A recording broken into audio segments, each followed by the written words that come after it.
What is up, everybody? It's the Inhuman one here with part 24 of the Elden Ring playthrough. That's right, 24 streams, and they've all been anywhere from 3 to 5 hours long. So it's a heck of an immense game and a huge undertaking, But what I am planning to do is not just go through and beat the game as quickly as possible, but my ultimate goal is to try and explore everything as much as possible, find all the secrets, search every nook and cranny to see if we can get as many things as possible on the first go through.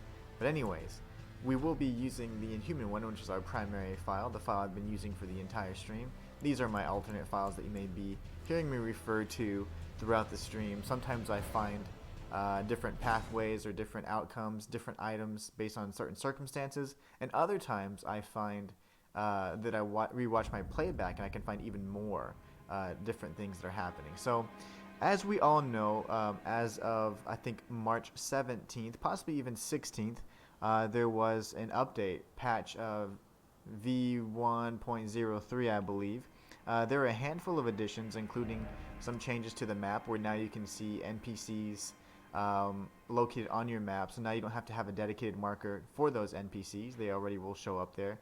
That works for any NPCs that you've met, wherever they're stationed at, as well as, let me see here, like palm readers or finger readers, things like that as well. So good stuff there. They've done some balancing and some bug fixes, of course.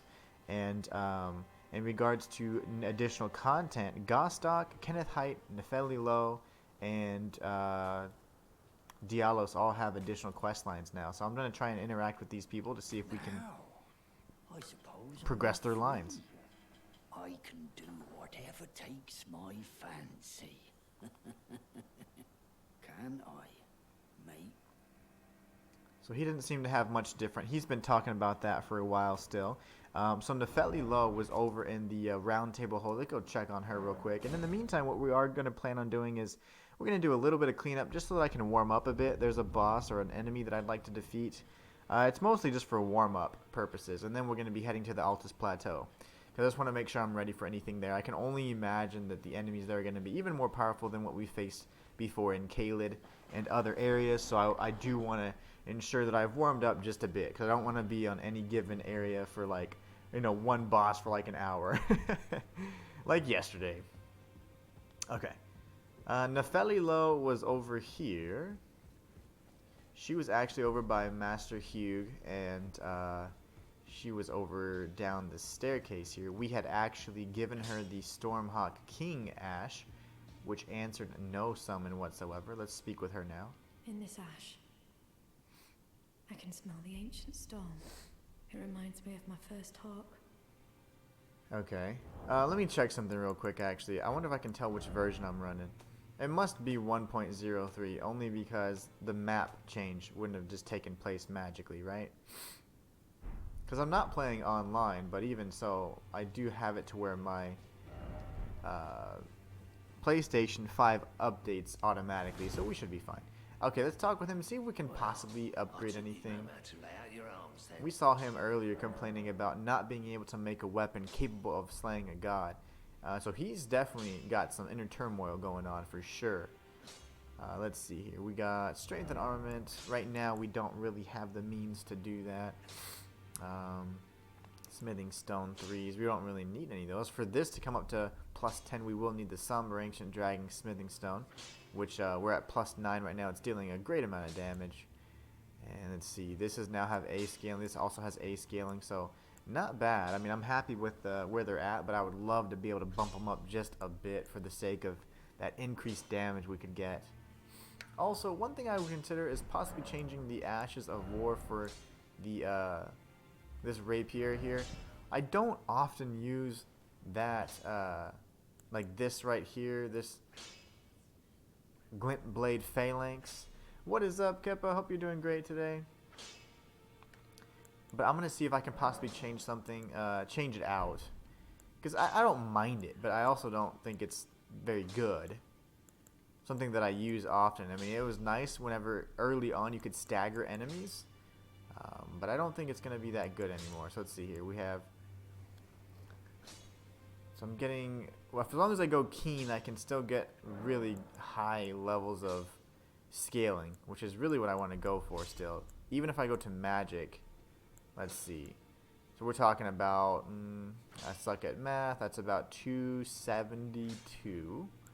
If I go here, that's 152 plus 18 is like 170, or 270 plus 69 is like 3 something. So that could be a thing, because we're gonna get scaling in 2 areas there.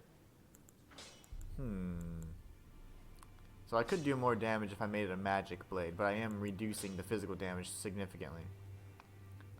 So we could consider that, but I'd lose the A scaling, you know? Ooh, what to do, what to do. Most enemies are going to probably have a lot of high physical damage reduction anyways down the road, so I don't mind doing that. But anyways, let's actually take a look at the ashes to see which ones make the most sense.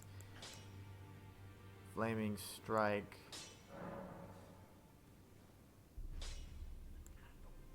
These are all fire-based. These have all kinds of stuff going. These got blood. That's right, we've seen that before already. Bloody Slash. Okay, okay. Hoarfrost Stomp. I haven't even really seen it do anything before. I think for now we might just keep it, and maybe I just need to use it more. If not, I need to change it up a bit because I want to get some additional scaling here. Or something slightly different, you know, where maybe we're able to get, maybe not as much damage, but better effects. So we'll see. We got Poison, Blood, and Cold, so that's not bad at all, even for just the standard Ash of War. So we might go with that, like that thrust. That wouldn't be a bad idea.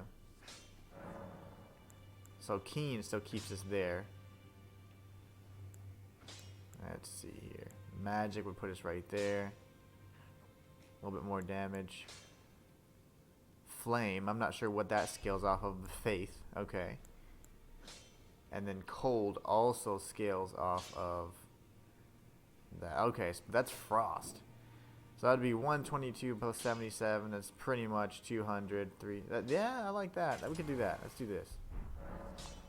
Now this one may also need to change. I like the Barbaric Roar just because it gives us a ton of additional damage, which is great. But what if I were to change it up a bit? So right now we're at Keen, so that's I think right around 300, right? Right around 300. So that puts us at 2. That gives us a lot more actually right there, because we have some additional magic damage there. Let's see. So we could keep it here for now. We can have something that's purely physical damage, and then we can always have, you know, the magic addition if needed. So that's fine. What does Warcry do? I wish you could read the description of them from here, but typically you can't. See, it just tells you what it does. That's unfortunate. Okay, well, good enough. I'm happy with that. Oh, you know what I need to do? I need to change the ashes for here. I need a parry. I don't like that I can't parry. No skill's nice as well, but that's one shield I can't parry with, you know? I need to go back into my ashes and remove the ash from here, actually. We'll undo this enhancement. And then what I can do is add it to this one. So I'll go to Ash of War, go back over to my shield, and I can add that. It's not a storm wall, it's the, Top's Barrier, I think is what it was.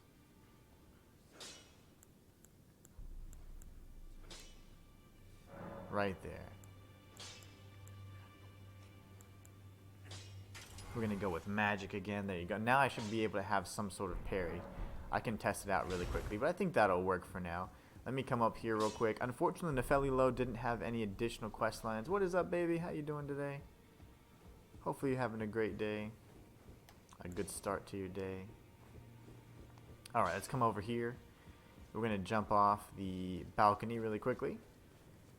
And this will allow us to test out our theory. Can we parry now?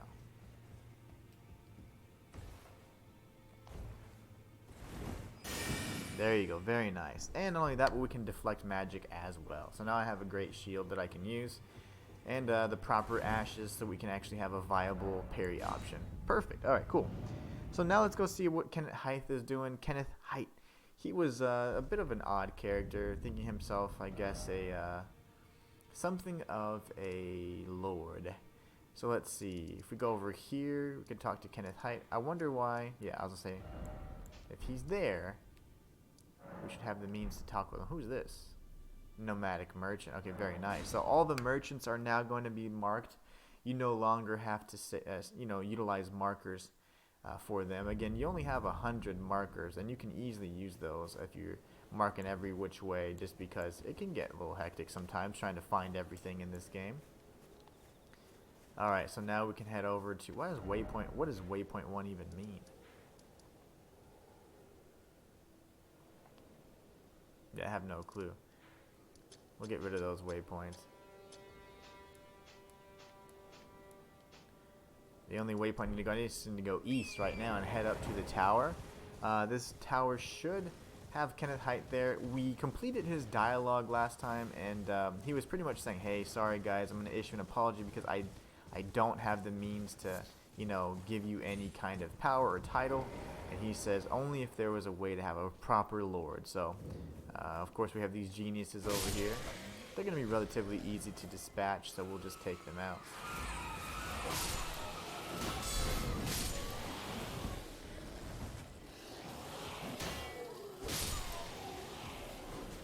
I got this guy over here. And this guy over here. And this guy over here. And this guy. Perfect. Alright, taking them out. Good morning. Thank you so much for stopping by. I appreciate it. Hope you have a great day today. I will have an excellent stream, I can only assure you. It's going to be great because I'm feeling good. I'm actually, feel like I got a full night's rest for once. Let's see what this dude has to say.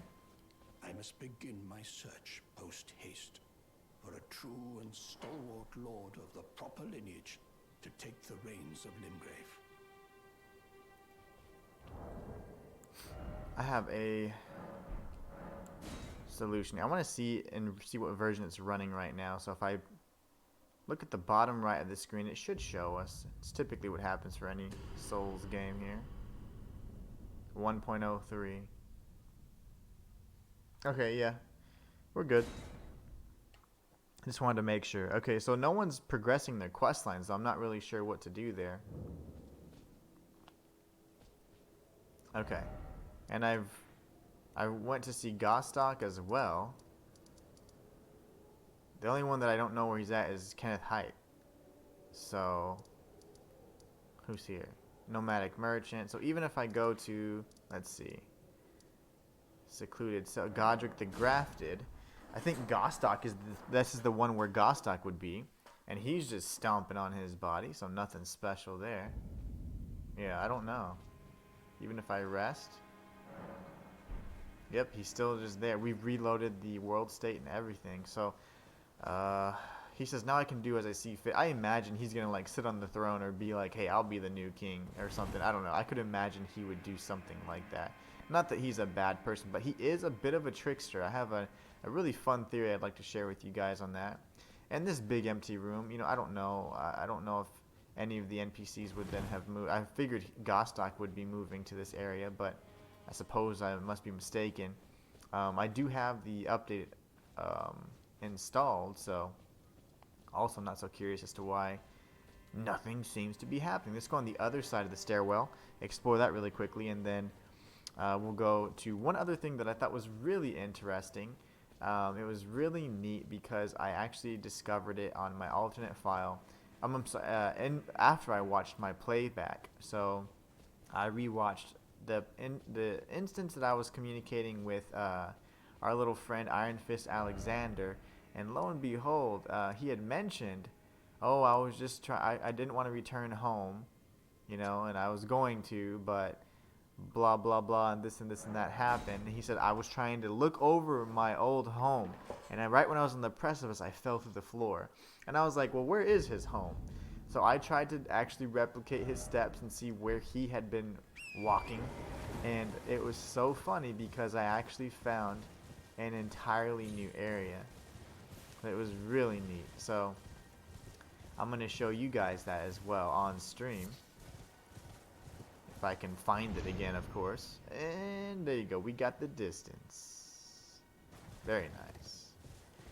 So if you know, this is the Karian study hall that we have traversed so that we could find Rani's actual corporeal form, and we obtained the other half of the death mark.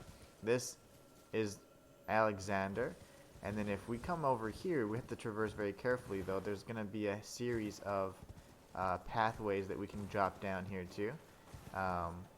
This is where it gets a little tricky because we have to do some traversal here.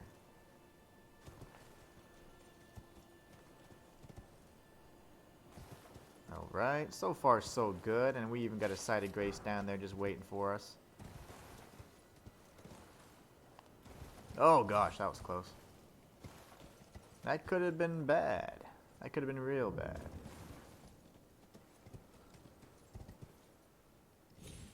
We are now in Jarburg, which is a really neat little town. We'll go ahead and pick up Tops's smithing stone here.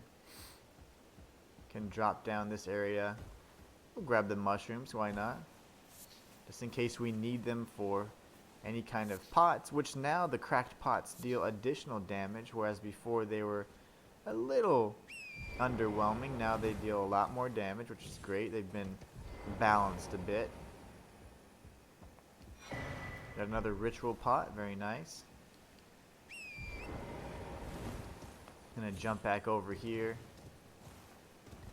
All these little pot friends, our little jar people, and we're gonna go ahead and activate this Sight of Grace. That way now we can come here as needed. But if you see, it's called Jarburg. It's a whole nice little village here of jar people, and this is Alexander's home. This is why he's just over it, so because he can actually lead you to it essentially.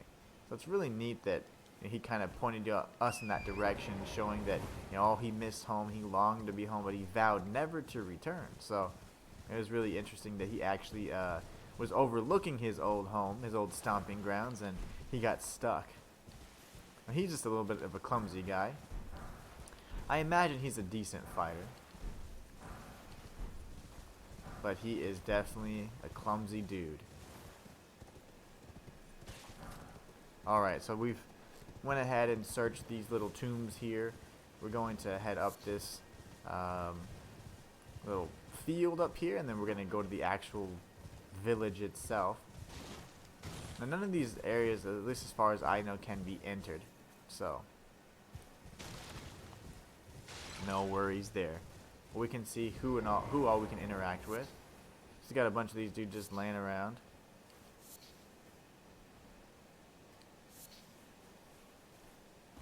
And then, of course, we do have a little friend here. Hello, Cos. What are you doing here? I didn't think anyone knew about this place. Except us jars. Ah. Are you going to be the new potentate? I'll be your potentate. Gosh. Truly. That's wonderful news. It's not easy being potentate, though. I know. Show me your hands. It's just a little test, cuz. To see if you've got the right stuff.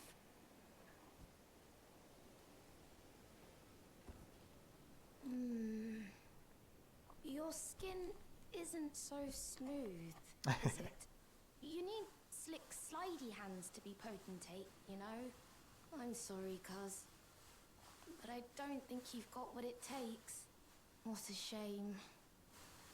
I'm not sure what that all means necessarily. Like, if we need to have, I don't know. I'm thinking if you have higher intelligence and lower dex or strength, maybe you have softer hands. I don't know.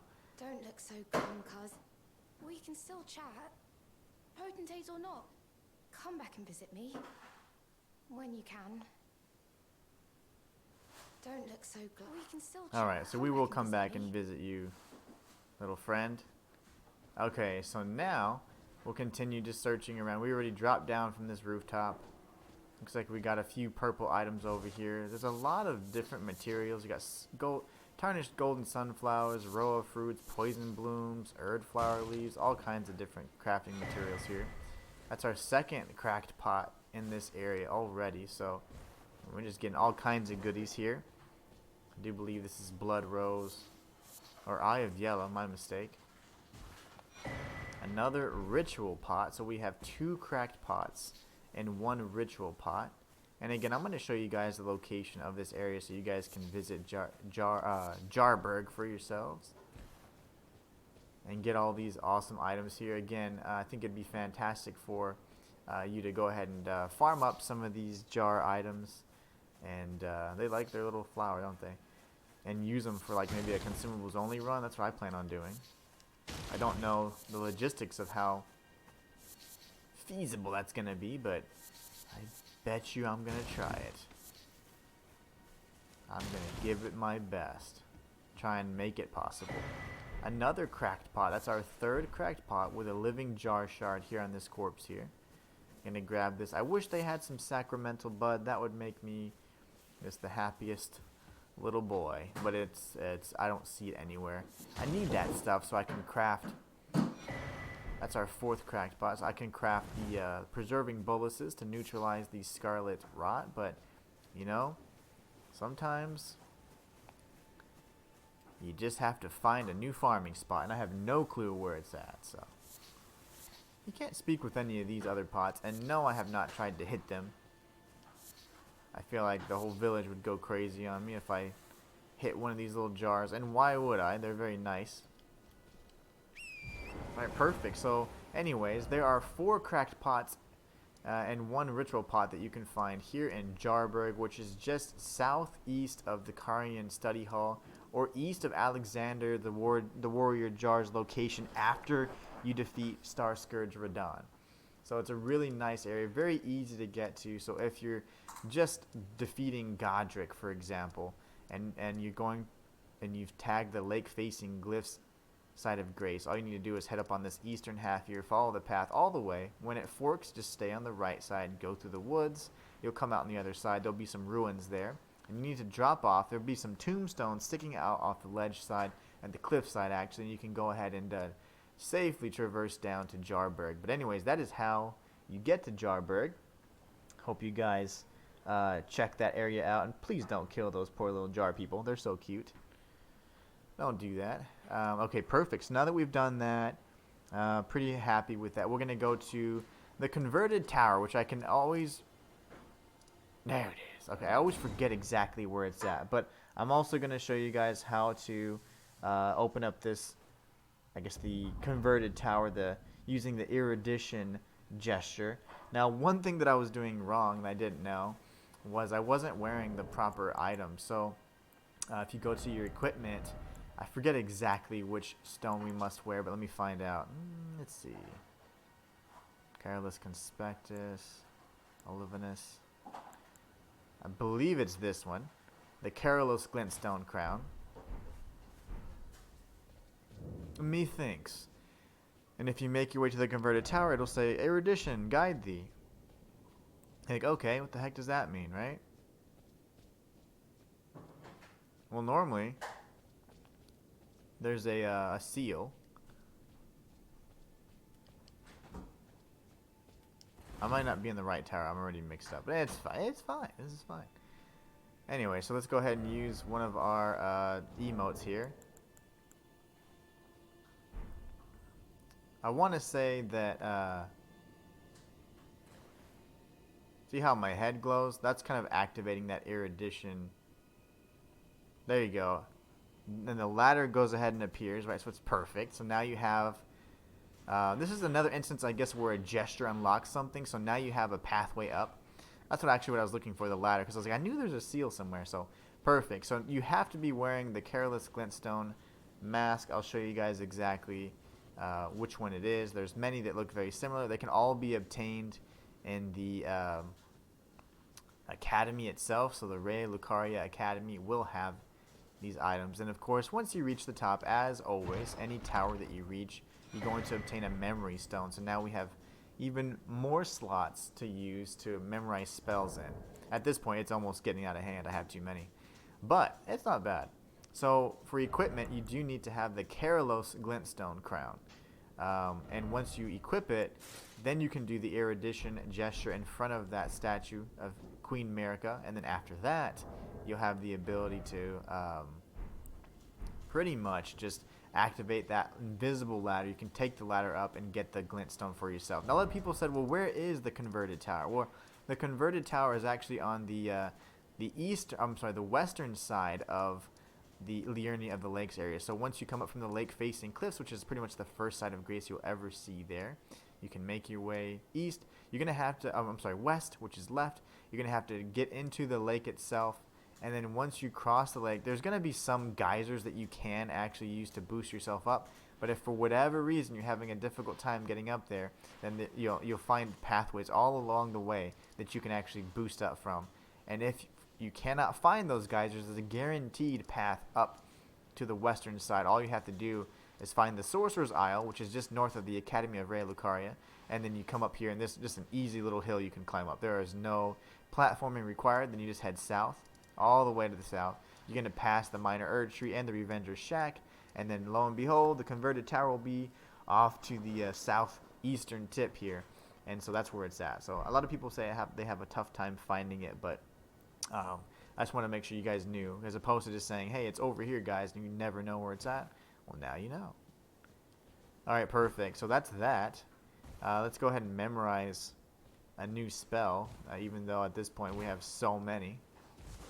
I'd say we have too many spells memorized, but I wouldn't mind having a bunch of different weapon buffs to memorize, but I don't believe I have any more like that. Let's see. The Order's Blade would be nice, but I lack the faith requirements.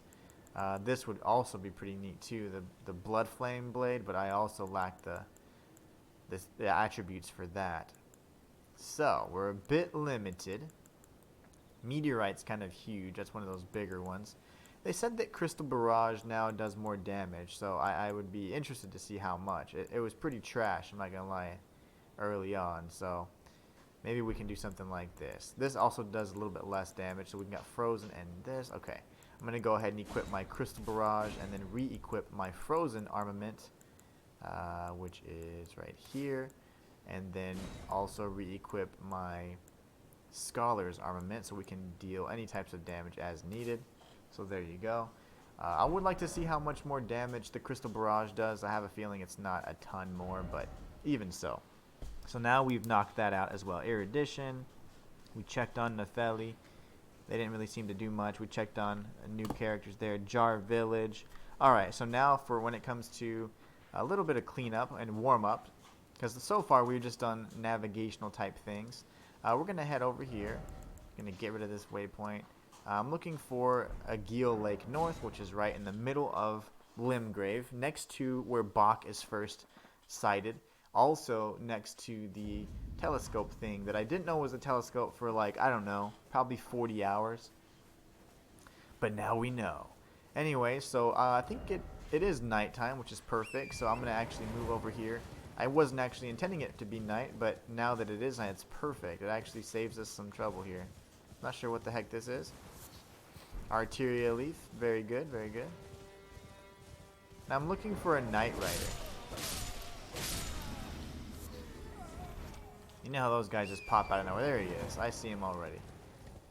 I see him already. We're going to jump off and kill this guy as well, just to get rid of him. Get rid of these enemies as well that may actually just be more of a distraction than a threat. And now we can go ahead and take these guys out. We got the Ash of War Determination as well. Very nice.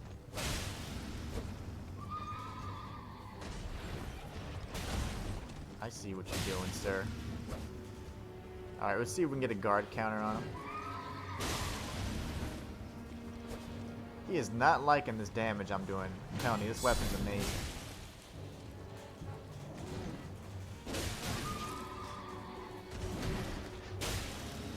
There you go, easy as pie. And this guy was pretty much almost the same as one of those Kaiden Knights, or Kaizen Knights, so not bad at all. But we got the Ash of War Repeating Thrust. Now that would probably be a pretty cool ash to have on the rapier, just to continuously stab them. And if I have frost on it, can you imagine how many pokes it's going to do? That could be pretty devastating. So let's come over here and grab this item. I guess I've never crossed this bridge on this file, which makes perfect sense. Makes perfect sense. Anyways, well, that's where you find those 2 ashes, guys. If you visit the Aguil Lake North Bridge at nighttime or late night, you can go ahead. There will be a teardrop scarab there that has an ash. And you can also defeat the Night Rider for ashes as well. The next thing I'm going to do is go over to, let's see, where's the closest point? I guess technically I could actually use this point here. We got to drop back down into the lake. There's an item that I missed, which I had no clue I missed it because I obtained it on my alternate file. So I was like, oh yeah, no, I got that. But no, actually I did not. On this stream file, I did not grab it. And it's the Twin Blade. So we're going to go find the Twin Blade really quickly, which is in the Dragon Burnt Ruins. I'll show you guys exactly where that is. This is where you face off with Flying Dragon Aguil.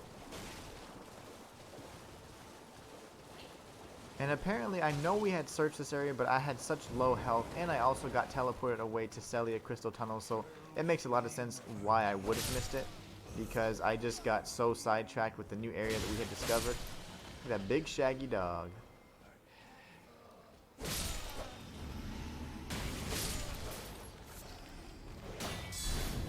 Let's get rid of these enemies. Might as well.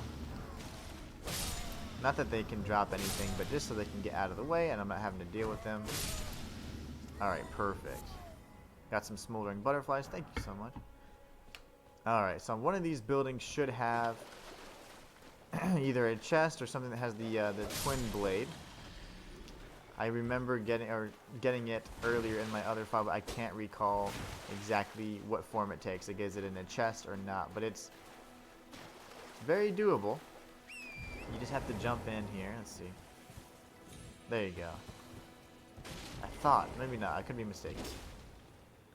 Could be mixing my places up. Oh, no. This is the area where you just go down to the cellar. That's right. One of the cellars here has the ensnaring trap, and this here has the good old Twin Blade, which is a cool weapon.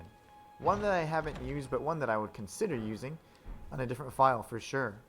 So anyways, if you guys are looking for the Twin Blade, it's in the Dragon Burnt Ruins. You will have to use parkour or use some sort of platforming to jump into this area, so please be sure to do that. That's a very interesting icon, the Fringe Folk Hero's Grave. That looks way different than any of the others we've seen before. Not only that, but we do have an item there that we need to get as well. That'll be probably for another time, but no worries. Let's take a look at the Twin Blade. It is, of course, in the Dragon Burnt Ruins in Dead Center in the, well, I'd say a little bit south of the Dead Center of the lake where you fight Flying Dragon Aguil. So let's go to our melee armaments. Go ahead and check this weapon out. It's the Twin Blade. It should be in its own category because I don't have any other Twin Blades, I don't think. Methinks. Let's see. Never mind. Let's go find it then. You know how Elden Ring does. It just categorizes stuff all random. Let me drink some of my tea. I'm losing my voice here. Oh yeah, that's that good stuff. Twin Blade. It does require 10 strength and 18 dexterity, and it's just quality weapon as, you know, straight out of the box. A sword with blades on both sides of the hilt. This weapon is difficult to wield and demands high dexterity. Can be wielded with a single hand, but its true strength is unlocked with dual-handed spinning attacks. Very nice. So anyways, that's how you get that, guys. So really happy we obtained that. Now, this is where the true warm-up begins. I'm going to need to head over to the Merchant Shack right over here. This is a fun little area where we're going to be facing off with a handful of tough enemies here. Actually, just one enemy. It's the Bell-Bearing Hunter, and he's quite the jerk. So what I'm going to do first is typically you have to actually have warped from another area. So let's go ahead and see if we can expend some of these runes here. And then we have to pass time to night.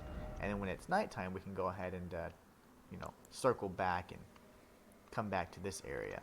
So this is the eastern set here. We got Sacrificial Twigs. We already purchased the Beast Repellent Torch. He does sell the torch, which actually allows you to keep those T-Rex puppies away from you. So that's really neat.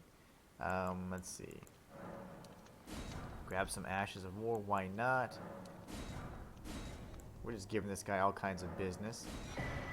He deserves it. He's worked hard. Very nice. Journey. Now what we're going to do is we're going to see if we can pass time. I don't think if we make it nighttime here that we'll actually see the bell-bearing hunter. The nomadic merchant probably isn't going to move, yeah, because we didn't reload the world state. So instead, in order to reload the world state, we're going to just see if we can travel back there. By traveling and getting a load screen, that's usually how you're going to be able to trigger a world state event. So, like so. So now we'll be able to find the bell-bearing hunter, which is right over here.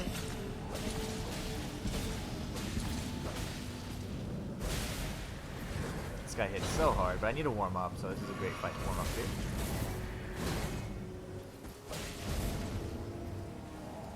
This boy's going to sleep. Uh oh, he didn't want to go to sleep. Just a grab attack. Nice. That's a very powerful grab attack, actually. Good, sir. Thank you. And roll. Okay, or not. Nice. Even him retrieving the weapon counts as something he can do to deal damage. So he actually resists the sleep effect, but it did hurt him enough or impact him enough for him to take a knee. So maybe we can continue using that strategy there. Let's see. Unfortunately, though, you do have to continue doing that strategy where you pass time and then you reload the area. So it's a bit annoying and something that I don't necessarily like to do, but it's fine. It's not that I don't like to do it because, oh my gosh, it's so much work. It's just, I don't know. I feel like passing so much time in the game is like, I don't know. It's like it's hard on it. I don't know. It's just weird. I'm just weird about that kind of stuff. Alright, anyways, let's come back here. Go ahead and travel. We will go ahead and tag this guy with some more. You know what I'm going to do is I'm just going to try and dual wield right here. I do have a much stronger weapon than before.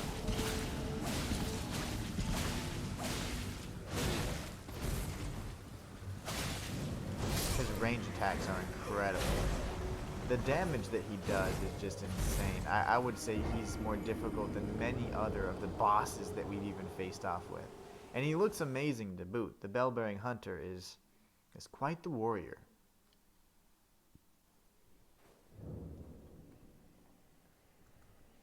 I'm going to create a marker here because we're going to be here for a while, but this is my warm-up.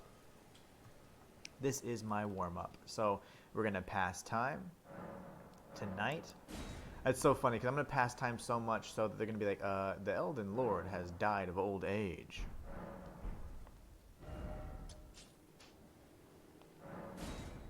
Travel back to the isolated merchant's shack.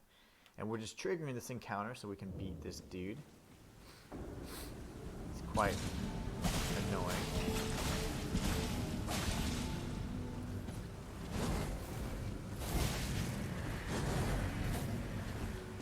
And he pulls the sword back, that hurts too.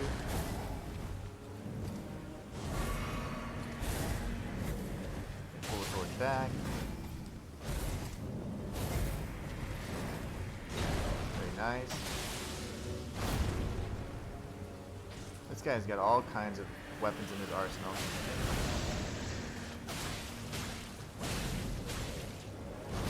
Never survived this long before, so that's a good sign, right?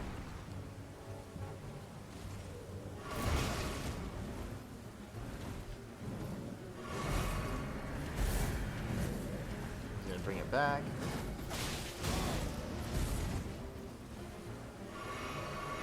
Get stabbed in the face, very nice. Dodge away, bring it back.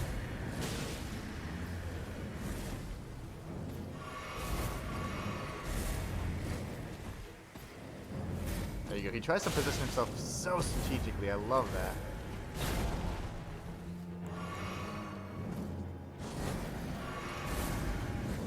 He's gonna bring it back. Yep, see how he does that to make sure you get staggered either way? Very strategic of him. And he covers tons of ground as well.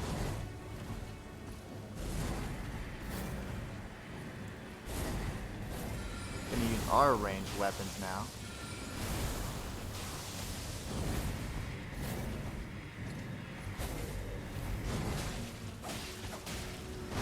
Dodge back.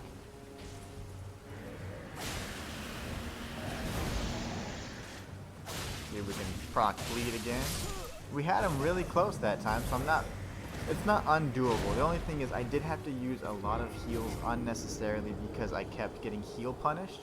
So every time I was healing, he was able to counter that heal and pretty much deal the same amount of damage I was healing. So again, a really tough enemy. I definitely like the fight though. It does require quite a bit of strategy. You have to be relatively aggressive too. So my style all the way. We are going to be using the hook claws, of course. That's just what I like to use. I love using these weapons. We're going to travel back to the isolated merchant shack, and this is just, again, our warm-up. It's nice to be able to defeat this guy for one, and then two, definitely need to warm up anyway, so. Before we take on the Altus Plateau.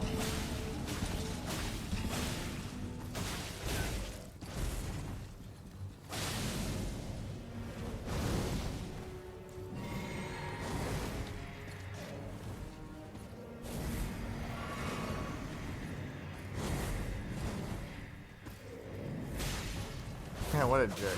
He positioned himself so well.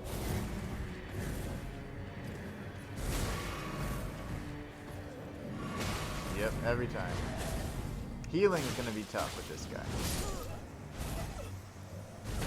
So he will turn his body in such a way that when he calls back his sword, it actually pretty much will hit you on its return, very much like Thor style. You know, and one thing I was thinking, the reason why I was like, I want his armor set. It reminds me so much of Blasphemous. I would love to use his armor set. That'd be fantastic. All right, we're gonna go ahead and pass time again until nightfall. This is the only time and way we can defeat this guy. So hopefully we don't ruin anything else by triggering too many nights and progressing too many. I don't think it progressed quest lines by that, but by the natural progression of time. But I am hopeful that it will not.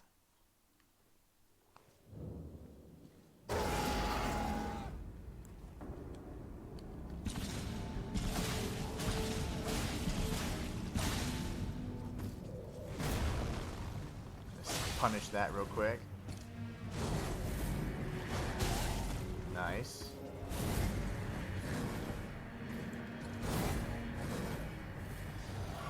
This guy is no fun. Actually, he's very fun to fight. He's just tough. Gotta get the timing down for that grab. Fortunately, it didn't do damage to us because we had the damage negation bubble, which is great.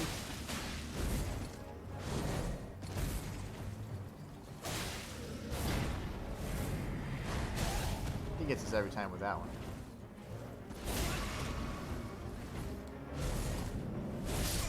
Nice. We got him down to half health again. I felt like that was going really well, and he was using, you know, his melee attacks primarily as opposed to that sword dance ability or with the Jedi Force where he could use the sword from afar using telekinesis. But no, I think we're gonna get him eventually. It'll just be a matter of when, not a matter of if. We will definitely beat him.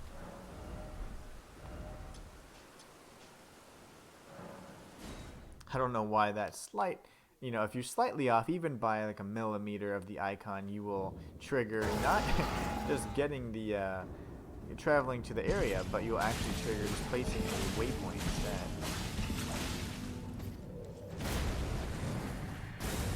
Nice, he's got a secondary component to that technique, which is good to know. That probably killed us, right?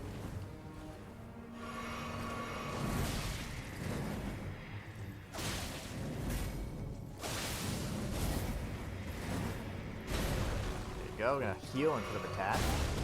That was probably not the best choice we could have made there.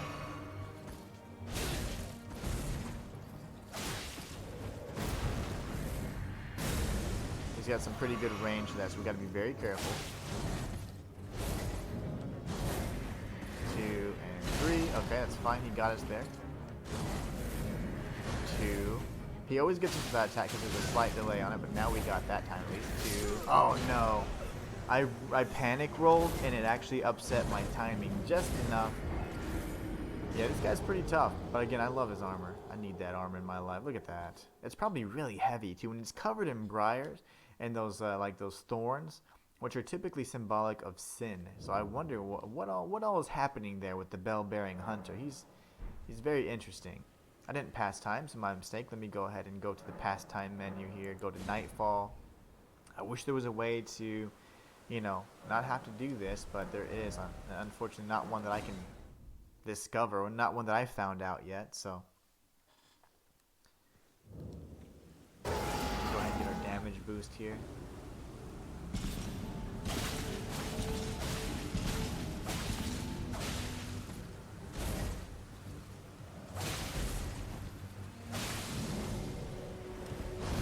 Barely dodged that.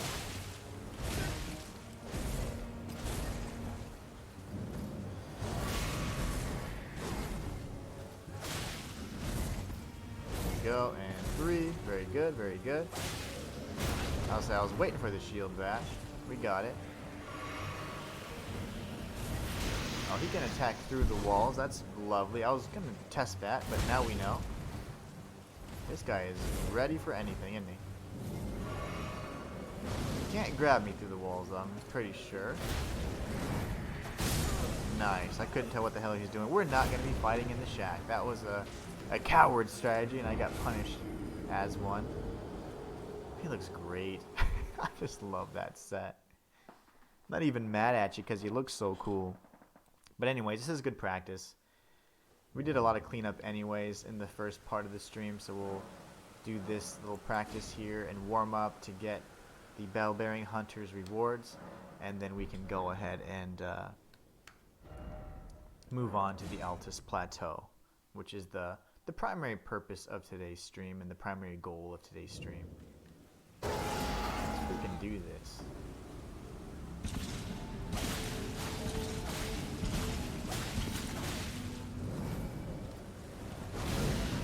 Okay, so he takes 2 steps. He takes 1 little step there. Okay, I get it. I'm gonna get hit. Yep. He's got faster swipes as well with that sword, even when it's afar. You know, I'm gonna try and use a little bit of a more defensive strategy. I am gonna use my shield this time, and instead use my Saint Trina's sword. We did trigger sleep, although he didn't actually go to sleep. He did stagger for just a moment, so we could get some free hits off of him, I'm sure. And it doesn't make sense to then switch to, you know, I guess, switch to a different melee weapon while he's sleeping, because that window is very small. It's just more so to get some free hits in.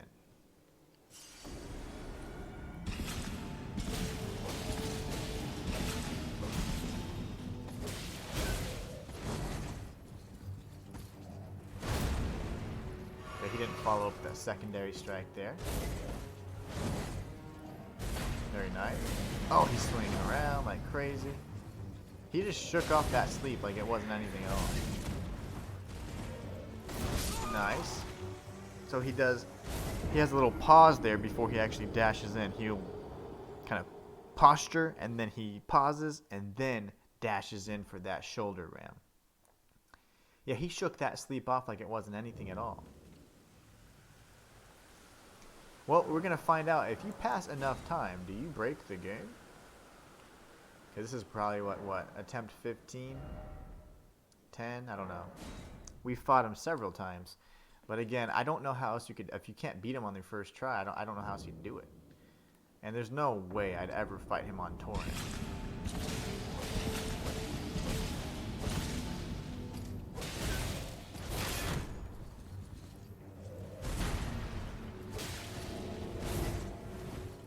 Go to sleep. Okay, good. He tried it.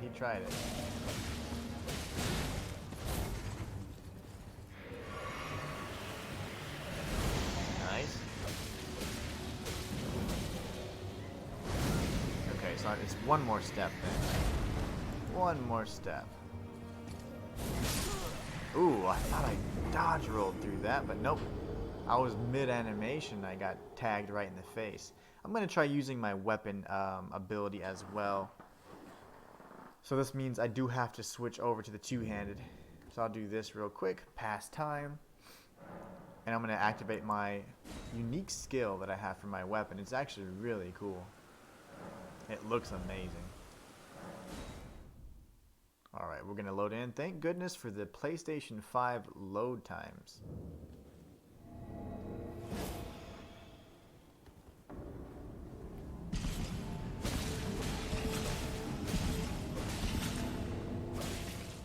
He just shook it off. He doesn't even care.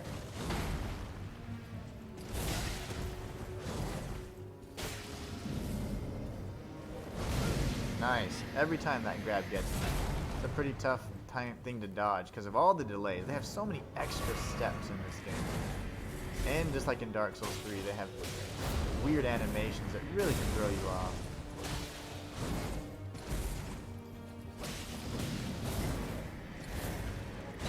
Nice.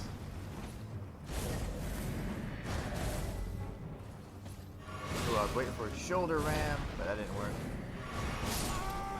Nice. That one attack can deal pretty much 60 to 70% of my health at once. The Bell-Bearing Hunter. Speaking of bell bearings, we do need to go to the Twin Maiden Husks and give them all of their good stuff because there's plenty of bell bearings that we have in our possession. We'll go ahead and give this another few tries. I'll know that I have to come back for this guy before long, though, that's for sure. Because they are being jerks. I couldn't think of another strategy to use. He doesn't seem to be weak to any kind of anything, to be honest. So, walking that sleep juice.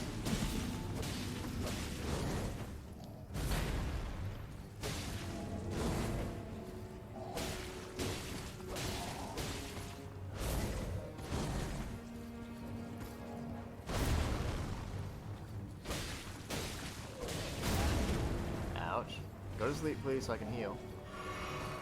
Very nice.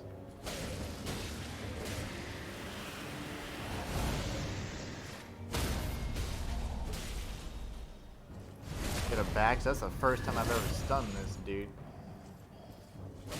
Could probably try and parry, but I'm just not the best parrier, that's for sure. As we've proven before.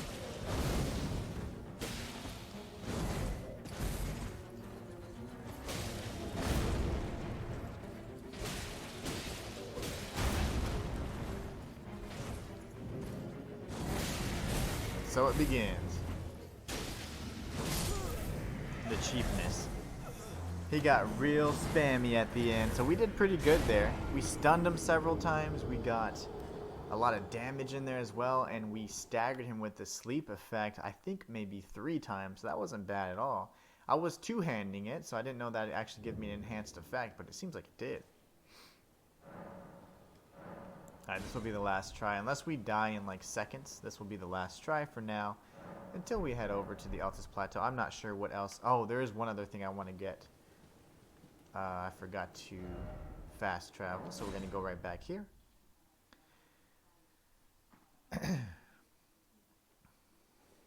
Alright, we'll get you one day.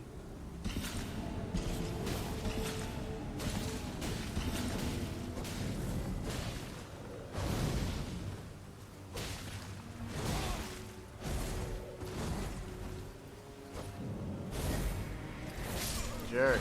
Okay, whatever. We'll get you next time, bud.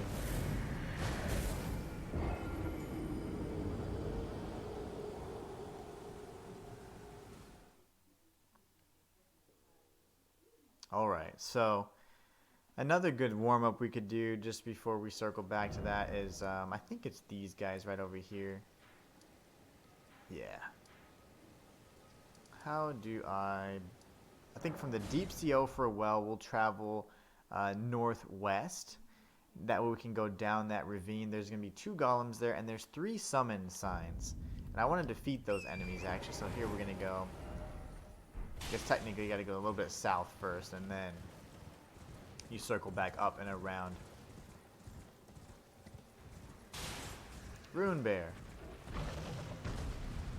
I wonder if that one gives us anything. I don't believe I've killed that one yet. How the hell? I literally was not. I've been so much higher than that. I guess the Stake of America. I have no clue where that's going to take me. Probably right in front of those metallic or those magnetic stone enemies. No, that's not where I want to go.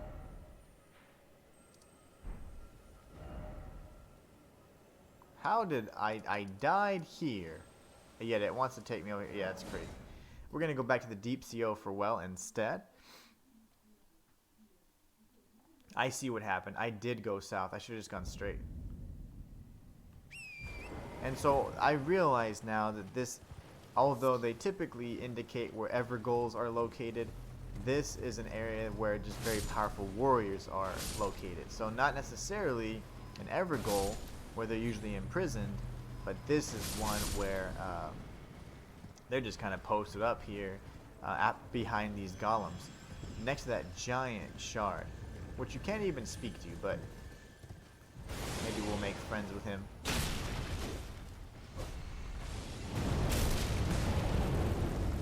What are you doing? Counting the terrain is more of an issue than any individual creature, that's for sure. Dead.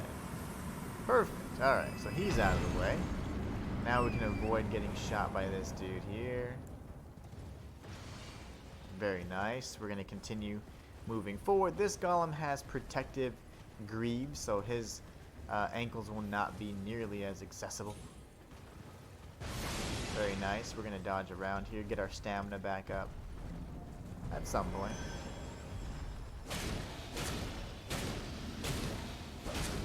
I love how the health bar is going to be visible in a visible area. Now you don't have to actually look up anymore to see the health bar above the enemy. It is actually just right there, and you can see it in the middle of the screen at any given time, which is great. Normally you can't. He's backing up. We're going to stay out of range here.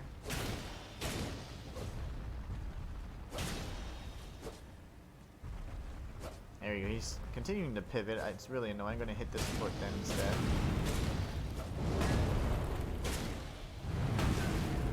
He still tagged us there with a little bit of a stomp there, but he's dead now, fortunately for us.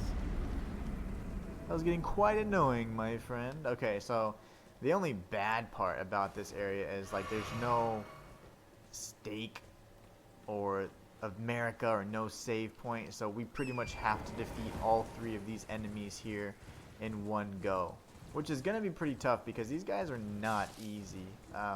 I faced off with them once before and then a second time to exact my revenge, and it didn't go out exactly as I had planned, but they all can parry and do all kinds of crazy stuff, so I'm going to try and use the terrain as well. Maybe I can make them fall off or something.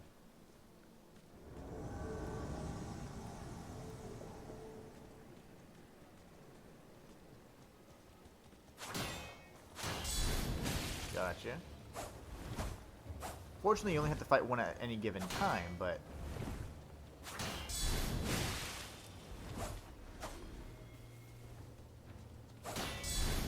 ooh, he's good. He's real good. Oh, that little one delayed. Threw me off a bit. That delay of that one little dagger of yours. Oh my gosh, I'm dead. No, I'm not. I am very close to being dead, though. Nice attempt.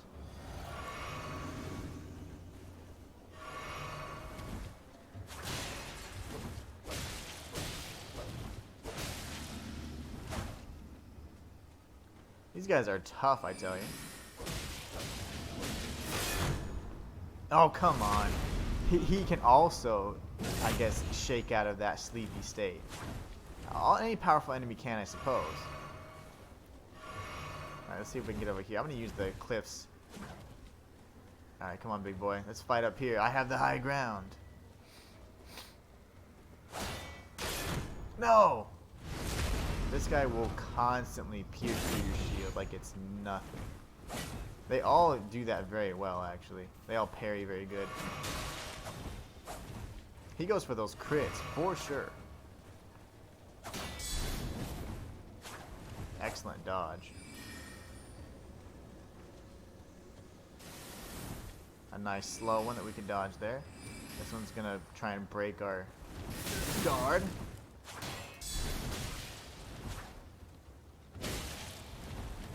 I beat him so much easier last time using the hook claws. Maybe I just do that again.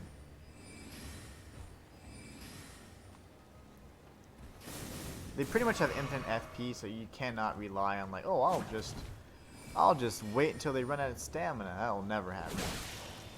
Excellent attack. I love that falling animation. He pretty much dodged. I timed that perfectly.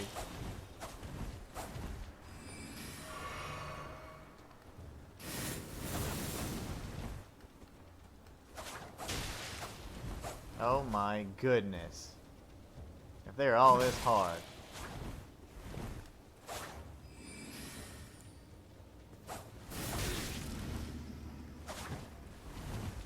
Okay, I don't like these rocks. Maybe we can try some other rocks. I'm trying to find a way to make it to where they can fall and die. Yeah, these guys are too smart though. Their AI is just on point.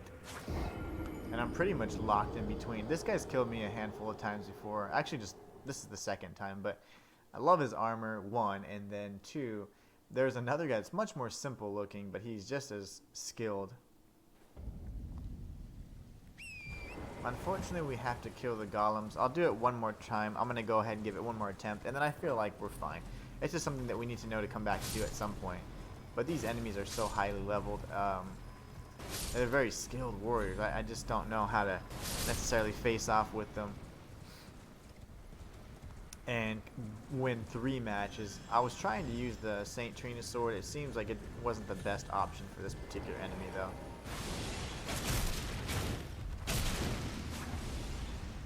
There you go, sitting out of range again. Now he's going to breathe fire and back up.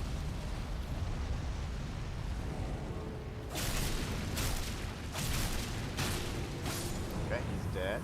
Let me go ahead and take our mount over to the other side and face off with some of these other enemies here. Hopefully that shot misses. It should hit the branch.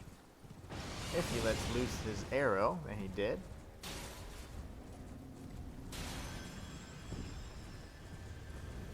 We're going to jump through his legs here, power up, and then we're going to go ahead and slash away like crazy.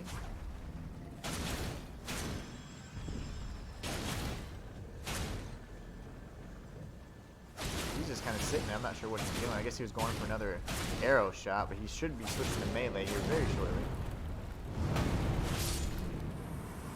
Alright, he's taken down. Now we can take Torrent up here and see if we can face off with these enemies again. I feel like they would dodge sorceries a little too well, though. I could try using Gravity Sorcery, which is my favorite. But they might just shrug it off, you know? Let's kill this guy. This guy is the one that I died to last time. Summoning Adversary. Let's do this.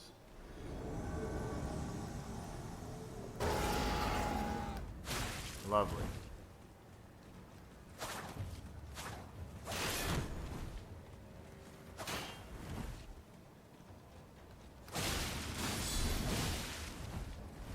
You can guard counter an attack?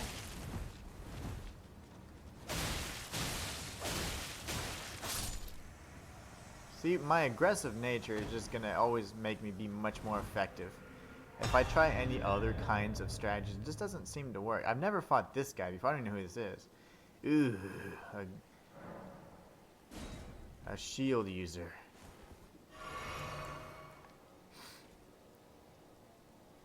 I'll make sure I buff up my attacks right now. He comes in pretty hot, these guys, so.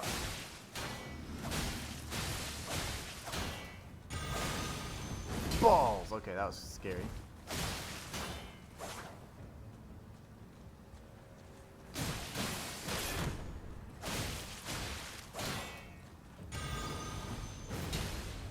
I thought it was going to have a different animation there, but I guess not.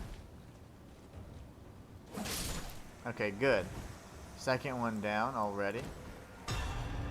So it's this first one really that's been a jerk this whole time. I don't know why. Just kidding.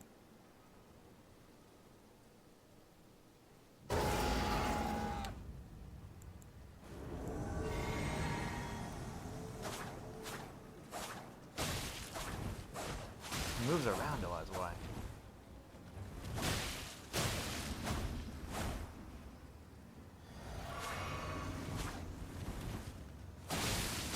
Got the bleed on him.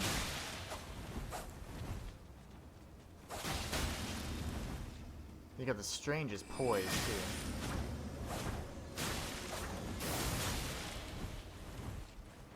Gonna back away. Oh, he came in for a nice strike there.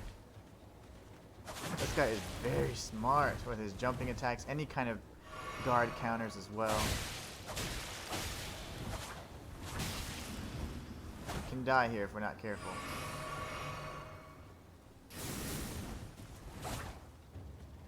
Sprint in. And we got him. That's 3 down. There you go. The duelists of the jar have been defeated. Duelist vanquished.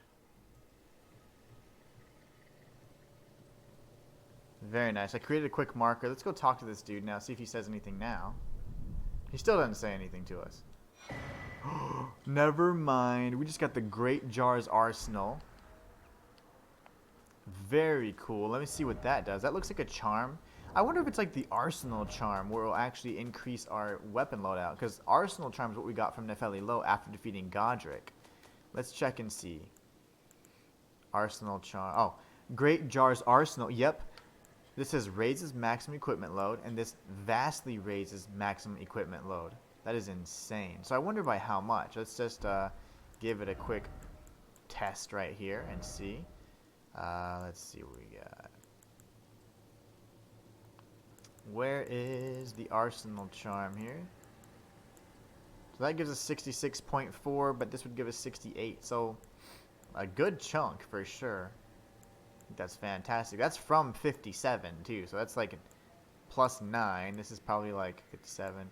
Damn, that's like plus 11. That's a lot of additional weight we're getting there for sure. This raises attributes, but also damage taken. Let's see. This raises mind, intelligence, whatever. Let's see. This also increases our vigor. This could bump us up to 54, okay, and then 45. It gives us 5 all the way across the board, but we do take a little bit increased damage. I think I'm going to go ahead and go with that anyways. I'd rather do that than the red feathered branch sword because I don't feel like I've gotten the benefit from that weapon yet. So anyways, if you guys are looking to get the arsenal or the, let me just actually get the name for you guys real quick. It's an incredible talisman that can really increase your equipment loadout significantly. This is the Great Jar's Arsenal charm. And if you guys are looking for the Great Jar's Arsenal charm, it is in this area of Caelid. So pretty much in order to get there, though, you do need to be taking the Deep Sea for a well.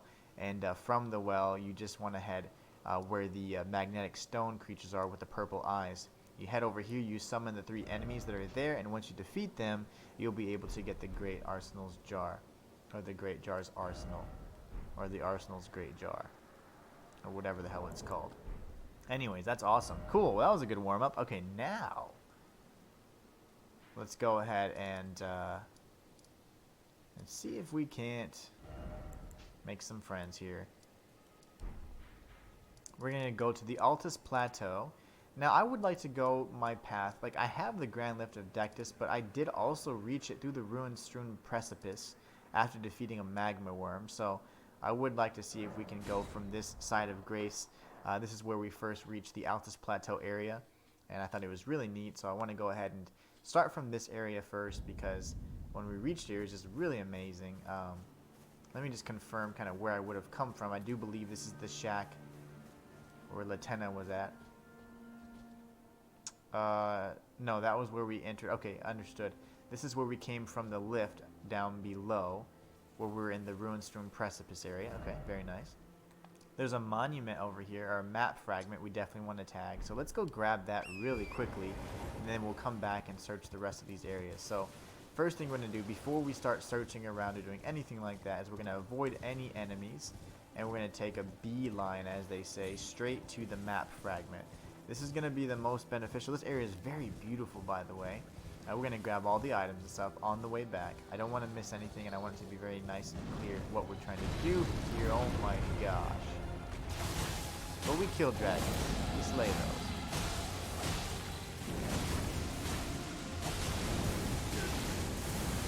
We slay dragons. We do not let them live.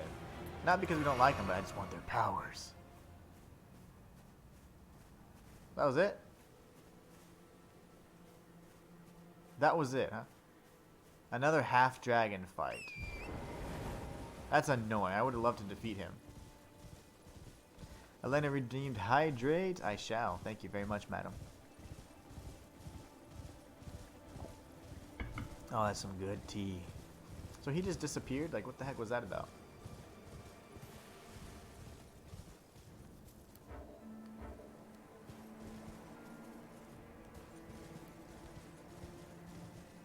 I see NPCs and stuff. I just don't want to mess around with it right now. Literally just trying to get to the map fragment. Which is still a ways away, actually, but I'm still going to grab it. I hear the little lambs. Should be over here, and then what we'll do is we'll fast travel back to the abandoned coffin area.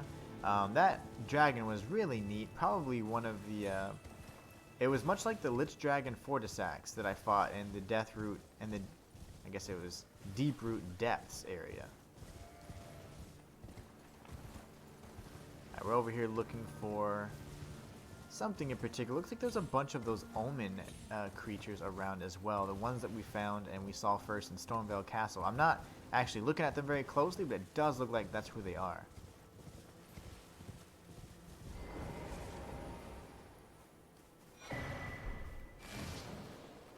So many frackin' people everywhere. Okay, so now we're gonna go back here. I wonder why that dragon just disappeared. I mean, every time I'm kicking the dragon's ass that's named, like it's happened twice already. So I kicked the ass of the Glintstone Dragon Agila, and he disappeared. I kicked this guy's ass. He disappeared. I almost killed him in like seconds. He had half health. But of course, whenever you're doing good, it's like, you know, they don't really want you to do that good, you know, I get it. Okay, so maybe, so I need to actually get this map fragment. That's my bad. Interesting. Okay, so we're gonna head towards where the, where we can actually see, though. I don't want to be traversing an area that I don't have the map for because, I won't be able to show you guys where I'm grabbing the items, so. Okay. The hell? Smithing Stone 5. Come on, big boy.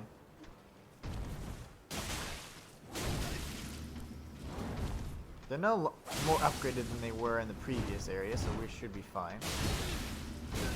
Nice kick. Very nice. Okay. Let's go ahead and finish him off. Oh, that boy was playing for keeps, that's for sure. Okay, so now we got this kid over here as well. We did pick up a smithing stone, but what good that does us if we're dead, right? Jump! Okay, very good.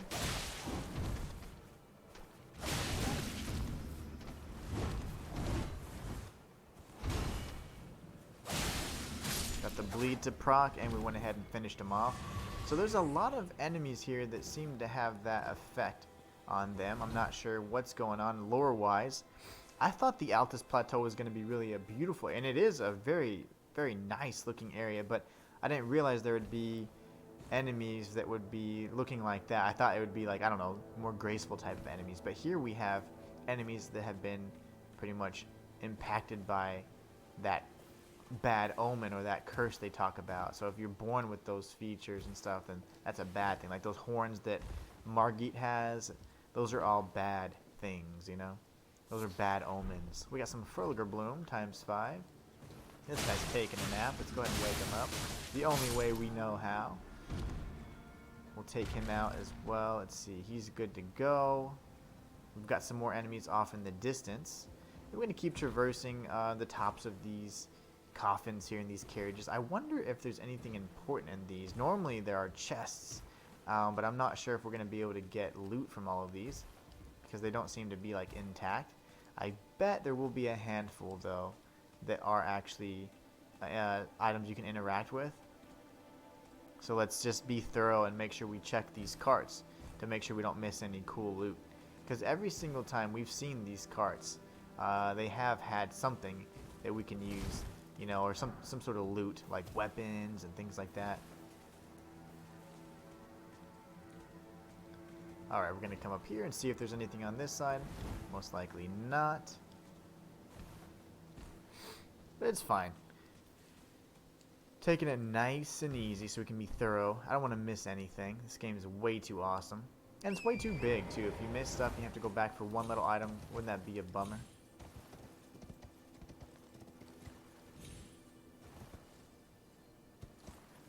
Alright, we're going to go over here. It looks like there's probably not much over here except just a dead end.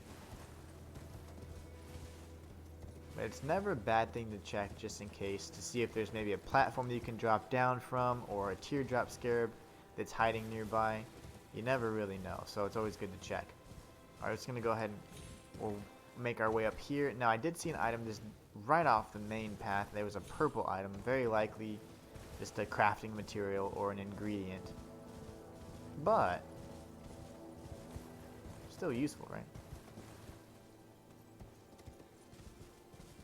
Let's see if I can find it again, though. Here it is. Nice. We got the ruler's mask and the ruler's robe. Let's go ahead and check that out really quickly. Ruler's mask and ruler's robe. That was this right here.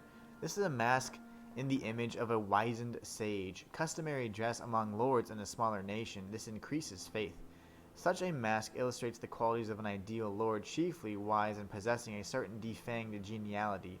One at the center of society often finds these qualities most expedient. Oh, that's the ruler's mask. Let's check out the robe.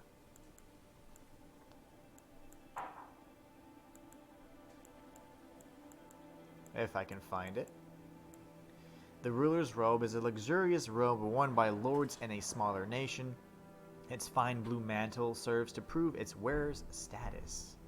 Very cool. So if you guys are looking for the ruler's set, it's actually just right on the tip here. After you get out of the abandoned coffin area, there will be a purple item located on this corpse here, and if you loot it, you'll get the ruler's mask and robes. Very cool. I'm liking that. I'm liking that a lot. Alright, so we'll go crush this skull right here so we can get another rune. And we'll work our way over here to this side. Search this area, because now technically I guess this is going to be part of the path that we can actually search and see.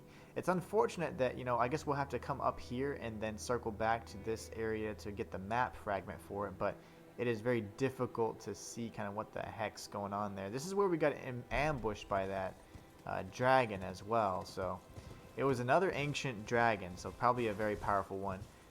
We seem to be able to handle him pretty well, though. We did defeat the Lich Dragon Artisac, or Fortisac, so I think we'll have the strategy down, even if he does have any kind of abilities, like where he can, you know, heave those, I guess we'll call them lightning bolts and things like that. We can definitely take him out.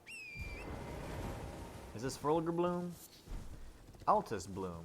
Very nice. This is different, a new ingredient. We can check it out here in just a moment. See what it's all about. See what it's maybe used for. Yeah, so not a lot on this plateau, which is fine. It makes perfect sense. We got a Trina's Lily and some more Altus Bloom as well. See if we can get up on here and get a better vantage point, if anything, that we might be able to grab. I think I see an item up there, so we can go ahead and do some platforming and jump on top of this caravan here. And the funny thing is, I'm not even sure if it's truly a caravan. It looks like they're carrying maybe these are coffins. Maybe that's what they're carrying, you know, and transporting. I don't know, but there's always weapons nearby as well, so maybe they bury the whatever's inside with their favorite weapon or something like that. I don't know. Kind of neat, though, if you think about it. Yeah, so none of these can be... Well, I'll check. I'll check and see if they can be interacted with, but I don't believe they can. So far, we haven't had any luck. No. Okay. Very good. Very good. Now, this is where we face off with the dragon here. Came out of nowhere, actually. Looks like he's not coming back. I felt like I heard some twinkling. We got some golden Roa. The twinkling of a scarab. But maybe not. Could just be Torrent. Sometimes he does that when he's jumping around. The good thing is that these wolves aren't like any higher level than the other wolves we could have faced off with. So let's go into our inventory.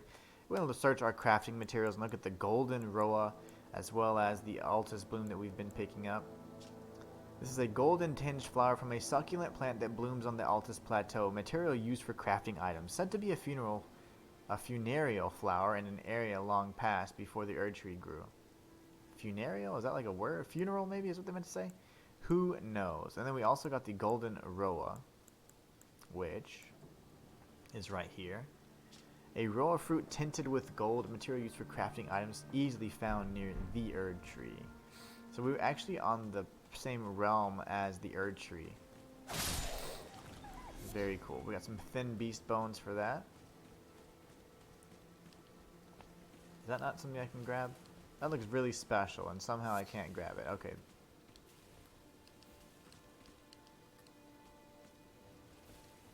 That's so weird. That's a bugged one. You can't grab that one. He's like, you're not grabbing me. Alright, let's go ahead and see what's over here. This looks like a new NPC. Oh, no, it looks like Millicent, actually. There's a Rosa statue up there. Ah, we meet again. What an excellent character. In truth, it's been smooth sailing for me. The scarlet rot has stilled since last we met. As such, I've been able to continue my journey. Though rather vexingly, I realized that if I still had my sword arm, I could have aided you in battle.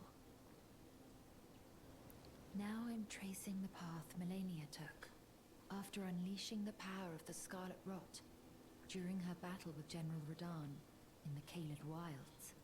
I should like to meet her. This vanished woman. I think she's in the north, in the lands that lie beyond the Erd tree. Very nice. Inquisitor, what's going on, my brother? Now, I'm traced she's passed in. Okay, excellent. So we've talked with Millicent, hopefully progressing her storyline. It seems like she wants to go north of the Erd tree. I don't think this is the actual Erd tree. I'm not sure where it's at. It's probably like, I don't know. It probably is really far away. I'm assuming the actual Erd tree is... Okay, let's see. I'm pointing in the direction now. Yeah, it's probably here. And if that's the case, if that's where the Erd tree actually is at, then we'll go beyond that so we can hopefully find and progress her questline even further. But let's go check out this Rosa statue and see if we can see which cave it's pointing to. Probably towards what I'm assuming this is Mount Gelmir, because they have talked about the Volcano Manor in Mount Gelmir multiple times. This is an area that we'll probably search near the end of this. After we search Altus Plateau and we're comfortable with it, we'll go ahead and then try to get into the Volcano Manor area, because it looks like we might be able to, but man, you got to go way north and get all the way over here just to tag the Map Fragment. And so I might end up just doing that just so we can get a full visibility here, because I don't like being blind. I feel like I'm blind here and I don't like that at all. Inquisitor says, I've eaten some delicious pizza, so now I'm resting. Man. Uh-oh. Oh, it's one of these guys. A Tibia Mariner, come on. He's bringing up the guy from Dark Souls 3. Wolnir. Can I kill this thing? If it bleeds, you can kill it. Alright, so let's see. Oh, another one. Another genius. So that's what he's going to do. Maybe these were the Tibia Mariners that D was concerned about, because the ones that we faced off with were not. Not so difficult at all.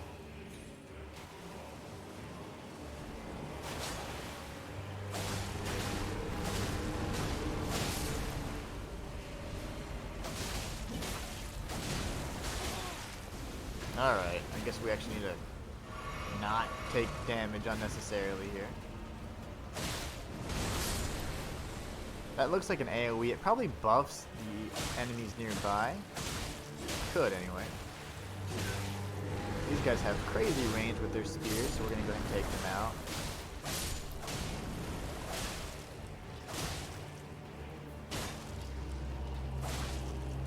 And you die for not wanting to be mobile, and then all of your friends will die as well. Death Root and the Tibia summons. Why aren't you guys dying? Were you not part of the actual summons of the Tibia Mariner? I was waiting for them all to die in very cool fashion, but they didn't. Man, you had some pizza? That sounds delicious, dude, and I am so hungry right now. I've been... Oh, whoops. We're not going to bring them back. It's fine. I've been eating dinner much earlier, so like when I go to sleep and then I wake up and I stream for like 5 hours, and it's like, yeah, I'm starving by then. But today, I am especially hungry today. I'm looking forward to some good food today, man. I'll tell you that right now. The guide and gatekeeper for those returning to the roots. So you've got a cave for me right over there, don't you?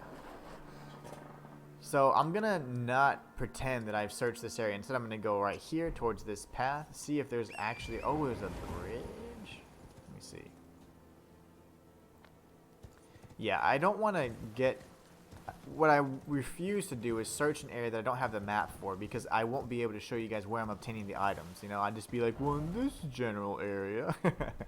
And I refuse to do that. So we've spoken to Millicent. Let's go tag the other map fragment. Let's just do it. Let's get full visibility on this map, and then we're going to come up here, the Erd Grazing Tree, or whatever the hell it's called.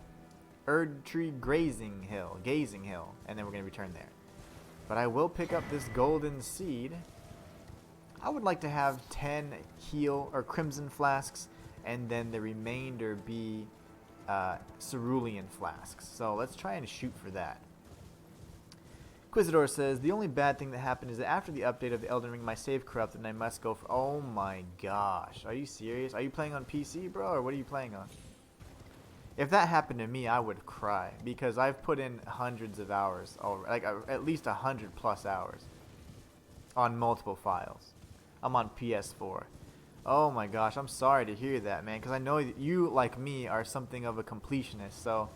You like to get everything. I like to have one file that's like perfect, you know, and then I can have other files for like challenges and things like that, but I have to have like that clean, perfect file that has just about everything possible. And I know you go for even farming drops from enemies, loot drops, not even guaranteed drops. This lore stone says, the first defense of Landell, a sovereign alliance rots from within, traces yet remain of bloody conspiracy. Inquisitor says, yes, I farmed for every enemy weapon and armor in Limgrave. That's so unfortunate, man. I apologize that happened. But I'm sure that now with your increased knowledge of the game, you'll be able to do the same thing much quicker. Because now it doesn't seem as vast. Like, as I've played more and more, I'm like, yeah, the game's big. It's definitely big. But if you break it up into little parts, it's much more manageable. So I'm confident that you'll get back and you'll have that perfect file again. I hate that you end up losing. That is really unfortunate, man. Because I was concerned about any kind of corrupted files as well, corrupted saves, but fortunately I haven't had any issue with that.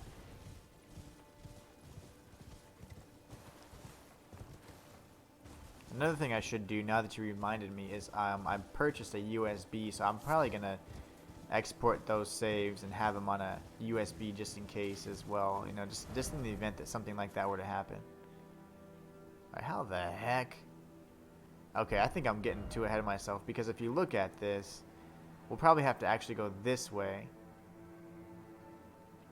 all the way around, just to get to that one point. So yeah, that's probably not going to happen. Let's just go to Erd Tree Gazing Hill. Sorry about the confusing nature of my path here, but really I haven't gone anywhere aside from just speaking to Millicent and tagging that Rosa statue. I did defeat the Tibia Mariner, but hey, that's not even really a boss. That's Those are easy, fun guys, you know? I need to create a marker for that, so I'm going to put Tibia here. That way I know for a fact that I have defeated one. But yeah, my bad, guys. Let's go ahead and do some searching here in the Lux Ruins. I really would like to face up with that dragon that disappeared, though. I was taking him out for the most part. Hey, there's Raya. I've been waiting for you. I knew you had the stuff of champions. I hereby invite you to the Volcano Manor. Take my hand and have audience with my mistress. Do we have to go just yet? I guess so, right? I guess so. Give me your hand. I will pray that you follow the same path as Lady Tanith.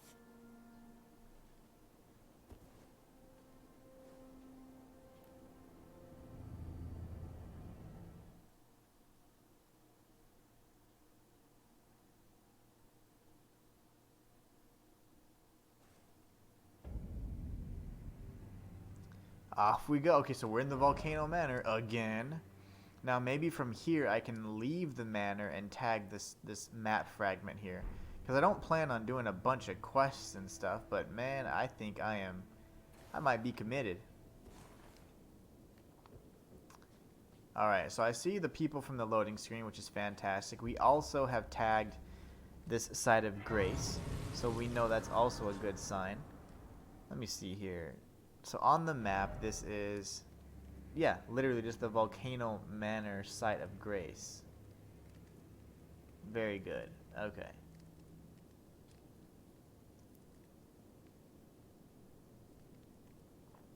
Alright. Where to next? So let's talk with these guys. Brave Tarnished. Welcome to the Volcano Manor. I am Tanith, the proprietress of this house. Raya spoke well of you, a warrior of promise, I believe she said. Perhaps you are prepared to make a commitment. Will you join us here at the Volcano Manor and resist the tide? Why accept the burden of their grace, or be fooled by the dogmatic ramblings of the fingers? Rise with us against the Erd Tree. Nice. Okay, I'm going to go ahead and join the Volcano Manor because I'm all against the Erd Tree anyways. Not necessarily the Erd Tree itself, but the Golden Order that has come of it. Interesting. Your decision is most welcome. Now you belong to the Volcano Manor family. The drawing room lies down the hall. Make yourself comfortable, but be sure to earn your keep. She's given us the drawing room key. The drawing room is through the... Use the key I handed you, and make yourself comfortable. What about this big boy? The drawing room is through the... Use the key. Alright, well, let's go take a look at the drawing key item description and see what it reveals. A key to Volcano Manor's drawing room. The door can be found in the westward corridor upon the left-hand side. Westward corridor, left-hand side. Okay. Well, let's go the complete opposite route, because I do what I want. And let's see if we can snoop around here. Figure out what they're doing here in the Volcano Manor. It looks great. I don't believe... Okay, there may be enemies, because I can attack. I don't see the round table hold icon, so... there could very well be enemies here. Let's go. Oh gosh, Inquisitor Giza already. I love your weapon. She's got the Abductor Virgin weapons here. Very cool. Oh, that hurt. Go ahead and flask up. Dodge back. I was trying to go for the charged R2. Inquisitor Giza has been defeated, but okay, is this what this manor is going to be like? Am I going to be invaded every 5 seconds? Now, we did get Giza's wheel. Very nice. I'll show you guys exactly what that is in just a moment. And we got the Smithing Stone 6. So let's go into our inventory here, check out the weapon. This should be very easy to spot. Oh my gosh. This is a colossal weapon. Build bleed up of 70. A gray iron wheel lined with flesh-flaying blades, device of torture used by Inquisitor Giza. As the wheel spins, it causes severe pain and blood loss. The design was adopted for use as the iconic weapon wielded by the Iron Virgins. Unique skill is spinning wheel. Strike the wheel against the ground to set it spinning at top speed. Hold to keep the wheel spinning. Can be used while walking to push the armament into enemies. And we actually ran into that and got hit pretty nice and easy. So this is Giza's wheel. I'm definitely going to put up a guide and show you guys how to get it. So it's gonna be, oh, McKinnister, I didn't even know it was you. I didn't see your telltale sign. But that is insane. So anyways, if you guys are looking for Giza's wheel, it is actually inside Volcano Manor. If you reach the Altus Plateau either by way of the Grand Lift of Ductus or by the ruin-strewn precipice, all you need to do is work your way all the way to the Erd Tree Gazing Hillside of Grace, and you'll find Raya here right at the steps of Lux Ruins. If you take her hand, she will take you all the way to the Volcano Manor. After you speak with Tanith, if you head upstairs, instead of going towards the drawing room, you'll be invaded by this Giza invader here, and you'll be able to obtain this weapon for yourself. Again, a really cool weapon. I would definitely suggest using it, especially if you like bleed. Everybody seems to love bleed. I discovered bleed as an effective status effect when I fought Margit the Fell Omen. That's the way I was able to beat him my first playthrough. So really interesting weapon. Be sure to check this out for your own selves as well if you guys are interested in that kind of build, which I surely would be. McKinnister, man, hope you're doing well. Are you doing better? Like, y'all healed up now? Perfect. What a cool encounter we found there. This is probably just a way to drop down onto Tanith, right? Nope, this is just our side of grace. Alright, so now maybe we can leave this area, and she said west, so this is probably it right here. The door is blocked shut. Use the drawing room key. Very nice. Okay. Again, I'm going to tread pretty softly here and cautiously so we don't get killed. We got the perfume bottles. We've had one perfume bottle before, and the perfumers obviously use them to create different concoctions that they weaponize, of course. Their arts were typically actually not very well known, and then they became much well known after the I think the fall of the Erd Tree when they were deployed as soldiers. Let's see here. Now we got all kinds of good weapons here. Let's check this out for sure. We've got Raya here. Again, brave Tarnished. As a scout, I am pleased to see you again here at the Volcano Manor under Lady Tanith's guidance. May you tread the path of valor. Interesting. McKinnish just says, doing well, hope you too. Absolutely. Enjoying Elden Ring? Abso-freaking-lutely. This is definitely my favorite of the Souls games at this point in time, no doubt. Hands down. Easy. Easy, easy. Because of the open world aspects and everything else they've done. Just really a polished experience, so I love it. This is my first playthrough. I haven't even beat it yet. Brave Tarnished, under Lady Tanith's guidance, may you tread the path of valor. Alright, she's a little weird, that one. And then we got this dude. He looks fantastic. Let's actually take a closer look at this bro. He looks really cool. It's almost reminiscent of like Crucible type armor, but it's actually, he's covered in wolves, believe it or not. Like lions or wolves or something. Very neat. You. What in heaven's name are you doing here? The Volcano Manor is a pit of recusants who spit at grace and hunt our own kind. I hope you understand the weight of my words. I understand. Well, as long as you understand what you're saying. I thought you were tarnished, bred by virtue. Perhaps playing that part led you to your doubts, I wonder. But know that the path you walk is blasphemy and leads only to a miserable death. Before you consider hunting any of your own kind, think on that.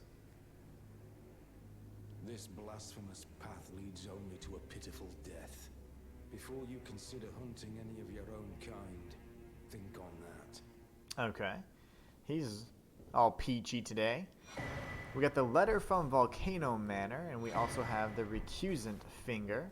Let's go ahead and check these items out. Letter from Volcano Manor. What could that be? That's probably under info. I've yet to figure out the menu in this game. 100 hours in.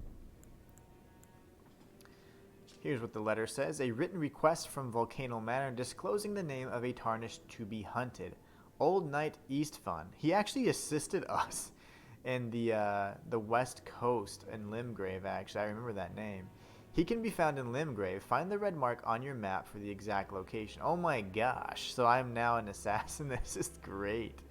And it makes sense for the prisoner because I feel like I'm trying to exact revenge. And I was probably, let's just say, for the sake of my headcanon, I was imprisoned wrongfully.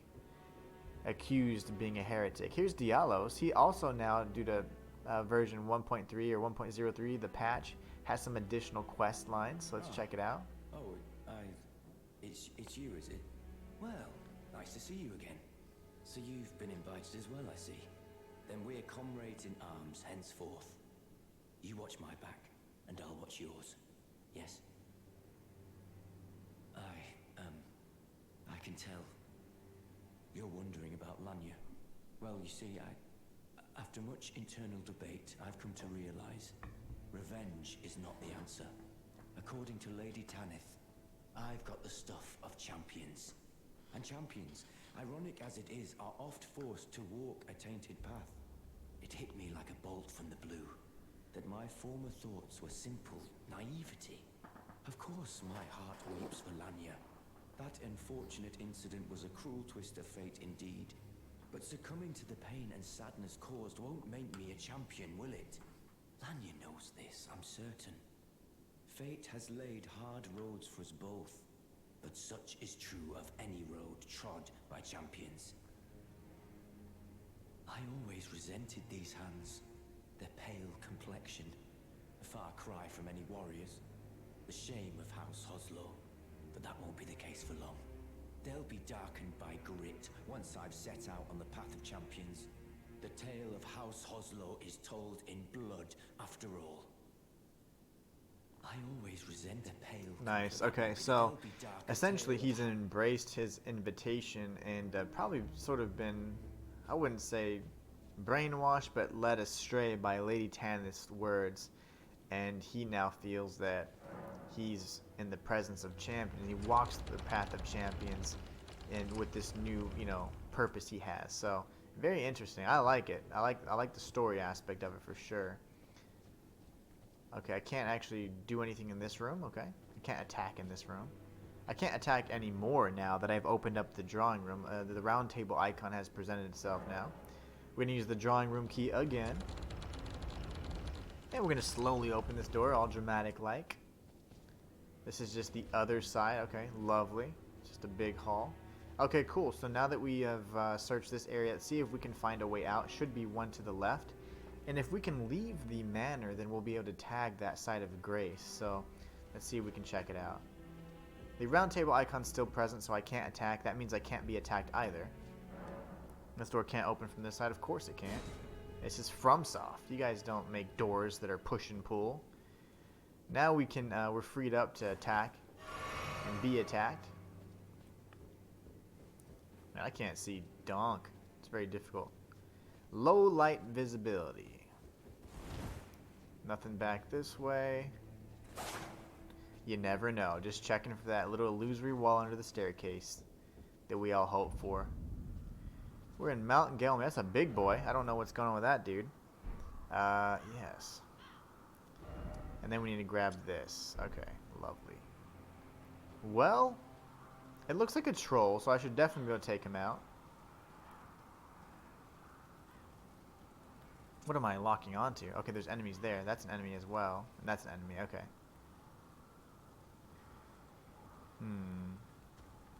How many more of these are there? Okay.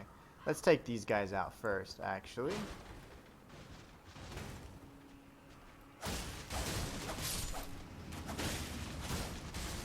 The troll will have to wait.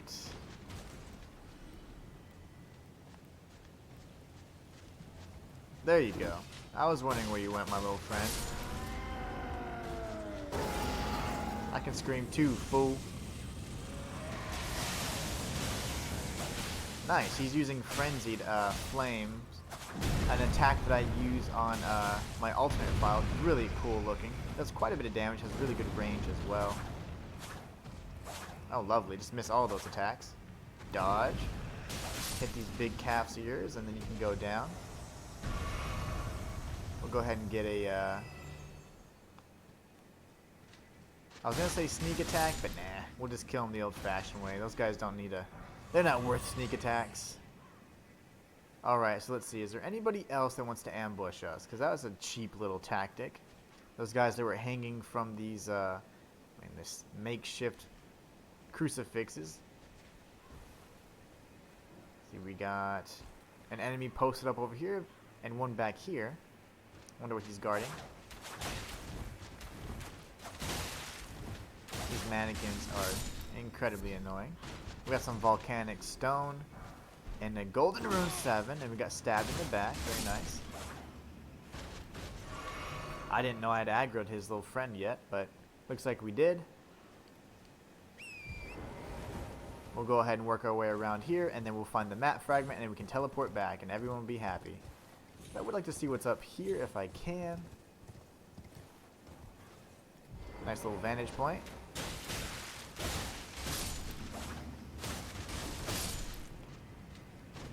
The spear wielder over here, but fortunately I don't have nearly as much poise, and now we're just so much stronger. We just don't really have to worry about these guys too much at this point in time. We're going to work our way up here with Torrent just to see if there's anything up at the top of this structure here. Probably not. Yeah. Can check down here.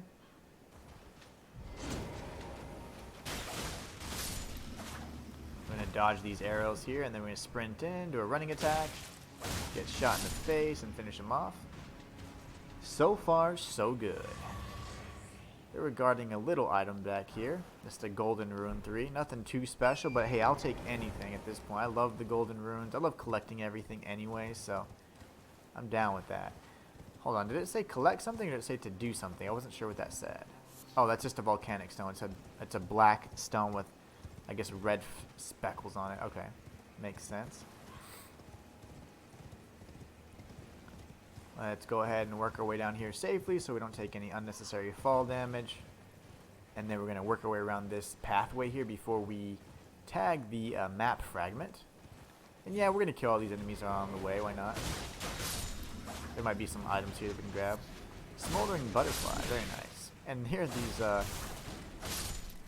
guess the avian marionettes, the ones that fly around. We saw him off in the distance, but because he was so far away, I thought he was actually a standard marionette. I didn't think he was the flying kind, but he was. So he got the drop on us. He got some free hits in. I am keeping my eyes up. I hear a teardrop scarab somewhere as well, very close by. Oh, there it is. Very nice. Visual cues are incredibly important here. I think this one's just going to run in a circle, hopefully. A lot of times I've been trying to do these figure 8 patterns, and it's really annoying. Let's see. Are you going to come? Yep, here they go. This one's a little bit more complicated than just a standard circle, but it should come around this way, hopefully. I've only seen the path once, so I don't know if I'll be directly on it, but let's see. Wow, that one is a little bit confusing. Look, he's zigzagging everywhere, isn't he? We got him first try. It's the Ash of War through and through. And we also grabbed a golden seed as well. Very nice. Let's go ahead and check out that Ash of War that we obtained. It's called Through and Through. Let's see. Again, I wish they had an icon that indicated that you had a new item or you'd obtained something new once you opened up your inventory, because it makes it very difficult to find since they all look the same. And if you don't recall the name of the item you got, it's virtually impossible to see what new things you have at this point, especially if you have as many items as I have. Through and Through. Here it is. Through and Through, a powerful archery skill using a great bow held in an oblique stance. Ready the great bow, then twist the bowstring to fire a mighty great arrow that can penetrate through enemies. Very cool. It's good for great bows. Now my build probably won't be employing the use of that ash at all, because I don't really even use bows in general. But let's see. That's not a merchant fire. Okay, that's the fire that we saw earlier. Okay, perfect. I was just For a second, I thought that off in the distance there was a merchant's campfire, but there was not. We have some of these guys, it seems. I'll go ahead and switch to my sword and rape here so we don't get caught off guard here. Very nice. Need to make sure that there aren't any fingernails sticking out of the ground, because then we need to be facing the fingernails instead of the palm itself. That way we can avoid any traps. So we're going to work our way up here and see if these guys are guarding anything. Bunch of hands. That one looks like he's flipping me off. That's not very nice. This is a family-friendly show, you bastard. There it is. That's what we like to see. I don't see any hands up on the walls. They usually love to ambush from above like that. Well, oh, here's another one. Very nice.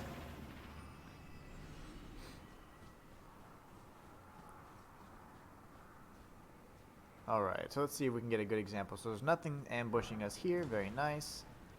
Got this genius over here. I'll go ahead and stab since he's just kind of waiting. Alright. Got another hand over here. Very nice. Got the guard counter. I didn't mean to get tagged there, but you know. I never mean to get hit. There's some volcanic rock. Got this little dude. He's just trying to take a walk, but, you know, he's also evil.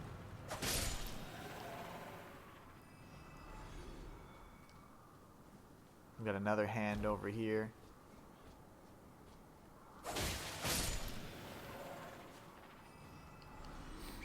Okay, so pretty much that would have been the path that I just walked down anyway. So just, that was interesting. Just a bunch of hands, a handful of those, no pun intended, handful of golden runes and little items there, like crafting material, stuff like that. Nothing special. Okay, cool. Good to know, though. Good to know.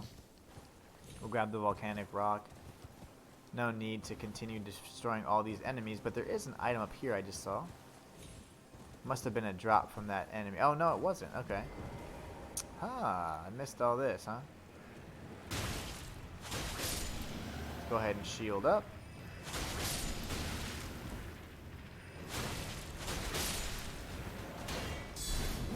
There you go. Got some somber smithing stones. We'll flask up here and we'll grab this item. We got some dragon wound grease. And there's the map fragment down below. Just guard it, just over there by that steel. So really excited that we're able to find that. Let's go tag it really quickly and grab this volcanic rock on the way down, because I love running in circles. And here we go. Got a big boy over here. He is definitely flipping me off. Yeah, so I don't think you can grab me on the other side. You can probably hurt me, but you can't grab me.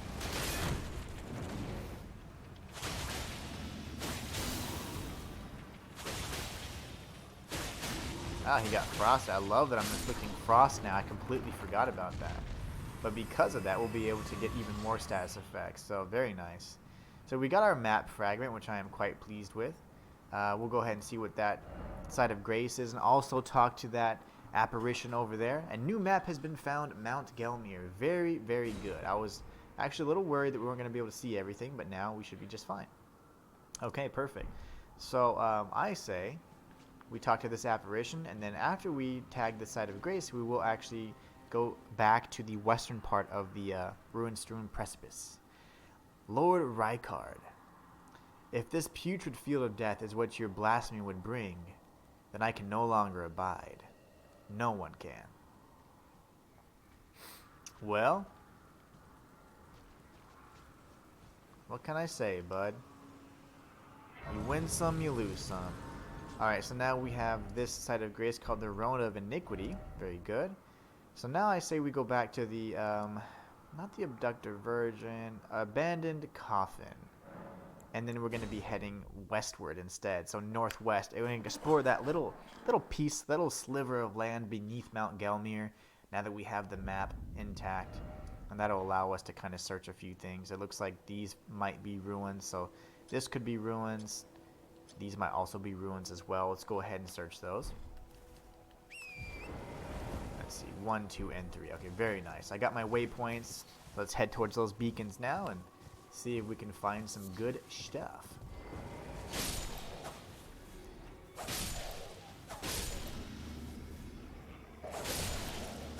Got tackled by a wolf.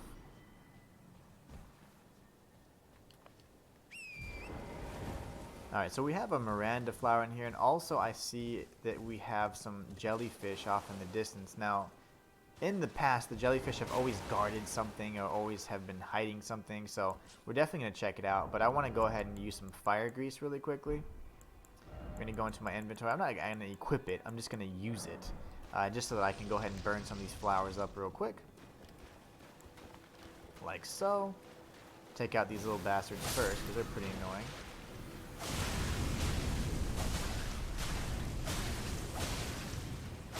There you go. The Altus Plateau doesn't seem too difficult of an area, so it must have been an area that I could have probably done in lieu of Caelid, because Caelid was probably the hardest area I've been to so far. Even some of the enemies, invaders, boss encounters, they're all quite difficult. There's an ash over there, probably a teardrop scarab that gives me an ash of war most likely. But let's continue searching this little lake first. There might be some other enemies that come out, like crabs or something like that, so we just need to be careful. There's a big hand over there, it looks like.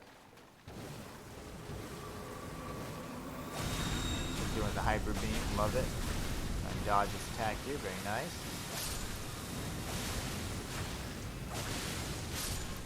We got the Miranda plant taken out. Go ahead and kill all its little cronies. I don't mind if I get poisoned. It's a pretty minimal effect as it pertains to like the damage and stuff, so I'm not too worried about that. Let's go ahead and equip some fire grease again.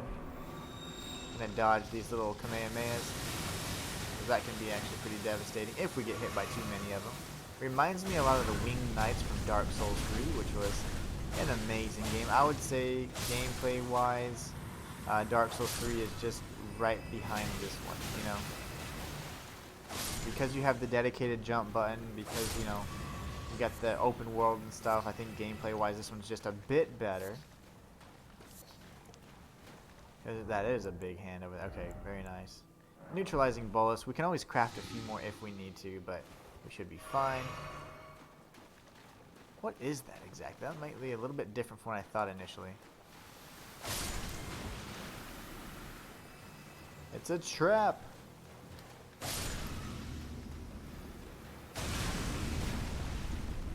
We'll go ahead and spam attacks here to go ahead and finish off this Miranda plant. A big one. He's gonna try and crush us. Pick up these Miranda powders and the poison blooms. I don't believe that the fire necessarily does any more damage, but it does definitely cause them to writhe in pain, which makes me happy.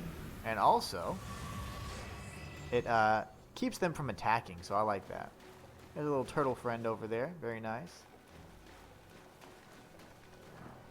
Got some more Miranda plants over here we can go check out. Seems like they're guarding something. So let's go see what they got for us. There's very long range on that little spiritual attack they do, so let's just go ahead and stay out of range here.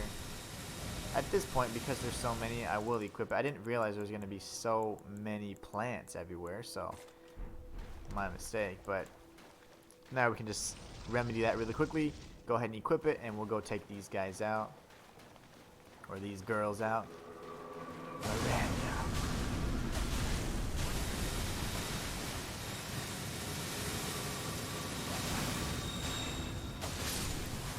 Again?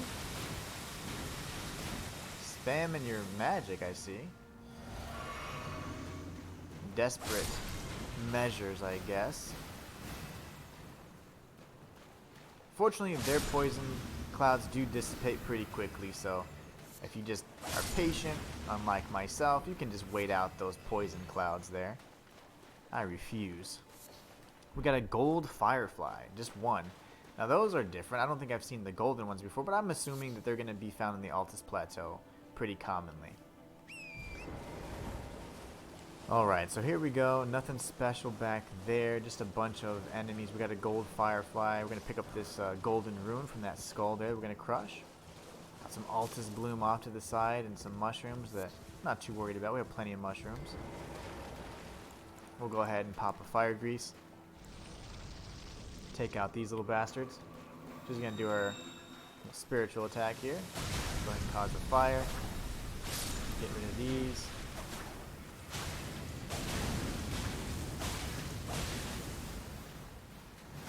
There you go. I guess the plants can have bleed inflicted on them too. Because I hit her once with that attack after I had regained some of my stamina and it just took a huge chunk of health away, so good to know. Now the cloud's dissipated, very nice, we'll take it out. Okay, very good, very good. Nice clean area there, I'd say. The only thing that kind of got my attention was this over here, like what exactly is going on here? This is the only area where these things exist, so let me go ahead and use like... Well, you know what, let's try out the Crystal Barrage, because I haven't actually used that since it's been buffed, so let's go ahead and give that a whirl. Yeah, still doesn't do anything damage-wise. Use the Glintstone Arc and see if we can hit him.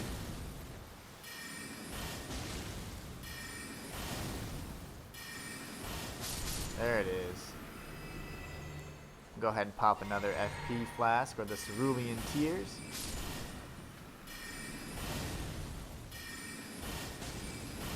There it is. Nothing here? You guys are just annoying for no reason? I guess they're just supposed to bring you in and be like, what's that? And then you get poisoned, kind of like I did. It works. That strategy definitely works. Alright, let's go ahead and continue on. We have a good amount of runes in our possession, so let's just be mindful of that in the event that we have to, you know, face off with something that could potentially kill us. We want to tag a Site of Grace if we can. And looks like we have... Oh, okay, I thought it was a friend. Not a friend. Got some nascent butterflies. We'll grab the Altus bloom as well. And here I thought we were making friends. Alright, so technically we can search this little area here. It shows that we're still kind of in the water, so maybe this is a different area than what I've actually marked. Let's go ahead and check it out. Could be a cave, potentially. And although they're showing us Crystal Bud, I really wish we could find Sacramental Bud. That would be the best kind of bud. Okay, so here we go. Yeah, we've made it to Ruins 3. That's fine. We can. I don't mind doing it out of order, as long as we search all of them. I'm fine. This is the Perfumer's Ruins. Makes plenty of sense that the Perfumers would have to rely on extracting the nectar or something from these plants to make their concoction, so that's pretty cool. I like that. Doesn't seem like there's a bunch of humanoid enemies. I saw one off in the distance. Looks a lot like Gostock, so more commoners. Actually, he looks a little different. That is a Perfumer. Never mind. Never mind. Alright, let's see. He sees me.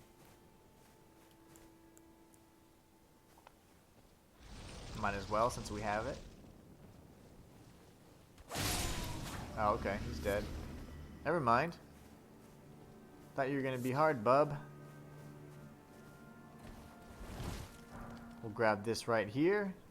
And go destroy the rest of these flowers. And yes, every cellar, every set of ruins, as we know, definitely has a cellar, so we'll be sure to check for one. We got another Omen Killer here. They can breathe fire, so we need to be careful, and they're spamming the mess out of their slam attack there. There's the fire breath. It does linger, so if you walk into the flames, you can get hurt. Missed my attack there, very nice.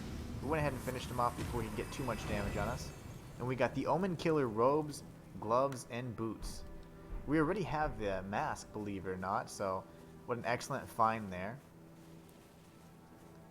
Let's take out some of these enemies, and then I'll show you guys on the map where to obtain this for yourself. Just 1 second. I'm trying to use, or get the most use out of my, my fire grease there.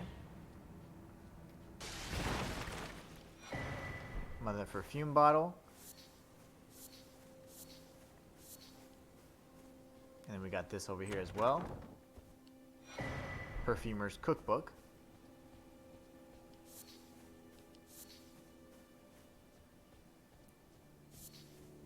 Alright, very nice. So let's go ahead and take a look at what we got. McKinnister says, the only criticism I've heard about this game are the bosses. And what specifically have you heard about the bosses? Please don't tell me, oh my gosh, they're too hard. Because of, and the only other criticism I think I could imagine or anticipate would be, oh, well, they just use the same bosses over and over again. I bet that would be something too. But either way, I'm not saying you're complaining. I'm just saying the fan base will always find something to complain about. But those are the two complaints I can imagine they would be talking about most. They're too hard, or they reuse some of the same bosses. I wonder. Let's go ahead and check out our armor. Now, we already have the mask, which I'm going to show you guys somewhere. The helm, as they call it. It is, oh, actually, no. We ended up getting a charm or a talisman that looked very much like their helmet. So we don't actually have the helmet. So let's see. Omen Killer. Let's see. Here we go. The robe worn by the Omen Killers, Butchers of Twisted Conscience. Its thick apron is worn in remembrance of Rollo, the progenitor of the Omen Killers and a perfumer of antiquity. This is it's not too heavy. Has some pretty decent damage negation as well, so not bad. It's got a lot of immunity, it looks like. Anyway, so if you guys are looking for the Omen Killer robes, they're actually in the Perfumer's ruins alongside the cookbook, the Perfumer's Cookbook 1. So we'll take a look at that as well. Perfumer's Cookbook. So let's take a look at it. It should be slightly different from anything I've seen before. Frenzied Cookbook. Oh, where are you hiding? I got some Nomadic Warrior Cookbooks. Armorer's Cookbook.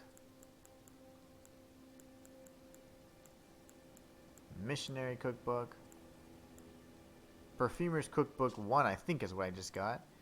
It could have either been 1 or 4. So we either got the Spark Aromatic and Uplifting Aromatic, or we got the Acid Spray Mist. So I can't recall which Perfumer's Cookbook I just obtained. I think it was 1. But even so, this is where you get a copy of the Perfumer's Cookbook, which can give you one of those 2 items there.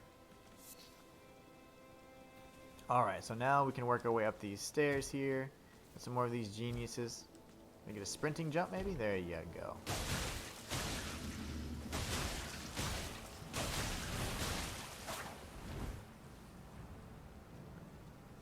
Lovely. Go ahead and use this fire grease. Sneak around. If we get a chance here eventually. That's okay, we're gonna get poisoned, so it's just time to finish him off. That's why it's important to inflict that flame first. Unfortunately, I thought I was gonna be able to take out that Miranda plant much more quickly, but this wasn't the case.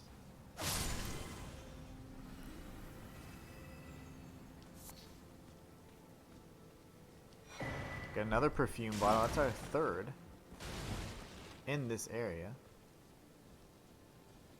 Now we're also going to be on the lookout for some cellars.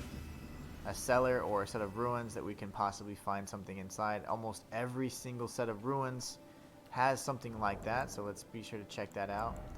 We're going to go ahead and use one and craft some more if we can. Oh, I only have the 1. I don't have any more dragonfly heads. Can you believe that? That's hilarious. That is hilarious indeed. Southern Red says, I'm thinking about getting this game. Well, I believe you should. I believe you should get the game. I think it's amazing. We could show you some of the ropes too. I know you're fairly new to the series, so I'd be more than happy to kind of tell you what I know about it. That way you can play it your own style, you know, and see what you like. There's a Rosa statue over there. We're definitely going to use that so he can point us towards a cave. It looks like the cave's probably going to be directly underneath us, to be honest, so that's awesome. We can go search that. We kind of anticipate there's going to be a cave because we saw this, the way this ended here, but it could be a cave around here somewhere. Very nice. Alright, so let's see if we can search what was back here. I'm looking for a cellar again. Usually, yep, here it is.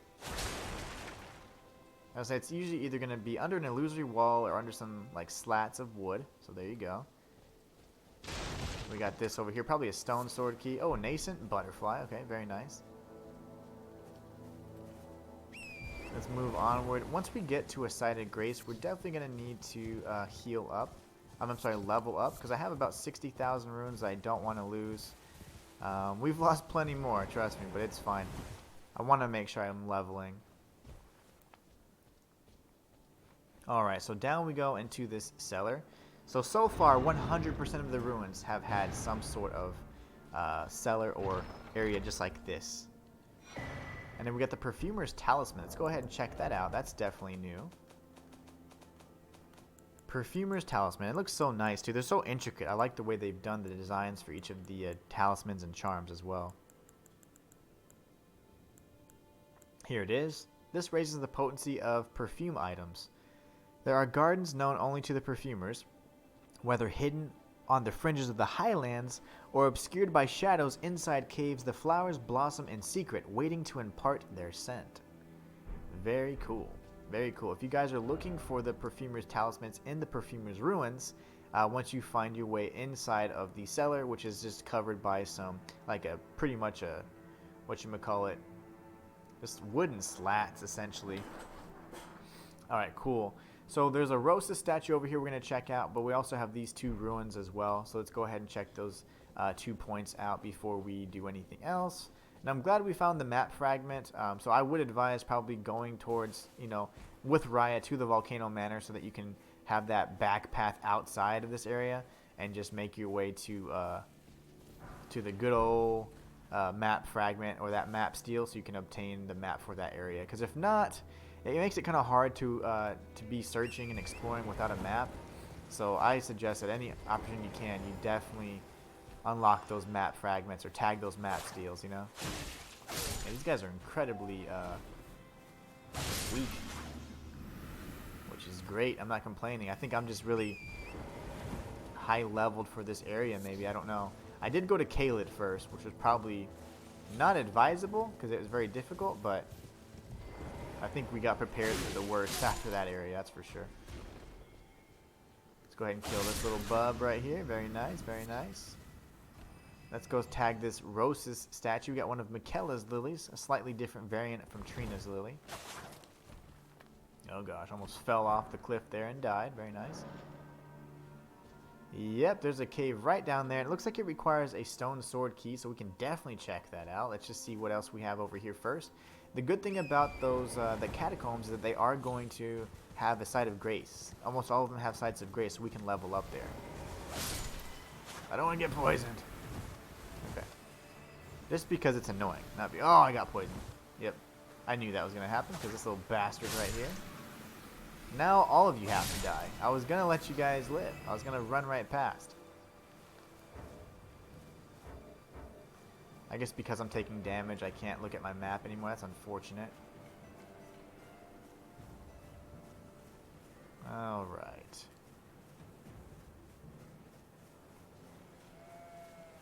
Bunch of little lambs that roll around like roly-polies. Okay. Well, let's go to the catacombs really quickly. I don't know why I turned so sharply to the right. Let's check back what's over here real quick just to see if there's anything on this cliffside. Nope, but there is some sort of village or something over there. That's very interesting. Huh. I wonder what that could be, because there's definitely like a shack or something over there. Either we've been over there or that's an area we've yet to explore. I'm not entirely sure yet, but either way, we'll find out. Now this Rosa statue, he's pointing us towards this catacomb over here, which is fantastic. Check to see if there's anything else around here before we enter the catacombs. The catacombs, catacombs. Nope, not a thing. Okay, so we'll go ahead and use a stone sword key. We have several. I think we're probably close to about 5 or 6 in my possession right now, which is great. Like to have extras in the inventory, that's for sure. I'm going to go ahead and open this door up. We're still getting some tick damage from the poison, but fortunately doing animations like this, we're not taking any damage at all because it's like forced time. We have unsightly catacombs right here. Unsightly. We're going to go ahead and rest at the site of grace and level. This will remove our poison effect and also just allow us to re-up our flasks. I'm going to go ahead and level here. We are using Radigan's seal, so we have a ton of extra stats. I think it's +5 for vigor, endurance, I think, strength and dexterity. So we're just kind of boss moding it right now. So we're going to keep, we're going to go ahead and bump up our vigor just a bit. And then next time we're going to go ahead and increase our intelligence up to 35. And then we're going to try increasing our faith and arcane. That way I can use at least up to 24. So I can use certain weapons that I've been eyeing since the beginning. So now that we're here, we've made it to the unsightly catacombs. So we're going to go ahead and search the rest of this area. I am going to switch over to my shield. And for now, I'm going to use St. Trina's sword because I love the damage that it does and also the sleep that it procs. It has a nice sleep effect, so many enemies can actually be put to sleep because of it. Very nice. So these guys have a little bit more health than usual.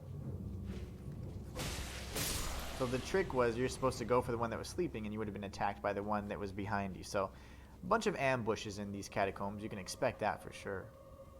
They're usually not too cheap. That's a big one. It looks like he's probably going to have a great axe. The one with the long tails. We've fought those before. They're scaly misbegottens. Watch him go to sleep.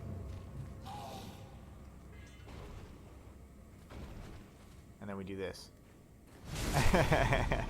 Wakey, wakey. Eggs and bacon. I love it. Got those delayed strikes, don't ya? But anyway, St. Trina's sword is definitely one of my favorites. I've had it on my person for a while and used it in my inventory just because I feel like it's going to be really useful in certain other encounters. Now, those particular enemies are really pretty easy for the most part, but you never know. We can probably drop down here safely. There is a second level underneath it as well, so we got to be careful. Okay. So there's definitely a few paths here. These catacombs get increasingly more difficult to navigate. And I'm always searching for illusory walls at this point in time as well. So if you see me banging up against walls, it's not because I'm crazy. There's actually reason. Trying to see if there are any illusory walls, so.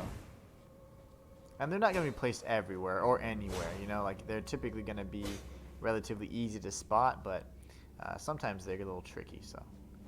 Alright, we know that there's something down here. I don't think I can fall down all the way, though, without dying, so we'll be careful with that. He can actually completely deplete my stamina with that charge attack, so we gotta be careful.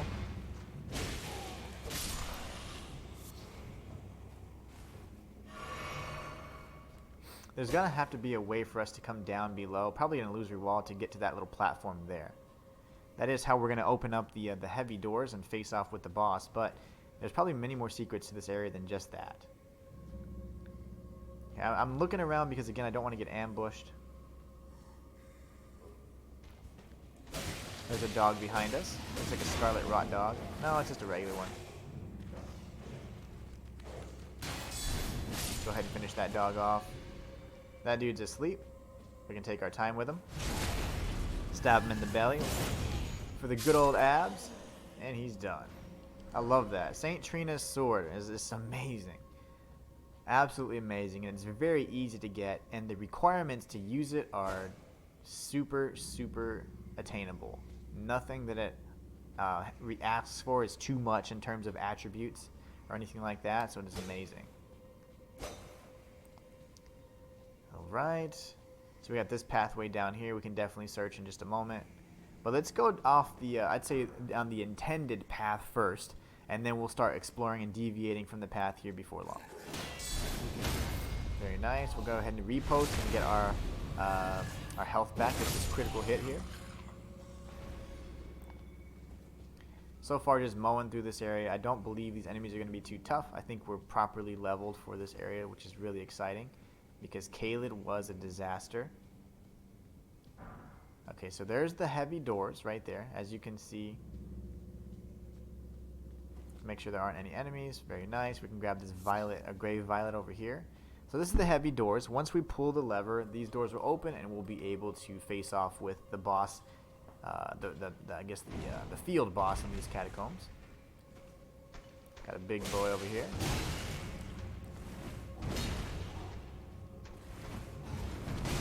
Nice. You get that wide sweeping attack. It's really easy to get hit by it, even if you just passively punched us right in the mouth. Very nice.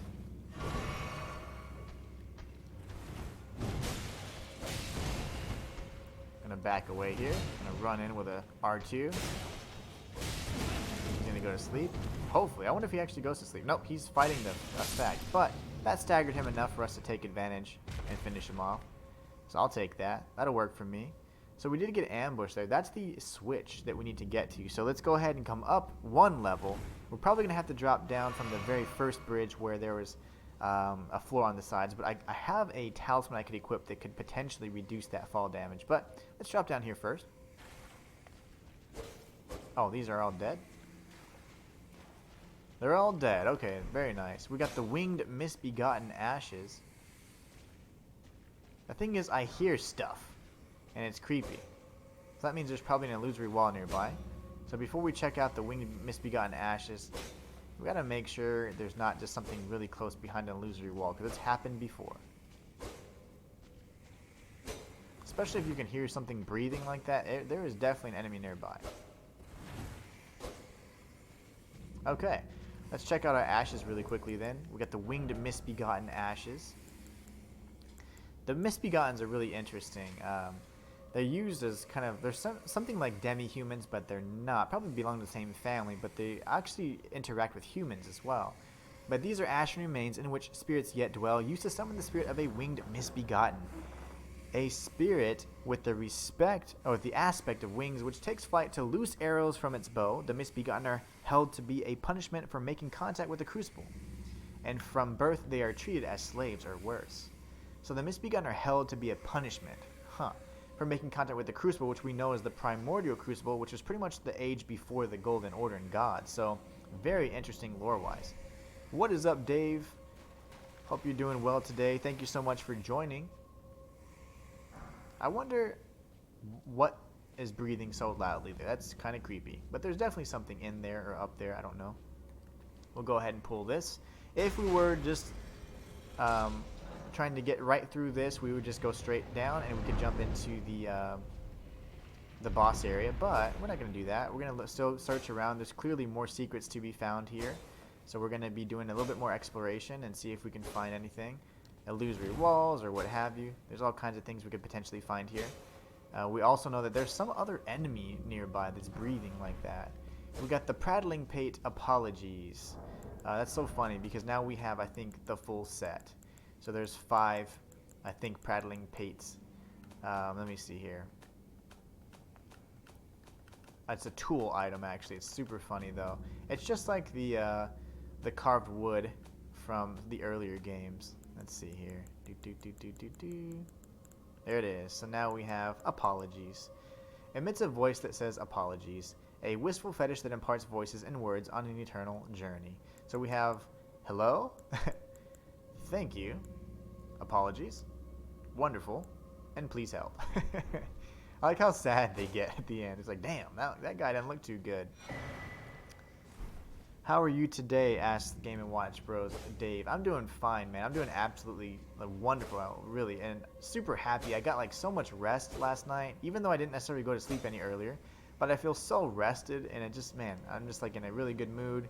I'm playing this game, which is right now my favorite at this point in time, so got a perfect excuse to play this amazing game. So, man, just having a blast. What is breathing so loud? Is it you? The only one that was alive?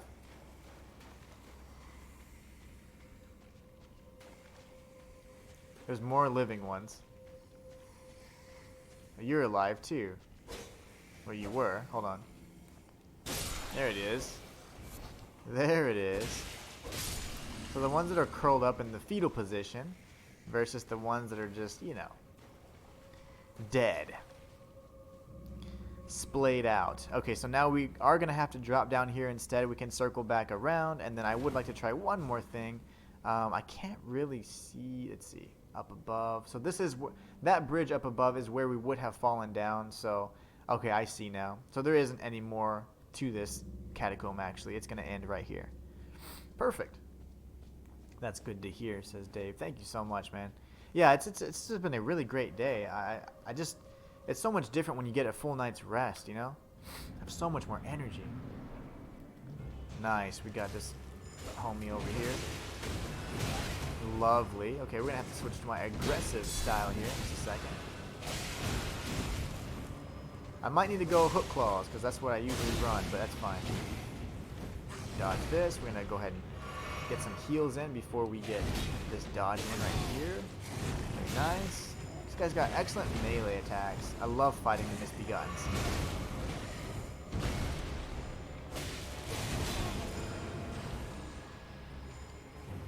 He can definitely fight the urge there, so that's fine.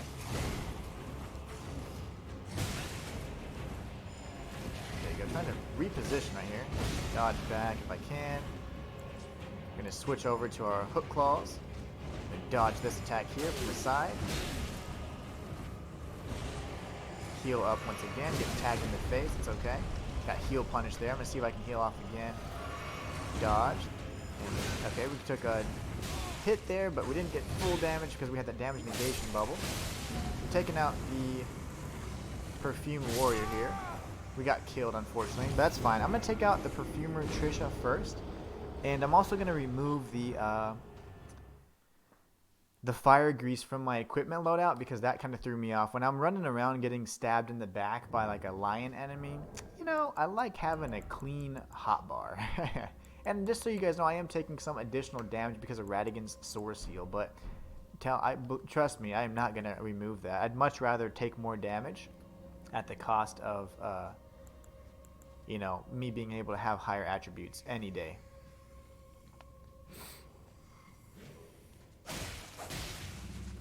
We got this bro that should be coming behind. Yep. Very nice. I remember that little trick, my friends. Let's see if we can just run down here. Very nice.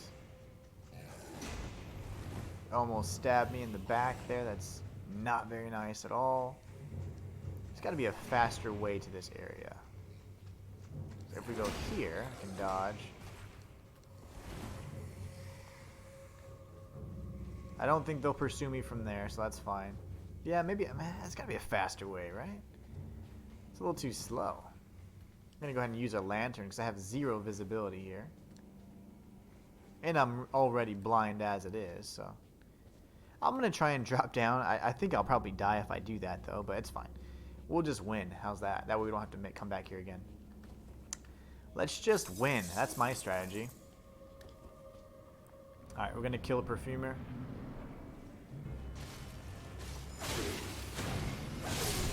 Done.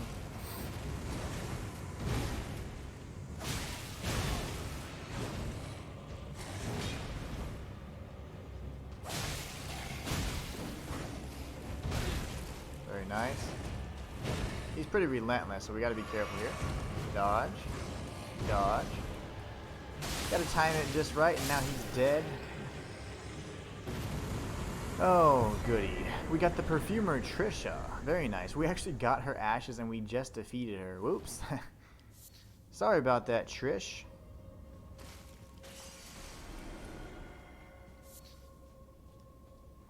Very nice. Let's go ahead and take a look at those ashes.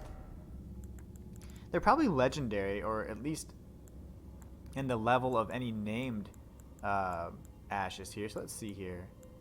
Perfumer Trisha. There you go. Ashen remains in which spirits yet dwell, used to summon the spirits of Trisha the Perfumer. Trisha was once known as a healer who dedicated her efforts to treating misbegotten. Very nice.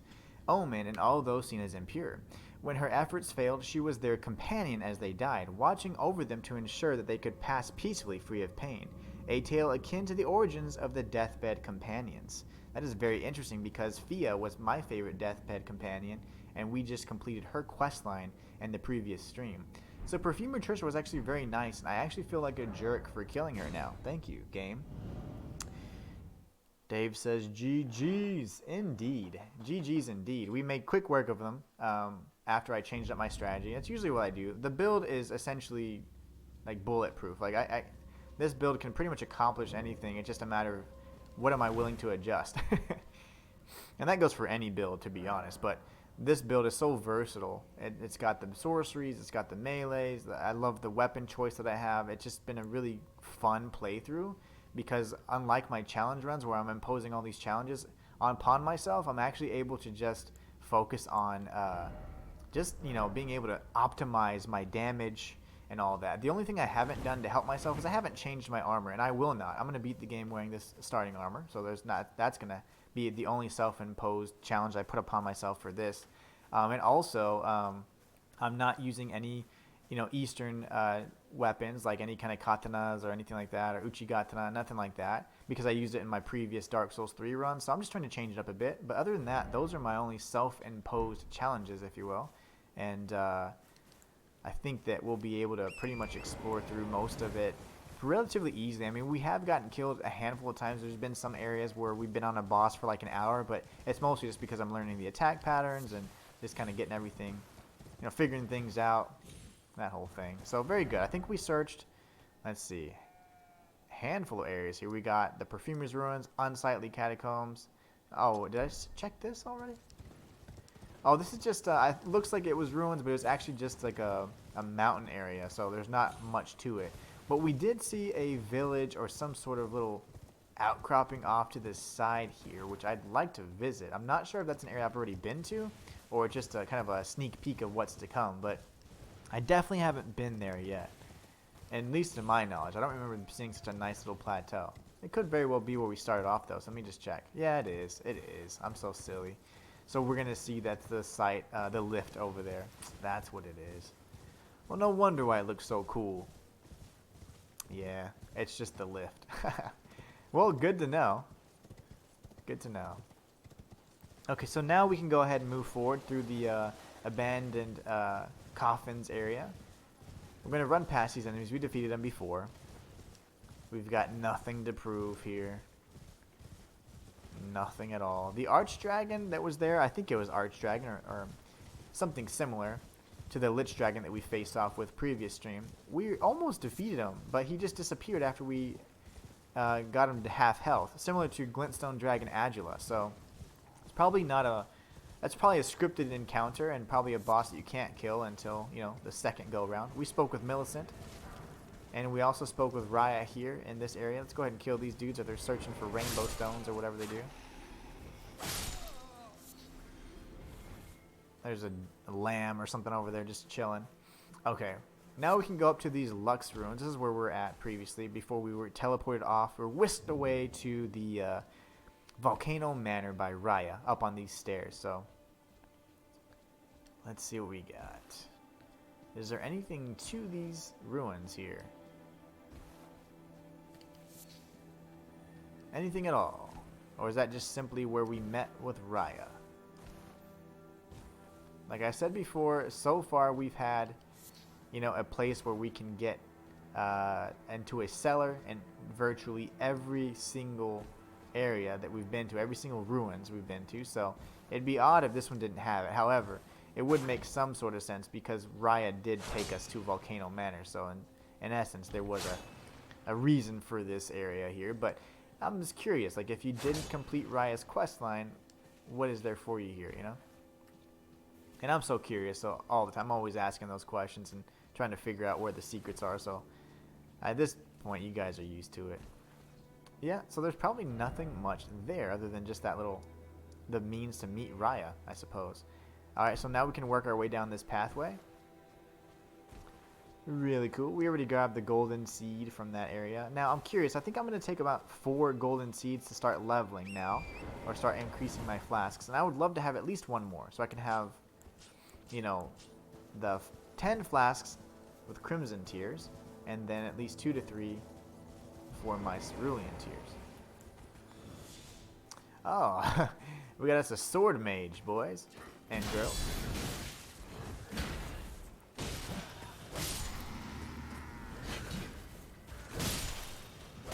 These guys attack so fast. They're so weak, but they attack so quickly. They always beat me to the punch.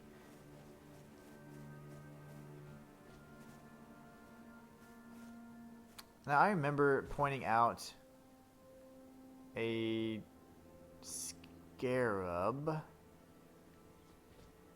I don't remember exactly where it was at, though. It was a teardrop scarab, and I don't recall where I was when I pointed it out, but I'm sure we'll find it again. I think it was in the area near the Volcano Manor, near the first Rosa statue that we discovered.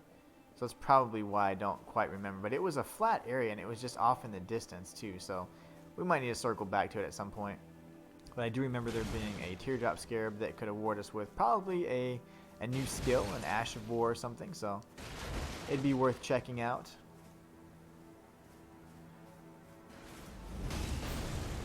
Okay, so there's a golem somewhere trying to shoot us, but where? Where's that coming from?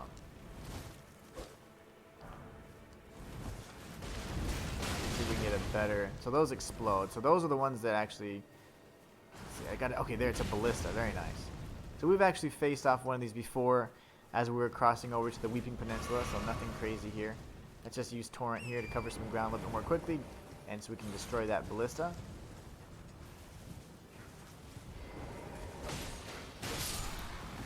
Very nice. That crossbow tickled, my friend. Oh my gosh, that was close. Let's go ahead and replenish the rest of our health with that backstab. He's going to drop us an item, so we got the Lord Sworn Bolts. Very nice. We'll go ahead and break his guard here. Get a critical in, and just for the hell of it. This guy is still going to hold on to the ballista. That's fine. That's fine by me. Just leave yourself exposed, will ya?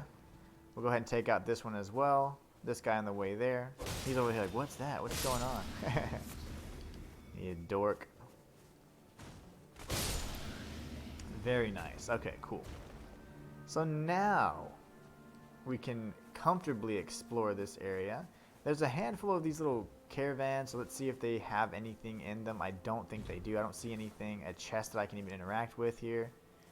But maybe this one does. It's always on one side, and I can never really tell. We got the Troll's Golden Sword. Yes. Yes, please. The Troll's Golden Sword. Let's take a look at that melee armament. Troll's Golden Sword. All I'm saying, FromSoft, is if you guys want to patch stuff and make things cool, like on the map, in the inventory, if I pick up a new item, there should be like a new icon at the very top where I can tab over, and then also in the inventory itself, there should be like a different color or the word new or something. That way I know there's new items. This is a Troll's Golden Sword, a sword given to the lesser giants who fought for the Erd Tree during the war against the giants long ago. Though they have lost their minds, they stay inseparable from their swords that are in sad shape, such that the gold plating had flaked away. The skill is Troll's Roar. We've seen that before. And this is primarily a strength-based weapon. It is a colossal sword as well. If you guys are looking for the Troll Sword, it's actually, once you pass the Erd Tree Gazing Hill and go into that first encampment, it's in one of these caravans off here. But you want to make sure you destroy the ballistas first so that you can actually safely navigate this area without getting shot at like I was. We got some lightning grease. Very nice. I thought I saw some more. There you go. There's a handful more of these caravans, so let's go ahead and explore them and see if we can find if these hold any items in them as well. It's very likely that they do. Many times they do, see? If you see that they have like candles by them, then they're active. We got the Great Shield Talisman. Let's go ahead and check that out as well. It is they identify as a talisman, so we know it's not a weapon or something, or a shield. Let's see. There it is. Boost guarding ability. The Knights of Lanedale once modeled themselves after the tree sentinels. Their purpose is to protect that which deserves protection, and thus the shield always comes before the sword. Very cool. If you guys are looking for that talisman, you can get it in the other caravan, just in the same little encampment area, just past the Erd Tree Gazing Hill. Really? You bouncy little skull. Alright, so that was the two, right? 1 and 2. I don't see any other caravan, so I think we're good there. So we can go that way, but let's go ahead and search the rest of this encampment that we kind of destroyed over here. I'm sure they won't mind. Alright. Ouch.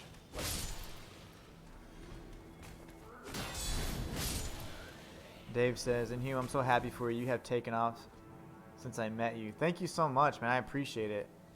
It's because, largely in part because of you and your support that I've been able to take off. So I am forever thankful for that, man. The support that you've given me, some of the guidance, and some of the things like the Discord, which is a platform and that I never used before. So it was really awesome to be able to network that way and find, good people in the community, not just, just fending for myself like I normally do. All my YouTube stuff, for example, is just purely my own, like me just going off my own steam, and it's taken so long for me to get where I've gotten on YouTube just because, you know, I didn't have a community or people to, you know, bounce ideas off of or to grow off of or to grow with. And so on Twitch, it's been so much different, and it's been much more enjoyable. I love YouTube, and I will never take that away because it's literally, you know, one of the ways I'm able to help pay my bills. But just the fact that I've grown, I think, so much easier on this platform because of the people and the community and the networking. It's just, that's something that's invaluable, you know, and I'll always be appreciative of that. So I thank you, bro. And sky's the limit, man. So this is only the beginning. Literally, this is my only source of income, Twitch and YouTube. So this is my business. This is my lifeblood. So it's gonna grow. It's got to. It'll continue growing. If anything, I never give up. Alright, cool. So, oh, you know what? This is the actual Dectus lift area. So let's go ahead and search that as well. What is this? Is this the Lux Ruins? Okay. The back part that I could never get to. I got it. So we're going to go this way. Why is there another point here? I hate when there's so many. I freak out when there's like more than one waypoint. I don't really mind actually, but if there's like two and I'm like, wait, where did I go? So I need to go to this lift over here. Is it a tree sentinel? Oh my gosh. Please don't be. Please don't be. Just be a regular bro. Oh yeah, it's just a regular guy. Okay, good. Let's go take this guy out real quick. I was trying to be greedy there. That's what happens. He's dead before he even gets up. That's great. Dave says, of course, man, I see you in the potential. It was a no-brainer to help you, man. Thank you so much, man. I appreciate that. We got the Langdale Night Greaves. Very nice. Okay, we got a whole little platoon here. Let's use some magic. I want to try. They said they increased the damage of Crystal Barrage. Yeah, no, they didn't. Still kind of trash to me. I was really excited about the crystal magics, considering, you know, Big Hat Logan and all, but you know, it's fine. Nice. You guys have different types of little fire bombs. And you, sir. Too easy. I love this area. It's nice to be in an easy area. Going to Caelid so early, I think, forged me in the fires of Scarlet Rot and Hell mixed together. And because of that, we are better for it. We're better at this area. The game has become a little bit easier for us because of that. We faced off a very difficult area early on. Looks like we have a bow wielder and a melee one. Yeah, okay. Lovely. Lovely. We should be able to take them out. Let me try something really quickly, though. I do need to flask up with this. I'm going to leave this here as well. And then we're going to get really aggressive here in just a moment. Also, if anyone can remind me to get rid of that Crystal Barrage. I do not want that in my memory slot. It disgusts me. It's much too weak.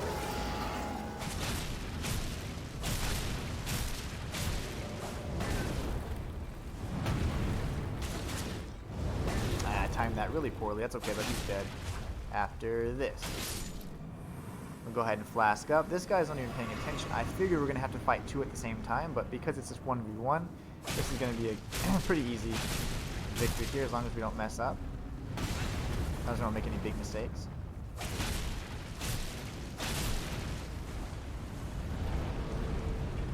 In a weird area like this, whenever the terrain is a little bit off, it's always very difficult to fight the enemy, so you want to get them on flat ground, if at all possible. Even if you think it might be to your benefit, it may not be, because some of the strikes and the collision detection starts getting a little wonky when you're not on flat ground, so always be mindful of that.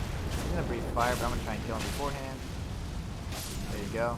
Took a little bit of damage there, but it's fine. I wanted to go ahead and aggressively get that kill in, so we can take out that threat and we can safely explore this area. Kick some butt in the game. I plan to. Thank you so much, Southern. I plan to, Red. Plan on kicking as much butt as possible, actually. Let's see here. So, I am confused. I am confusion because how... Like, what do I was supposed to have somehow oh, okay. Never mind. Let's watch.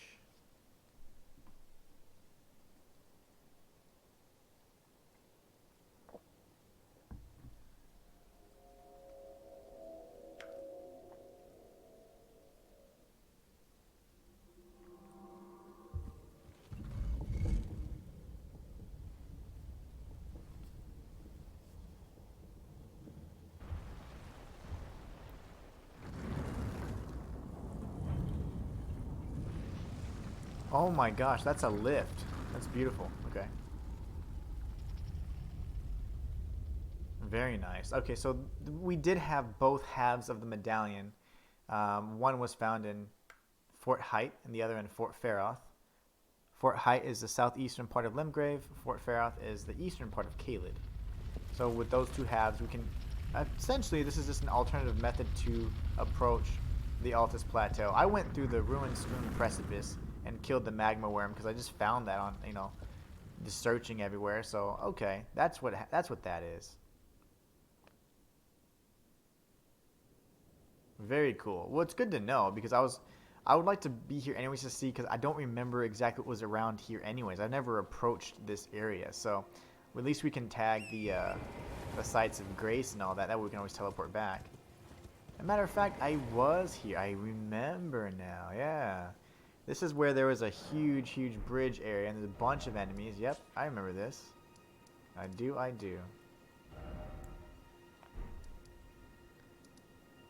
Nomadic merchant. The good thing is with the update now we have, you know, the merchants and other NPCs marked on the map. We also have a few more NPCs and the quest lines that have actually been added to the game as well, which is really cool.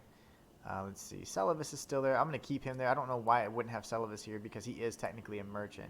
And Pydia died, but there was a merchant there as well. So it's not perfect, but hey, our marker system in addition to the update and the patch will be good enough. Alright, cool. So at least now we have this pathway open. That was making me nervous. Alright, cool. So let's see here. We've got a few things we want to search. It looks like to me, clearly we have a cave here. This is the, I guess, the western part of Altus Plateau, which we can definitely search. I say we explore the rest of this area then. So we're going to go back to the Wyndham Ruins and do all that good stuff. And then what we'll do is we're going to go to the Shaded Castle area as well. So, very cool. At least now we have an idea. I'd like to knock out this western half of this area first. Yeah, so it's going to be this whole chunk right here. I will not go into Mount Gelmir just yet. And then we're going to come up here as well. Okay, very nice. Very nice. We have something of a strategy now. So, maybe we can find that teardrop scarab that I was referring to earlier. I swear I saw him just sitting off and I was like, oh, I'm going to get him in a little bit. But I never did. I think I was rushing through so that I could grab the map steel, or the map fragment from the map steel more specifically, but you know. So he's pointing over there. So there's clearly some sort of catacombs in this area then. Very good. We know that there's a bunch of skeleton enemies, so we have to kill them twice so that they can die permanently. And I'm cool with that. Back up in the Wyndham Ruins, let's go ahead and grab some of these items here. Take out these skeletons before they become a threat. There you go. Stormhawk Feather. Speaking of Stormhawk, I would like to check on Nefeli once again. I did give her the Stormhawk King Ash, so she was pleased, but she still hasn't done anything else, and I wonder how to progress her questline. Because now, with the patch, as I mentioned earlier, we have questline additions to Nefeli Low, Kenneth Height, Gostok, and Dialos, which we've met each and every one of them, and we've progressed them to a bit. So now it seems like those questlines that seemed incomplete actually have an ending to them now. I forgot to kill this dude twice. What a scrub. Rookie mistake. Very nice. We'll wait for him to come back and we can kill him as well. Alright, so let's see here. They did drop something for us, so he wasn't a complete jerk. Got a human bone shard. Hell yes. We win the game. Golden Rune 4. Let's go ahead and kill this guy. I don't really care about getting sneaks or backstabs. I mean, these guys are relatively easy, and that animation would take longer than me just killing them outright, so just gonna do it the old-fashioned way and use our mitts. Alright, let's come up here first, and then we'll go down to the area that's kind of flooded, or the lake area there, and we can search the rest of that. A lot of flooded ruins. A lot of flooded ruins here in the lands between. Alright, we'll circle back up and around.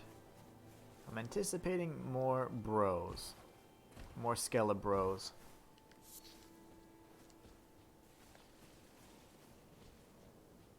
Also looking for the entrance to the cellar, because you know that there always are one.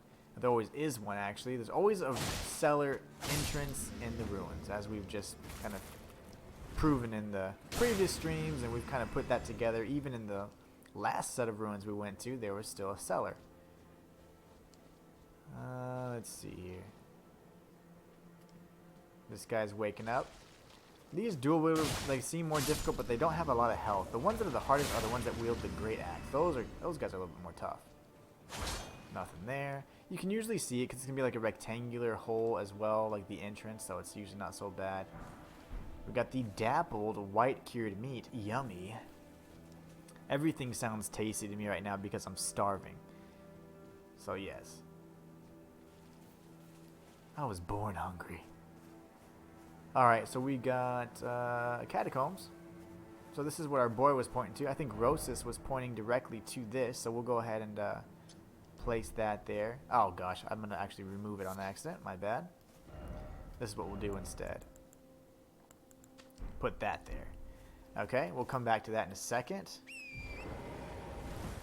I forgot to change out my my sorcery as well. I gotta get rid of that crystal barrage. That is an incredibly annoying and relatively useless spell. We also have another secret up there. Very nice. That could have been where I entered from, maybe? Yeah, this is that Seathwater area. Okay. Maybe, right? I don't know. Well, one thing at a time, though. So let's go ahead and return back to this lake. So I'm just trying to get my bearings here, but I do believe I actually passed through there whenever I came out of the, I guess the magma plate with the magma worm boss fight. Very possible. We got all these bros over here. Let's go ahead and take them out. Got 3. We got 2 spear wielders. Crossbow dude. There you go. Very nice. Let's come up here and grab this item, but we do have a skeleton warrior that is forming. Go ahead and destroy him really quickly. I'm getting shot at. I didn't even see you, bro. Camouflage. Alright, so where is the cellar? There must be a cellar nearby. We get some Trina's lilies here. We know there's a handful of skeletal enemies in here as well.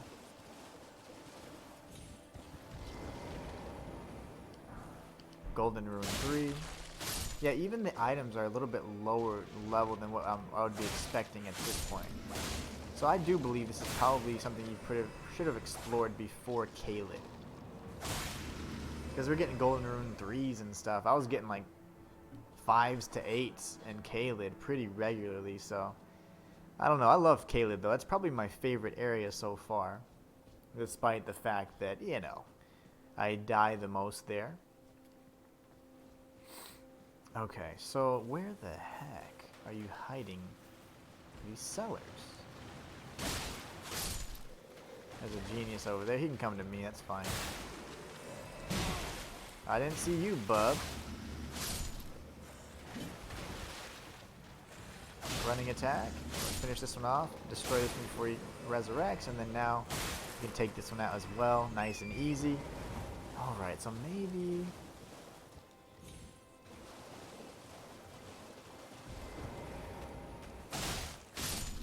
maybe we can try over here. These sets of ruins. I don't think they're different ruins. They're probably all part of the same group of ruins here.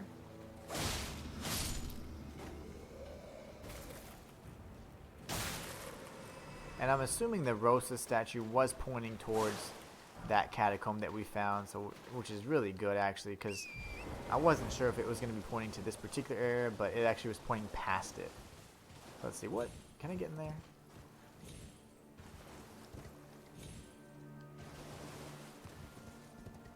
Oh, it's just inside, okay. Makes sense, nothing special there. Make sure there isn't an illusory floor there, I really doubt it. That would have been awesome. Let's go kill these bros real quick and head over to this area.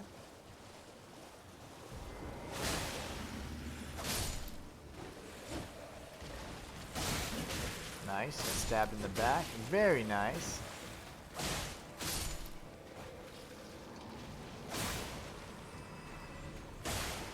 Go ahead and flask up because we have plenty of heals at this point.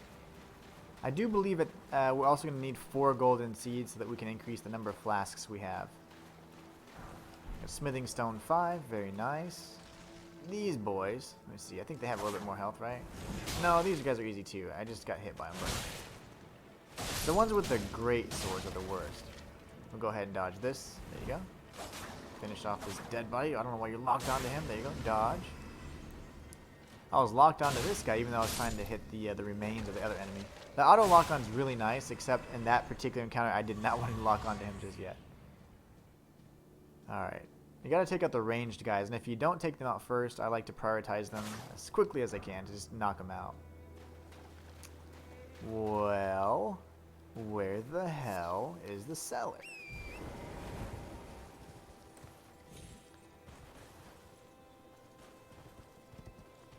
I don't see anything that would seem like the floor would open up for me anywhere here, so very interesting. Those harder enemies were over there, but they're not guarding anything. No special items other than the smithing stone. But we've seen plenty of those, so nothing too special there. I don't know. I'm curious, so I will mark these just to say, hey, maybe I didn't find everything. Maybe I didn't find everything, but so for the sake of just time and enjoyment, let's go ahead and move onward, though. Let's see, this is Seathwater Cave. I swear I came through there. Yeah, I've already rested here before, so what is this? Oh, yes, yes. This is when I broke out of the Abductor Virgin area. Oh, man, I'm doing a guide on that today, guys, so you can see. I want you to experience that. It is so amazing. I'm not going to spoil it for you. I'm just going to put a guide together that way if you guys want to figure out how to figure out and trigger that encounter, you can.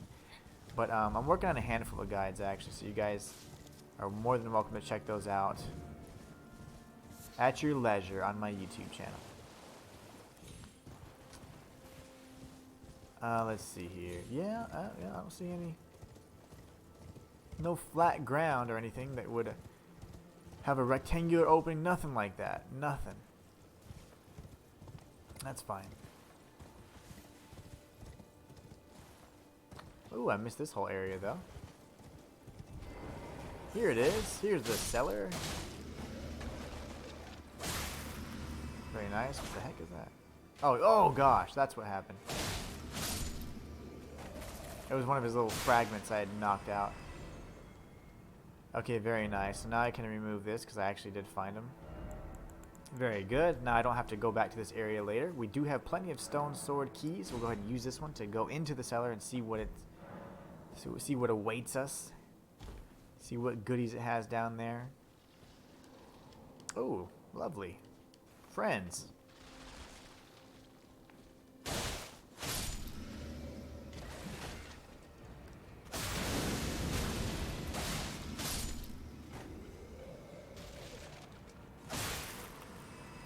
And we're going to attack him aggressively, finish him off, and then we'll flask up.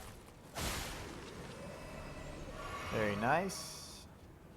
Yeah, this is definitely a lower level area, one that we could have visited earlier for sure. Because that's the boss blocking that, or the guards, you know, blocking that item. Pearl Drake Talisman +1. We already have the Pearl Drake Talisman. It pretty much boosts any damage that is not physical. So now we have +1, which is really cool. Upgraded version. The really neat thing about the upgraded versions of talismans and stuff in this game is the fact that you actually get like a visual in the item. You actually get a cool aesthetic like upgrade to it. It's really neat. Anyway, so I'm going to show you guys how to get that. So from the, pretty much when you approach the Altus Plateau, however you want to get to it, once you get over towards the Erdtree Gazing Hill, if you head up this area right here, you'll see a Rosis statue.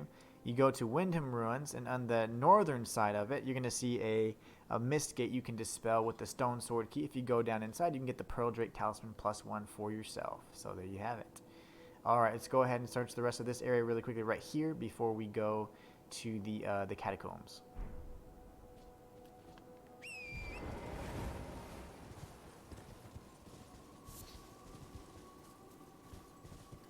Please be sacramental, bud. Please, please, please. Oh, goody. I saw that and I said, yes, we need that for preserving boluses really badly. And I hope that that is a respawnable material. I will say that previously they have not respawned. So in any other area that I have gotten sacramental bud, I have returned multiple times after different streams, after different time periods have passed, and I have not yet been able to get them until right now in a new area. So once I got them the first time, they just don't come back. Very cool. Alright, let's go ahead and search this catacomb now. Get us a nice site of grace as well. Alright. We're in the Windham Catacombs. The Windham Catacombs. We'll go ahead and rest.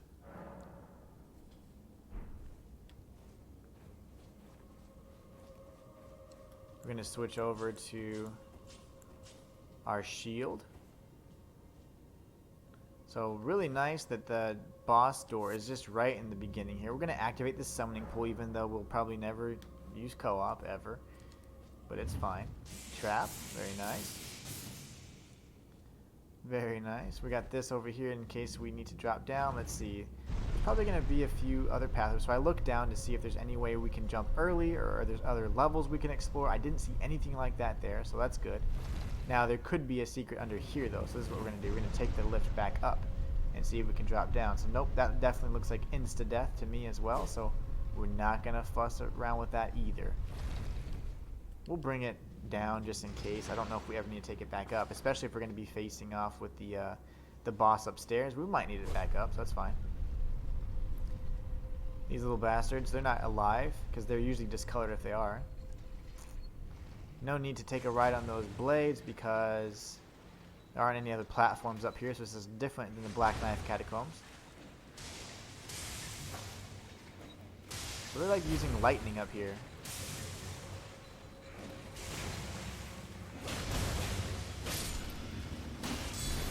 Very nice. We'll go ahead and get the critical so we can top off that last little sliver of health. Now typically the gargoyles and these catacombs are leveled appropriately, and you can tell that these would be a little bit tougher at lower levels for sure because they're a lot more beefy. We got this genius over here, the ambusher. Because again, it wants you to go in and try and attack the one on the wall, and when you do that or try to, you get stabbed right in the back. But they're very susceptible to guard counters. They have very little poise, so I definitely suggest you use the guard counter so you can get a repost and take them out quickly. Now I want to make sure there aren't any hanging on the walls here, any on the ceilings, anything silly like that. We'll grab this Grave Glovewort. It's good for upgrading ashes. Ash summons, if you will. Okay, we got to be careful. Yep, I was going to say, something might drop on us, and lo and behold, something dropped on our head. We're going to go ahead and switch to our hook claws right here. Yeah, I got grabbed anyways. I was trying to reposition, and it still got me. That's so funny. We're going to dodge away here, dodge away. Should not be taking this much damage here, but that's fine. Back away. Let it strike, and then come back in. There you go. Back away, let it strike. We got some zombie enemies behind us as well.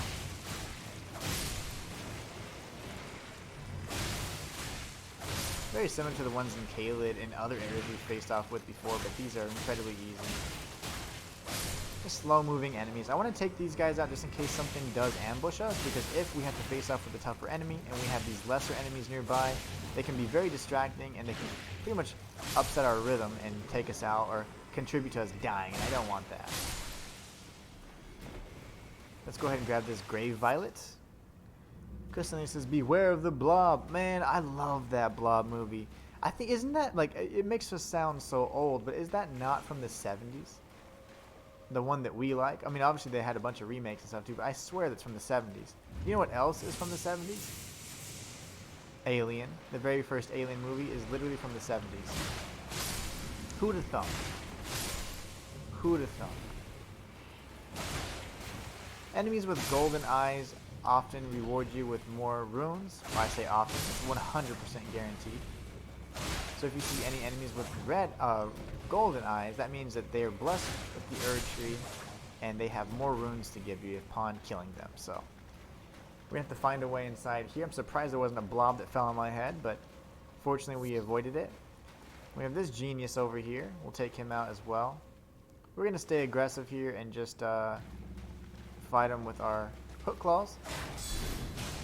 He has guard counters that he likes to employ relatively well, actually. He's really good at using them.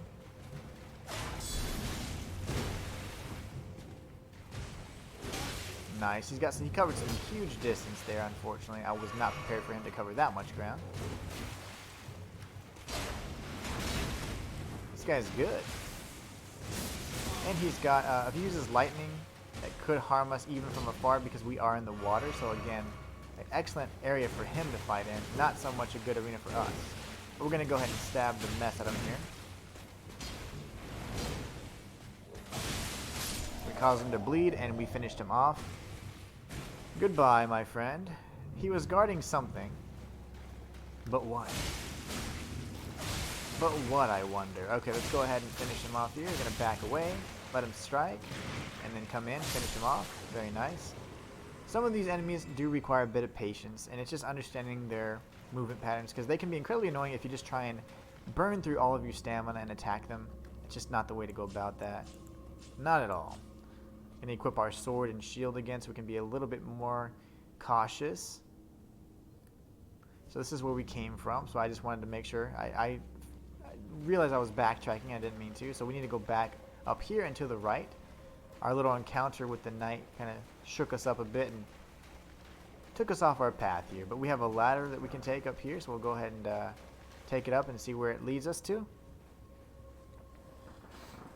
I'm surprised, Lena, you didn't say finish him.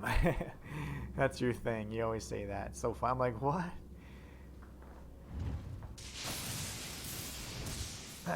Oh gosh. Let's go ahead and get a repost so we can get some health back. Ah, we killed him. We killed him on accident. I was trying to readjust my seat, and I stepped on that trap when I wasn't paying attention. Stone sword key was lost with use. I am interested. How many more of these stone sword keys do I have left? We have 3 left. Okay, so we need to start farming some more keys, guys, because I'm getting nervous. I like having a bunch. We got the Lightning Scorpion Charm. Let's go ahead and check that out as well. The Lightning Scorpion Charm. This is a talisman carried by assassins who strike unseen, patterned on a scorpion freshly shed of its exoskeleton, its claws seizing a heart that sparks with lightning. Raises lightning attack power but lowers damage negation. So these lightning charms essentially boost damage but lower your damage negation. So they boost it for a specific element. This is lightning power, this is holy attack power. So we already have a sacred scorpion charm that we ended up getting from an invader that we defeated over in the smoldering church area. So that's interesting. This could be an illusory wall, but sadly it's not. Sadly it is not. That's okay. Let's make sure we don't get ambushed here. There's a genius over there. So that must mean there's somebody off to the sides here, right? Oh, lovely. Spikes. Spikes. I love spikes. Yep. Love that. Okay. Go ahead and get a critical. Get some of our health back. There's another genius over there. Very nice. Go ahead and flask up here. We'll destroy him with Rock Sling from afar. This thing has a massive range, so I absolutely love this sorcery. This is my favorite sorcery. Any of the meteor or sorceries or gravity sorceries are definitely my favorite, just because of the I have the meteoric staff, so I deal even more damage when I use them.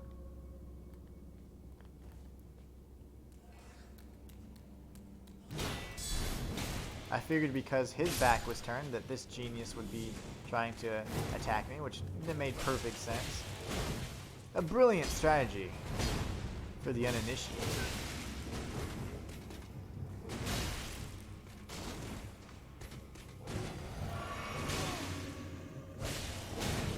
Go to sleep. You're not gonna go to sleep? Okay, he attacked way through that and that threw me off. Oh my gosh, now I'm nervous. I was panicking for a second. I thought I triggered the sleep, but he fought right through it. He fought right through it. Okay, so now we have the switch, which is fantastic. That opened the door from the very beginning, so we can also go across this way, though. I feel like he was hiding something, this little genius over here.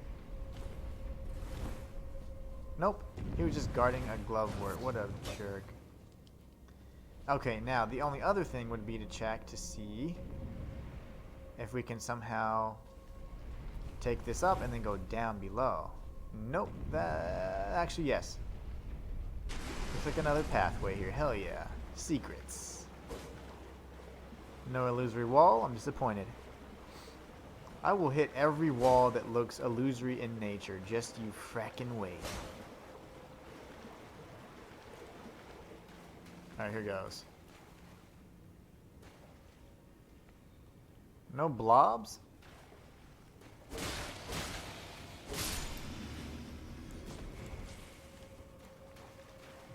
go ahead and take out these zombies. Oh, he grabbed me. I timed my attack so poorly, and because of that I got punished.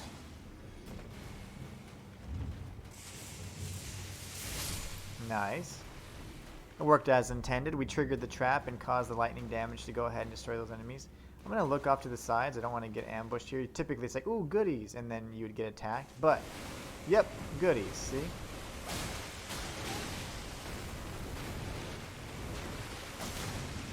This crab shall die.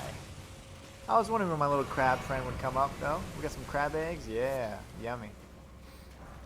Got magic grease. Golden Rune 5. And an Ancient Dragon Apostles Cookbook. We also have another crab friend. The Ancient Dragon Apostles Cookbook. Let's check that out as well after we grab these eggs. This will be a key item, and we're going to be looking at our cookbooks here. The Ancient Dragon books look fantastic. So this this teaches us lightning grease, drawstring lightning grease, lightning bone arrow fletched, and lightning bolt. Lightning bone bolt, very nice. So now we can craft lightning grease. That is incredible. I'm sure we need the furlonging, whatever they're called, plants, the ones that usually show up on fields where electricity has struck. That is awesome. I wish we would have been able to break through there. That would have been nice. That would have been nice, but that's okay. We'll come back this way then. Of course we can't use our steed. I don't know why I was trying to do that. Just to move faster, I guess. I am incredibly impatient. And considering how slow I take these games, you'd be like, are you sure? Are you serious about that? Maybe there's a switch. There's got to be, right? There's got to be a lever or a switch. If not, I have to warp back to the entrance, which I don't even think I can warp. Yeah, I can't warp. Ah, here it is. A lever that I missed. Right off to the side. This lever will open up this gate here for us. Take us back to the area that we first were in when we fought the knight. We can either take the ladder back up, which we don't really need to. We can go back this way. Be a little bit better. Surprised the lightning didn't strike. I walked right across that trap. This is where we're opening the door and all that other good stuff. So now we just need to head back to the entrance, essentially.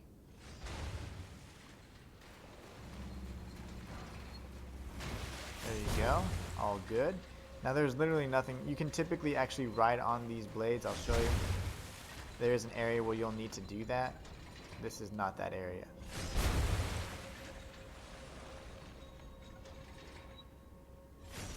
Actually, hold on. The camera looks kind of weird there. Hold on 1 second. Nope, it's not. Very cool. Alright, here we go. So now we can go back to the heavy door, which is right in front of the main entrance, and then we can take out the boss. The boss of this catacomb, which watch it be like, it's now 5 Erdtree Burial Watchdogs. At this point, I think we've become incredibly efficient at destroying those enemies. You know, there's no purpose for me not to heal, considering the Site of Grace is literally just steps away from the Catacombs entrance. So let's go ahead and check it out. Quizador asks, do you use summons? I use NPC summons, absolutely. But I don't use the Ash summons, not on this playthrough. I experimented with them, and I think they're fine, but they're just not for me. I am using them very much so on some of my other files that I have, but I don't use them on the Inhuman one file, the Prisoner. The Prisoner is purely, you know, if you can be melee and sorcery. We don't typically use the summons. Just stay out of the water. Oh, we're in the water anyways. Yep. Okay. Well, that sucks.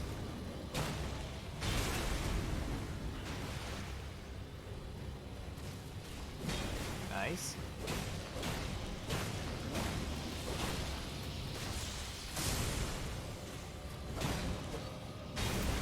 Got the iframes there. Quizador, I didn't even know you were still here, brother. Thank you so much for supporting, man. Thank you. Hope you're enjoying. And I hope it's not spoiling too much for you. I apologize. I am trying to be thorough, but at the same time, you know, I want to make sure that if, say for example, anyone was to try and get here and find some of the things I'm finding, that you can easily do it. Goodbye, Erdtree Burial Watch Cat. It's a cat. That is not a dog. I have never in my life seen a cat like that. This is the Gloveworts Picker Bell Bearing 1. We have plenty of bell bearings we need to give away.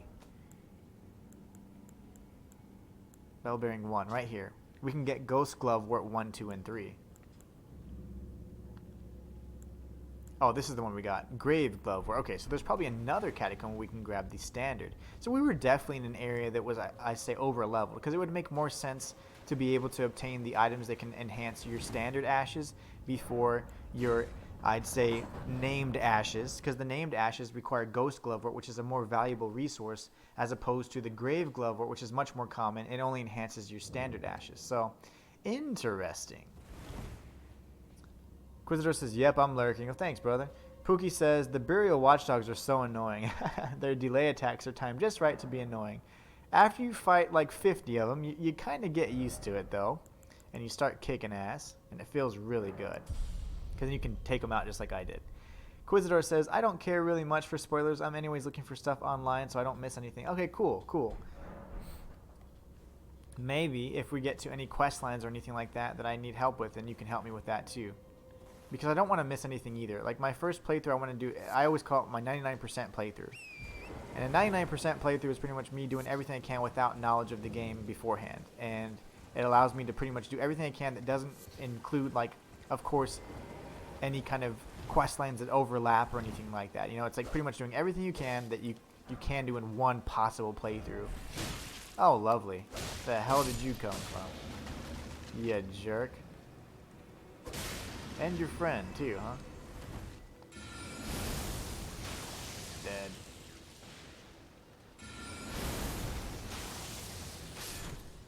Oh, yeah, he has to respawn, though, so no need to kill them from too far away, I guess. Alright, so now that... Oh, come on. I'm trying to plan my progress here. You guys are just relentless. Alright. So we've explored the Wyndham Catacombs. We can go ahead and remove this marker since we've actually searched it. Very nice. I think the next best thing to do would be to find a way up here so we can go to these areas. Like this cave right here would be pretty nice to explore. This looks like a tower or a rise. Probably has a memory stone on it. That's the set of ruins right there. So let's see here. If we can't find a way up here because, say, for example, we're on a, like the lower end of the castle here, and like this is a plateau, then we'll just come down here to the Erdtree Gazing Hill area and come up all the way north, and then maybe come back around this area like so. I believe that's probably going to be what has to happen, but let's go ahead and search it out and see if we can get up there. We're going to go to waypoint 1. It is nighttime, so hopefully if there are any death birds or anything like that, we can find them and kill them. They're typically by ruins, but not ruins like this. They're by the ruins that have fallen from the sky. So the ruins that often give you like an infinite amount of ruin fragments you can make rainbow stones with and things like that. Gonna run past this genius over here. Again, because there was a Tibia Mariner here, there's plenty of skeletons that want to respawn. We gotta love them. Ooh, speaking of respawn, guys, I want to check something really quickly, and I apologize, but I want to go back to see if the Sacramental Bud came back or not. Because, again, I've never seen it to come back, ever. Not in Caelid, not in anywhere else. So, I believe it was over here somewhere. Yeah. See, Sacramental Bud is rare as hell. Okay, interesting. And I need that because there's a few areas in the Lake of Rot I need to go ahead and clear up as well. So it's really annoying. Pookie says, I finally progressed far enough to be at the Renala fight. Very nice. Renala's really good. She's an easy boss. Especially, she doesn't have a bunch of poise, right? So if you can knock her poise up, you're going to be golden, man. Pookie says, the NPC invader guarding her elevator was so annoying. Moongrum? You didn't like Moongrum. I loved Moongrum. He's a nice guy. I use his shield all the time. I did one attempt before bed. That's good. I'm glad. I mean, I love hearing like from different like types of Souls players. You know, like I know you just like the game just because you know the game in general, but you're not like a crazy like oh I'm a Souls guy all the time. You know, you play all kinds of games and you just enjoy these games. But it's really cool because it's like I like to see what you would struggle with versus like I have some other viewers are like really like skilled and they like play it all the time and they've already beaten it twice and stuff like that. I'm like, damn, I haven't even beaten it once, you know? And this is like my job. But it's like I'm taking my time. I've never advertised that I'm the fastest streamer and I don't even care to be. I want to be the most thorough, you know? But Pookie, you're going to love the Renala fight, which, let's just put it this way. What did you see in her fight? Like, what was happening when you were fighting her? Let's just put it that way. Chicken Waggler, I was just talking about you, man. We are in Altus Plateau. I just cleared out like some of the western half of it. I'm going to go up, see if I can get into this cave or up this plateau here so I can search all this junk. If I cannot, then I'm going to go up to this area, which is probably the minor castle here, like a castle Morn, if you will. And then I'm going to come up around, get on this plateau, and see if I can search whatever this is. So Pookie says, oh, cool, nice. None of the bosses have really given me that much trouble. Margit took me 3 tries, Godric 2, but the freaking dog boss in the Mage Academy was toxic. The dog boss. Oh, yeah, the Red Wolf of Radigan. Pookie says, I got to her second phase easy and then got one-shot by Kamehameha Beam. That's funny. Yeah, okay, cool. So you got to phase 2 at least. Yeah, she's relatively easy, especially if you have anything that can knock off her poise. Dude, it's just gonna be bad. It's gonna be real bad for her. Dragonflies. I need your heads. I need to craft more stuff.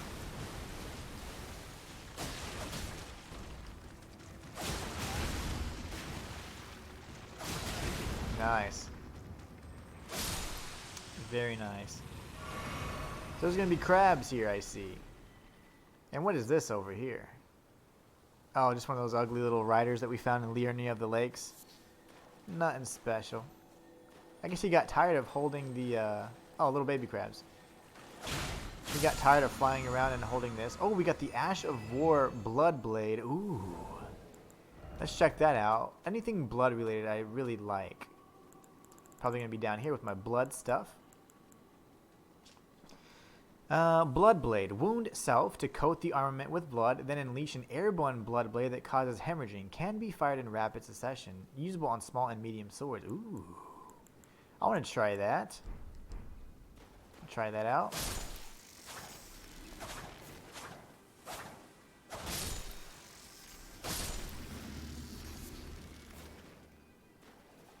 That beam is beastly, not going to lie. Pookie says, yeah, the one attempt was enough. I was up too late trying to get to her. I spent like an hour fighting Moon whatever. I like the Moongrum guy. He's awesome. And Chicken says the beam is slow, so it's easy to dodge.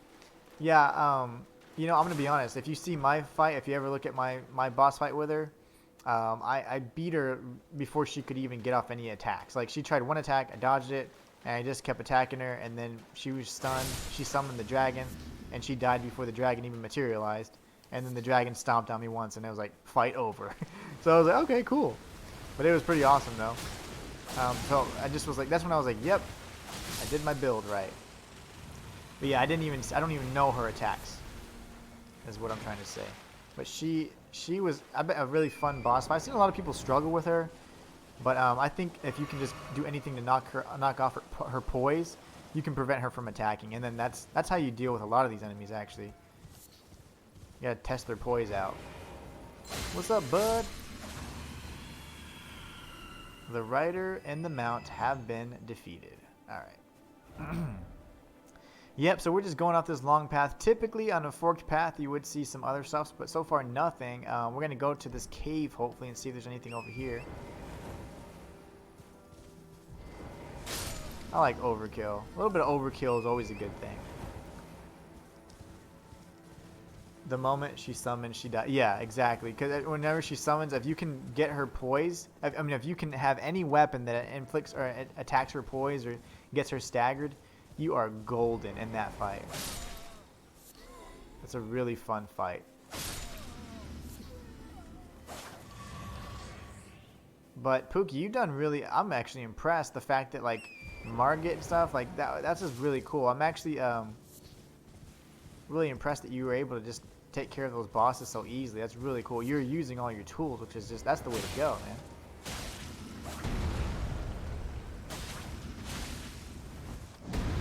But yeah, Moongrum. Moongrum was fun. He was a good NPC. I love the humanoid NPC fights. I love those boss fights. Like, anything like that, I guess those encounters, because they're not necessarily boss fights, but, you know, the bosses are typically larger. They're humanoid-esque, or they could be monsters or dragons or whatever, and that's cool. But I love fighting those. But my favorite fights are when it's more like a human enemy, and it's a matter of like, okay, who's faster, who can learn the moveset better, who can adapt quicker. Like, there's a handful of humanoid enemies that I fought in one of the previous streams, and Electo was just a great boss fight. A humanoid enemy is so much fun. It reminds me of Bloodborne, because you're just kind of dashing around, you're both just trying to reposition, and before he even draws the sword, this guy's dead too. Very nice. But yeah, I love those fights. Any fight with a humanoid enemy that is like literally like your size is just so much fun. It reminded me so much of Bloodborne. I was like, oh yes. Yay, so we found the cave. Very nice. This one requires a stone sword key as well. I mean, we were just burning through our keys at this point, but I'm sure we'll find many more. I'm certain of it. This looks like it's going to be a miner cave, or not miner as in small, but miner as in like a mining operation here. So we're probably going to be fighting a bunch of trolls, or be a bunch of like new enemies nearby. You know, like those Lendale guards over by the prawn miners. So we'll see. Pookie says, I should clarify for Godric, I did attempt him 3 other times, joining my friend as a summon. So technically it took me like 5 tries, but 2 tries solo. Yeah, so you kind of knew, you know, you weren't going in blind, right? You kind of had an idea. I didn't, man, I wasn't paying attention.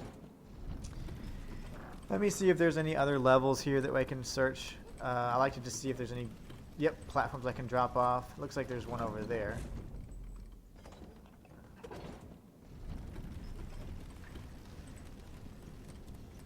Goody, goody, goody. So if I'm paying attention, I can usually spot these pretty easily. Let's grab the cracked crystal.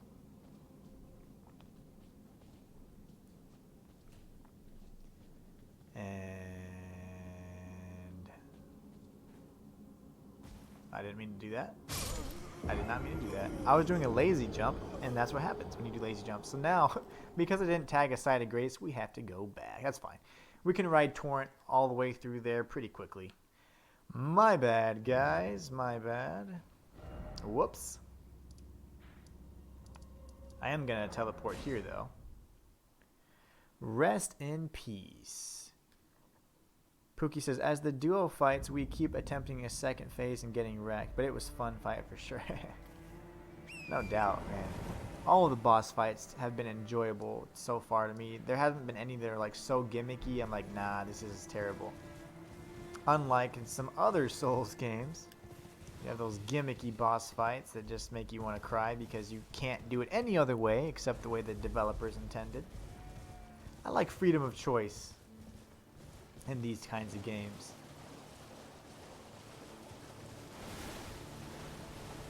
So I guess those like air currents or whatever above the swamp. Those indicate where a giant crab's going to be. Never noticed that before. I usually just get ambushed by him. What is this guy doing? Like, what are you doing? They're ringing his bell. I don't understand the purpose of that guy. What is your purpose, sir? I don't get you. Alright, let's go in here. We won't die this time. The old Altus Tunnel. Chicken Waggler says the forefathers one and all bear witness. Let's go ahead and attach our lantern. Yeah, so we dropped down here, got some cracked crystals. Not sure if it was worth dying for, but you know.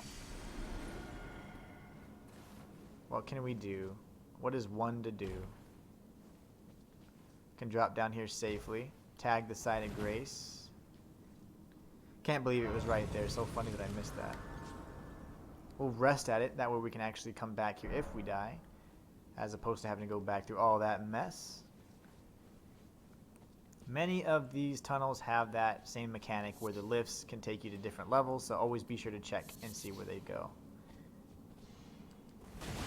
I'm assuming these explosive barrels are here because you guys throw stuff, right? No, he done. Okay, fire. That works too. But we're not going to let him do that.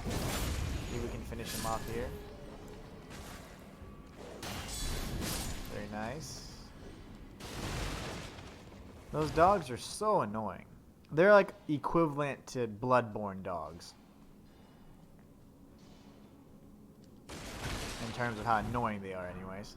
Smithing Stone 5, gotta love it. We're gonna activate this summoning pool.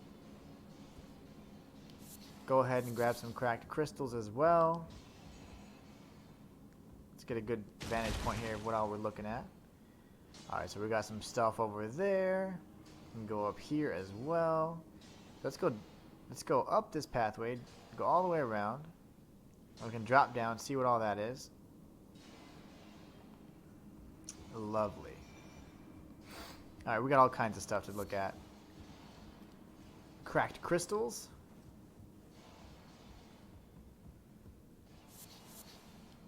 What is this actually? Oh, okay, it's just a knight. I was like, who is that? Interesting looking fellow there. Well, because I don't think I can actually jump back up here, let's do this first and search out this little area before we drop down. Go ahead and take this guy out first. You've got some health to you. Go ahead and get a backstab. This guy's not paying any attention. Oh gosh, I'm not paying any attention either. Damn it.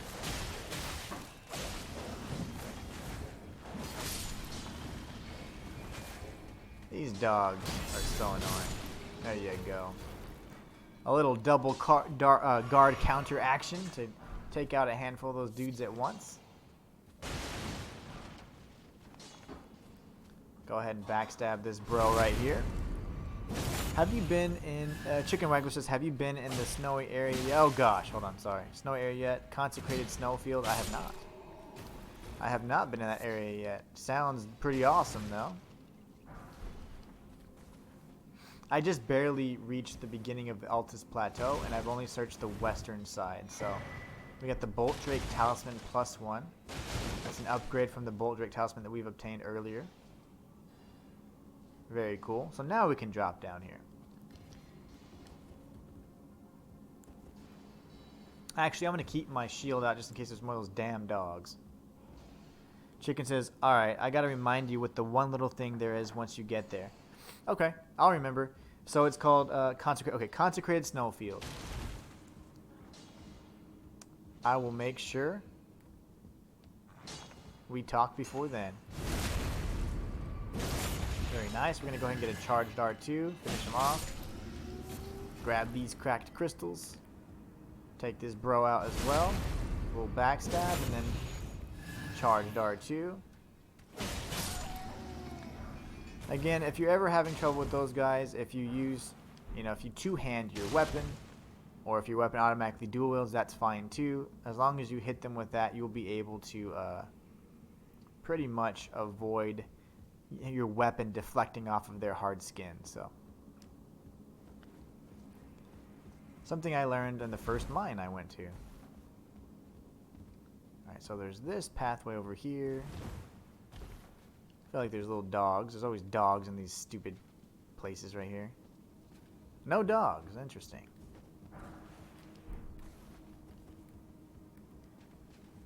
This guy's posted up. Nice. 2 of these Langdale dudes. Very nice. Be very careful here. We have like no space to navigate in here. Oh, nice. He can do that too, can't he? Oh gosh.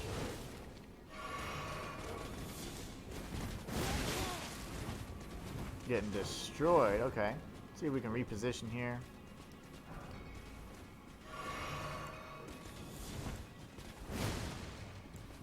Trying to switch my magics. There you go, there you go. Oh, here are the puppies. Wondering when they're going to join the party. I'm dead. This stick. Death by stick. And then sword to the face. 24,000 runes. I'm coming for you. And those guys, we're going to take them out. We're going to go ahead and be stealthy when I drop down that first time. Kill the one before the other one aggroes. And then that way we can at least have just a 1v1 situation. Because those dogs are also going to be quite a pain. Dave says, well, I got to get ready to stream, brother, but you have a great rest of your stream. Thank you so much for watching, man. I appreciate you. I'll pop in on your stream as well. Have a great rest of your day, man. And have a good stream. Happy streaming.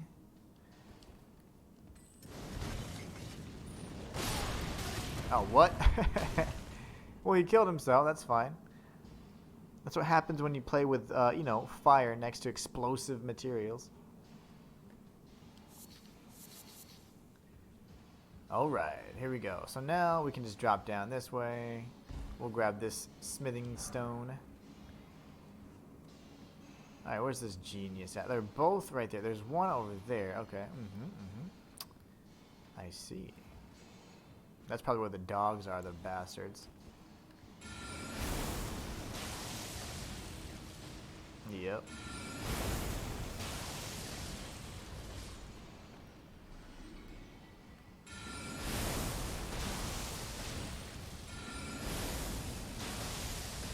That's not what I was going for. Gravity Well's really good for flying enemies. I like it.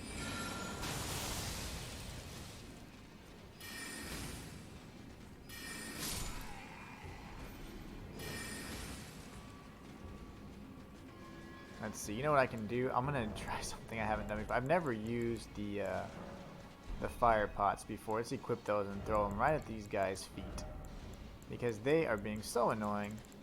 And we've got plenty of cracked pots. We found some in the jar village, which is really neat. Where the hell are they, though? There they are.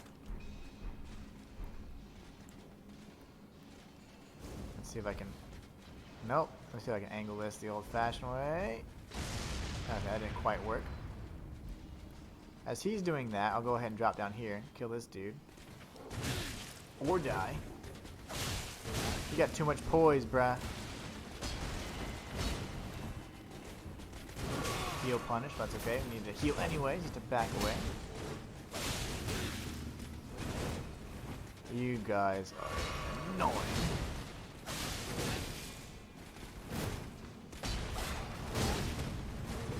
I can't breathe. Okay. Dead? No, I'm not.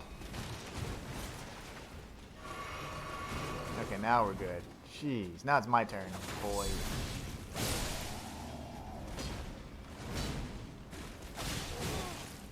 Dodge back.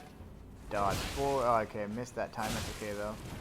Dodge back. Heal again. Good gosh. Him and those guard counters, too. So annoying. Okay. Whew. Now that that's over. Redeemed posture check. Oh, gosh. Thank you so much. Hold on. Oh, that does feel good. Feels good to have it. Feels good to stretch. Thank you, sir. Well, here I had a strategy, and that strategy just served me no good, did it? I told you I'd add it. It only took me, what? Let's just say 200-300 hours.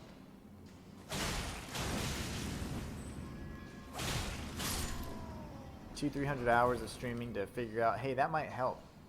Might save your back too. Gotta drink too. Indeed, indeed. Gotta stay hydrated. Let me get some of this tea in my system. I know you're gonna be all weirded out, but yes, I do have the spice infused honey. Oh, and it's still warm too, so that is soothing. Let's check out the troll hammer.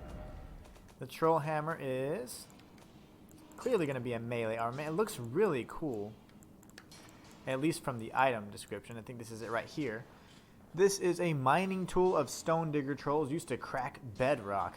Trolls are descended from the giants, and these were supposedly once used as ceremonial smithing tools. In the distant past, smithing was considered divine.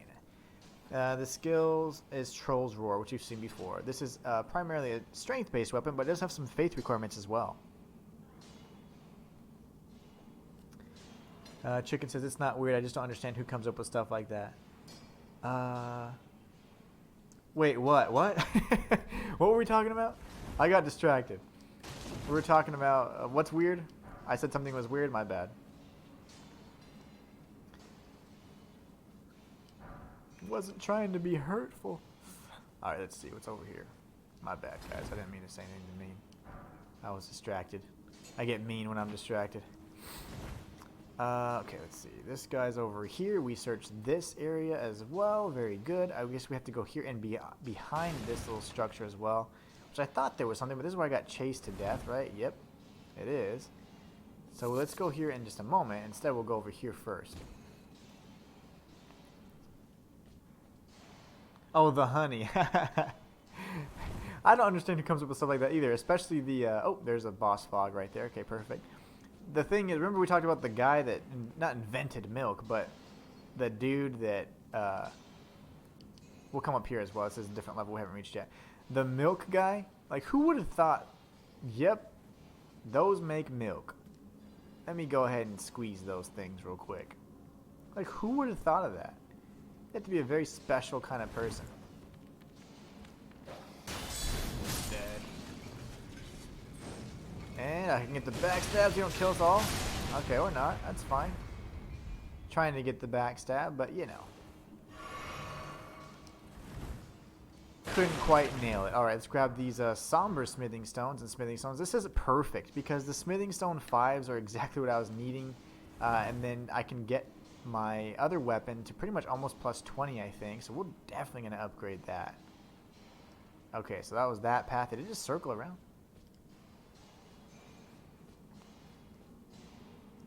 Oh, no, that's the boss fog. Okay, now we need to go up.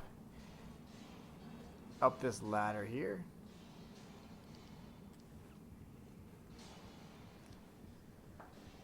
Oh, man. Alright, here we go. So let's see what's up here. Oh, this was the path we've already searched. That's why. I was confused because I heard the miners, but that's right. I died, so that's why I wasn't... I thought that there was a new set of enemies or something like that, but nope. Those are the same enemies. I just died to those earlier. Alright, let's see if we're going to... What approach we're going to try here. Definitely not going to go for any ambush shard, any of these magic. I need to get rid of Crystal Barrage, okay? Next chance I get, I'm getting rid of that. Let's just go ahead and arm our weapon with some sort of buff here. Why not? Alright, here goes. Ah, just another troll. We've defeated these trolls before. It looks like, aside from the explosives all around the area, nothing crazy. Even his nards are hanging out. That's not good.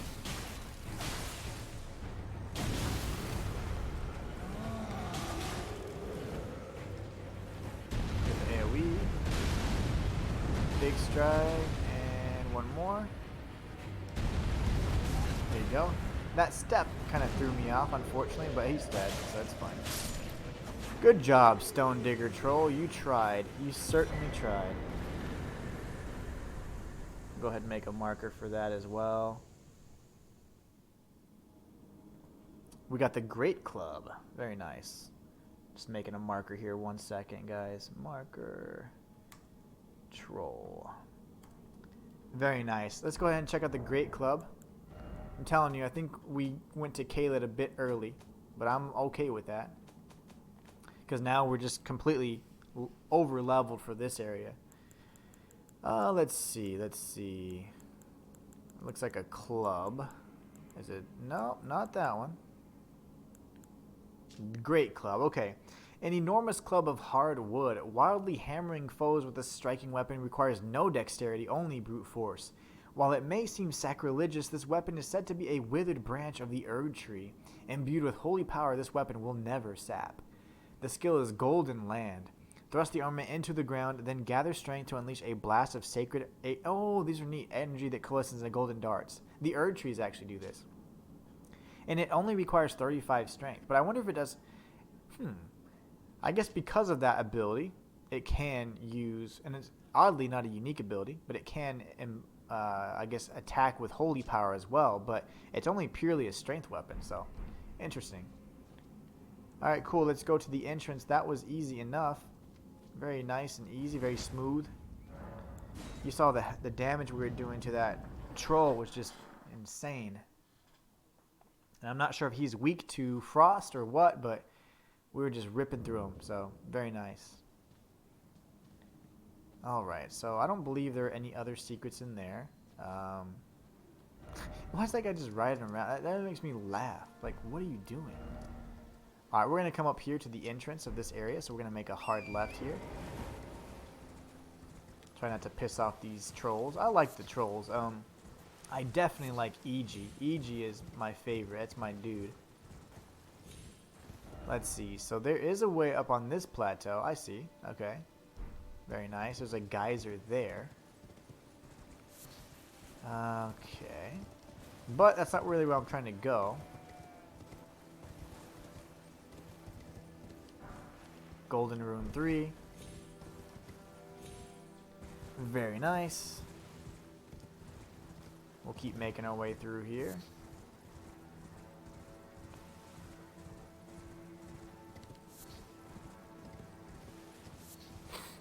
And let's see.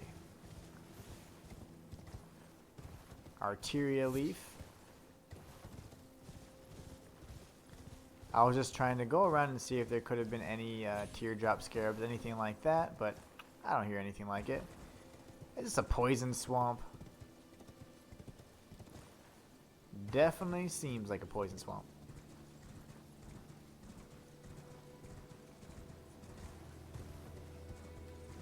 The hell are those? Slugs, okay. How did I not pillage your remains? Okay, poison grease, very nice. Poison bloom, why not? So I do like the fact that Torrent pretty much can negate the damage you can get from like Scarlet Rot or anything like that. Any poison type ailment you could get if you're on Torrent. Torrent says screw that. Completely negates that stuff. Oh crap. That means I'm gonna get invaded. I'm either gonna get invaded or it didn't want me to come in here with them. Okay, no invasion yet, so I probably just shouldn't have jumped up on that, trying to parkour inside the cave area here. That looks like a weird wall. Not gonna screw around with these Miranda blooms, especially in the poison. I don't really care to do that. I don't have a bunch of dragonfly heads either, so I'm not gonna have the means to get rid of the poison. Poison damage is pretty negligible, so I'm not gonna concern myself with it anyways. Nice little statues here. Let's go ahead and search this area. Probably something cool. Definitely a golem over there. Let's see how tough he is.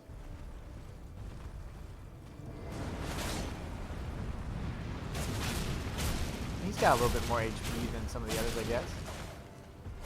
Oh, lovely. Where the hell did you come from, girl? I did get invaded. No, I didn't. Who are you? And of course you're using poison. It's Melee Mara, the Shaded Castle Castellan. Now, that's not more words than I've ever read in my life. I don't know what is.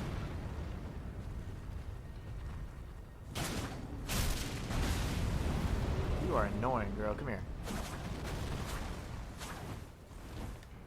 I don't have any more heals. That's right. Oh, you can change direction, can you? Okay, very nice. But can you dodge that? That was Male. I'm probably dead there. No, I'm not. Anster Rasper. Oh my gosh! Hold on, Mirai's Robe. And now we gotta get in close. Dodge.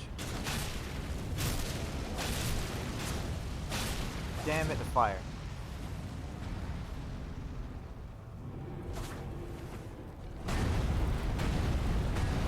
We're gonna back away here.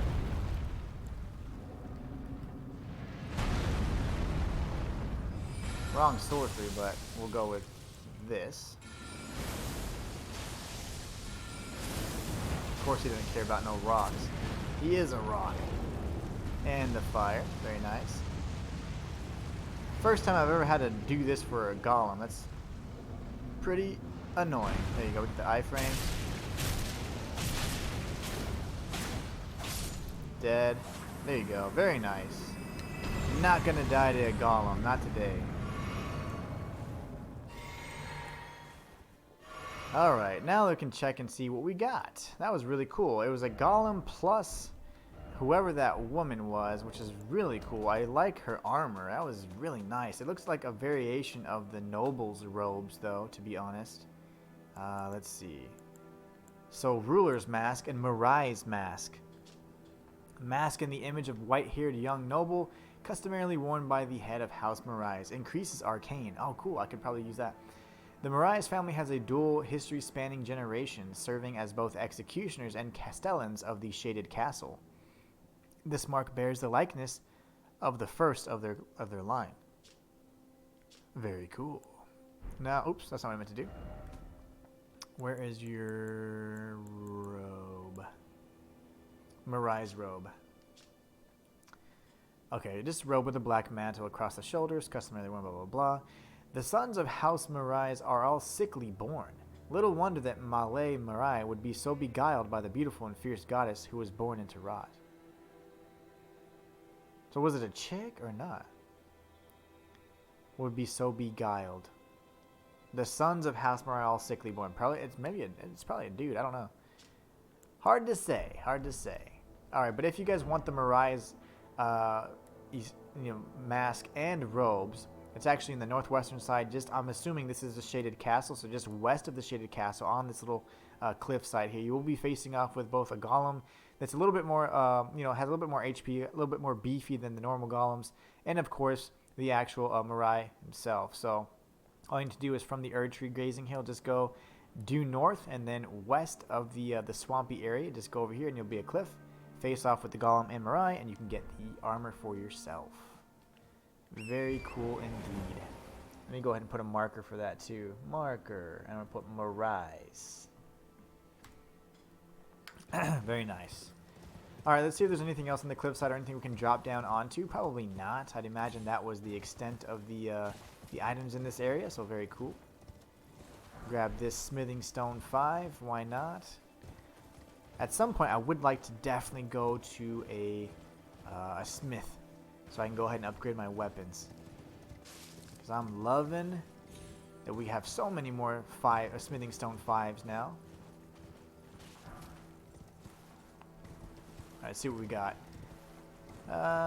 Let's see. I don't think they want me to explore with Torrent there, because there's those blue bars everywhere that pretty much send Torrent away, so let's search around first.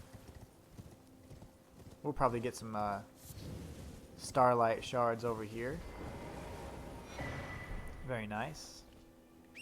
We can use those to purchase puppets from Celavis, but I think I've already purchased all the puppets he's willing to sell to me. I only had the option to purchase 2 from him, so I think if you do other choices and possibly give the potion to Nepheli, she might be a puppet, and other puppets like that you can actually choose from, but I'm not entirely sure. Just a hunch. But that means multiple playthroughs, which I'm cool with.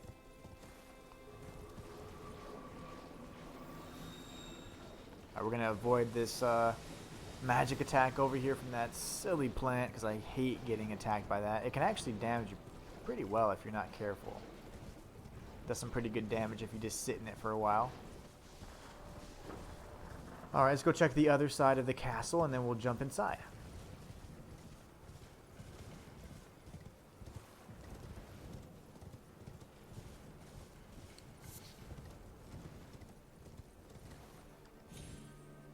Got some basilisks over here.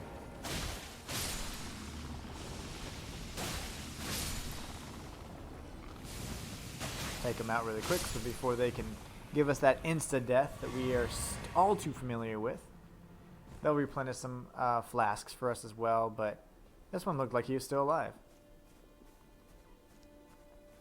Okay, so they weren't even guarding anything. That's odd. They were just there to replenish our flasks, huh? Too kind, I say.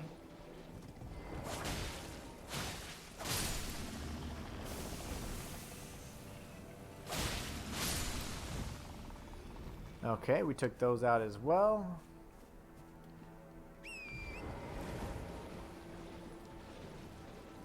This guy's just sitting here all alone. We'll see what's on the other side of this castle right here, the eastern side of it. Nothing special.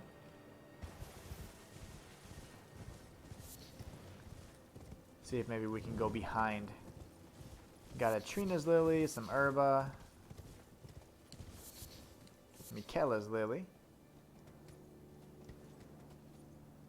You know what this reminds me of, chicken? That area where those damn turtles were. I never figured that out. Remember we saw the giant phantasm, or that big giant ghost turtle? I am really interested to see how to get the rest of those turtles there on that island. It was on top of the moonlight altar or something like that. We'll have to figure that out. Alright, let's go inside. Let me see how I'm doing on time. Let's see, we've been going for about 4 hours. And it's noon. I may have to end this a little bit earlier than normal. And because I am going to be doing a second stream tonight. But I probably think that once I get to the side of Grace inside of this area, I may have to go ahead and actually end this particular stream so that I can eat and get all that stuff taken care of. But let's just see. Let's see how far we can get. I got to eat and I have to run some errands. And it is Friday, so I'm going to be doing a second stream as well tonight. It's probably going to be my soul level 1 practice run. Alright, we can't get grabbed by these guys. That's just unnecessary damage. We got this up here we can take. The side of Grace is just right over there. I see it. Okay. So we can definitely drop down. And then we have this area over here. That's a new looking enemy. It looks like a Perfumer, actually. Let's go ahead and at least tag the side of Grace just in case I don't want to have to traverse back here.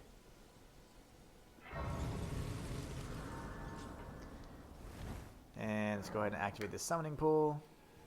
We'll rest because I didn't really kill anybody other than those little zombies, so no worries. Alright, so that is just up. We could go down. But why do we want to go down? What's down here? Let's drop down here so we can avoid using torrent. I don't think we even can. Yep. So we're going to have to stay on the solid ground here and not get poisoned. Oh, you. Didn't even see you there, buddy.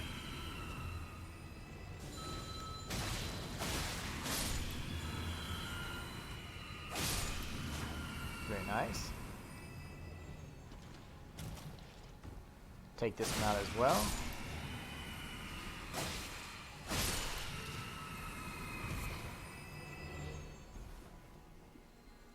Very good. See what's over here. Possibly just another item or some good stuff. I'm all down for goodies. We're back inside. Kill this fool real quick. Okay, so we got all kinds of stuff. Alright, let's check what's up here then real quick. It's like there's a bunch of different ways up inside of the actual castle itself. So, really interesting. We'll grab that somber smithing stone. Nothing much there, okay. That's the extent of the items in that area. Now we're going to come this way.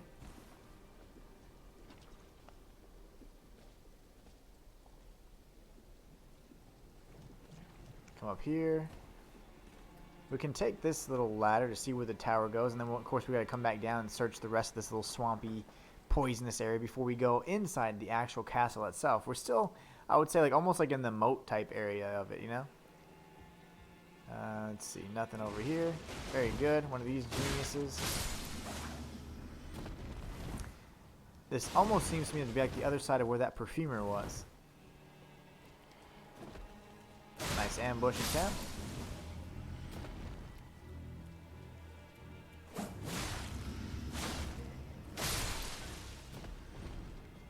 Yeah, so it just keeps going on and on and on. There's some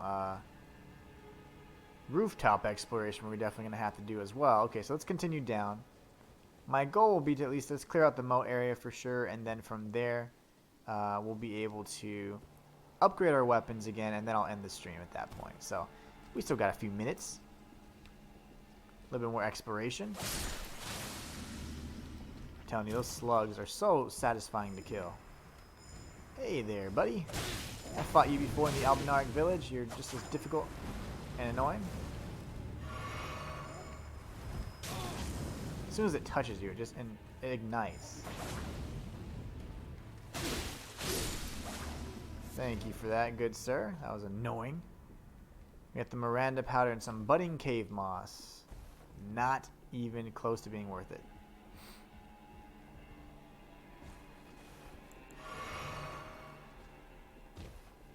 Couldn't make it back up there. There's definitely something up on the roof because there's this little bridge here that whatever pathway. Let's see, let's go over here. At least the scarlet rot doesn't build up nearly as quickly. I mean the poison. Poison doesn't build up nearly as quickly as scarlet rot, that's for sure. So I'd have been infected I don't know how many times already. There's a perfumer behind me. Alright. I can't believe I missed that. Would have staggered him, and unfortunately I took a bunch of unnecessary damage instead. There you go. Oh, I missed again. He is good with that perfume stuff, isn't he? That guy's spewing all kinds of stuff over there. I'm not sure what that is. Oh, it's poison. Lovely. I'm still sitting in it, too. I didn't know. It lingers there for a while. You gotta be careful with that stuff. Go ahead and finish this guy off.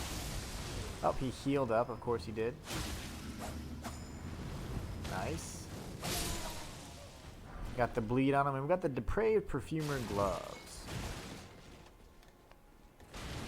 What an annoying enemy. I do not like the perfumers. They're fun to fight, though. I just, in general, the fact that that mist or that little perfume stuff can ignite so quickly, it's like, good gosh. Beast blood. I just covered myself in poison. That was not smart. Don't roll inside of, you know, in poison pits or anything like that. If you're covered in poison, it's so much harder for you to actually negate it. So, all right. I don't see any items down here. There's something back there we can search for, though. Ah, one of these guys again. Somber smithing stone. What's he doing?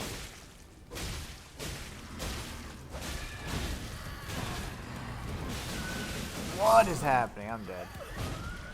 He was sitting there for a little bit, and then he ended up wanting to go crazy on me at the end.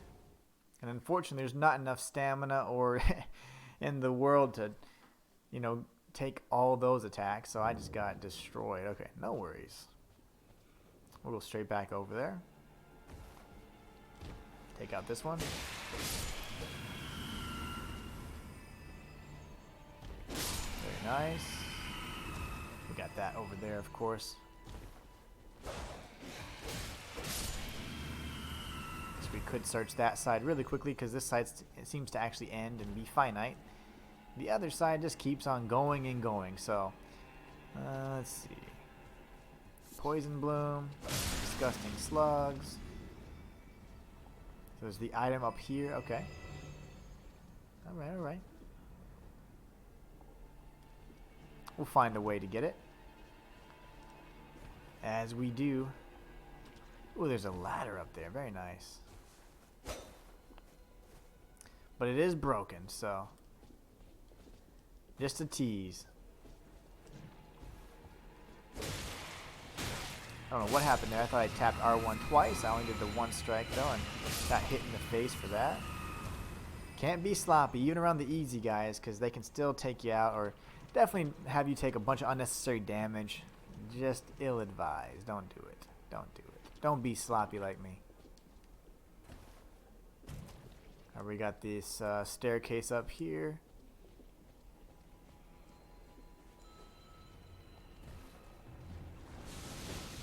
Oh gosh. We'll jump up here. Kill this one. They seem to have a pretty good amount of resistance, these guys. They're so much easier to kill with the hook claws. There you go. Now that that's taken out, we can go ahead and search around carefully. I hear like a bell. It must be one of those enemies, the revenants or something. I'm not sure what that is.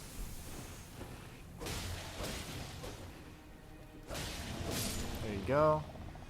They do get inflicted with sleep though, but I'm just killing them before the effect actually procs, so because it's not really necessary. If we can just get one more extra strike on them to kill them quickly, why not?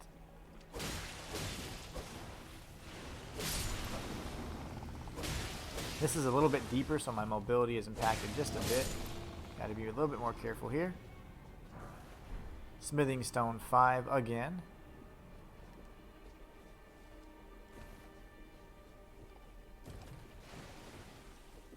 Remember, take my advice and don't roll, otherwise you will get poisoned. Gotta drink some more tea.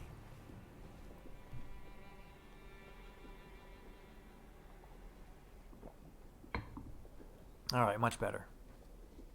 Much better. Alright, so we're gonna come up here and see if there's anything else. Nope, I don't think it was, so we can jump back across the other way now. Good work.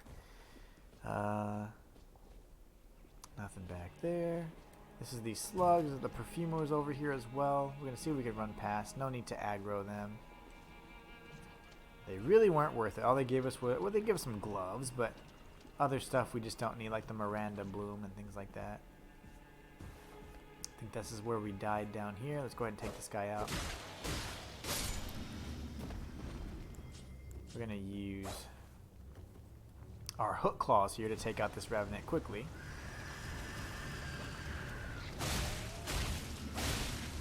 There you go. Before it can even actually attack, we went ahead and took it out. We got the Ghost Glove Wart 4, and we retrieved our runes as well, which is pretty much the whole reason why I went back there. Alright, so now we can come up here. We got this genius. That is disgusting. Gross. Alright, so now that we're up here, we got those enemies on that side, and this one seems to be guarding an item.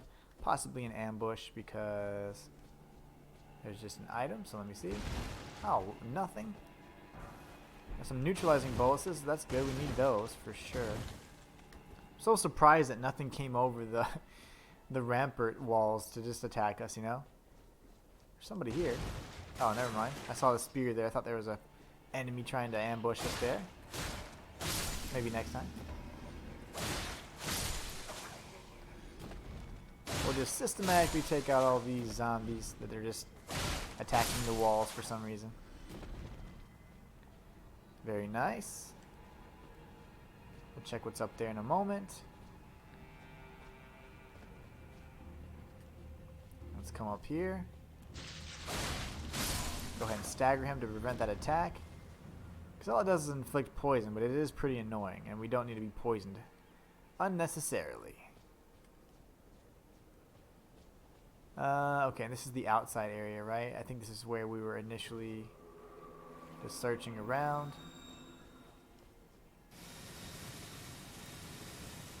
And that's, yep, this is just the outside area. Okay, perfect. So now we've kind of come full circle. There's an item up there on the ledge. We'll try and grab that here before long.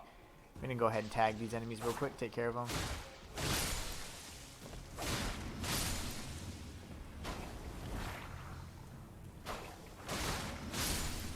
Man, those worms cause a ton of poison damage, and that's probably Scarlet Rot. That seems like scarlet rot to me.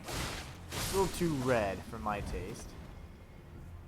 Let's see, so how do we take that out the best? I don't know what rock sling does to it, but maybe it'll hurt it enough. No, it doesn't do much.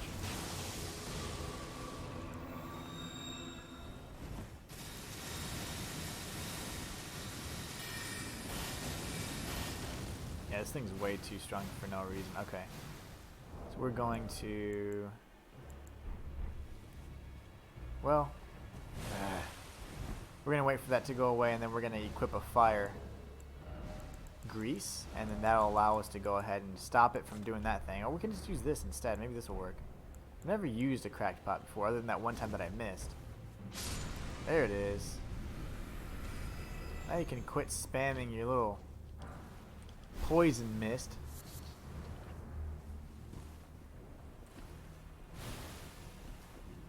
There's another way up. Okay, nothing special. All that for that, huh?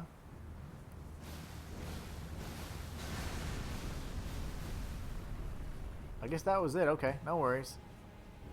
Interesting. We'll unequip that for now.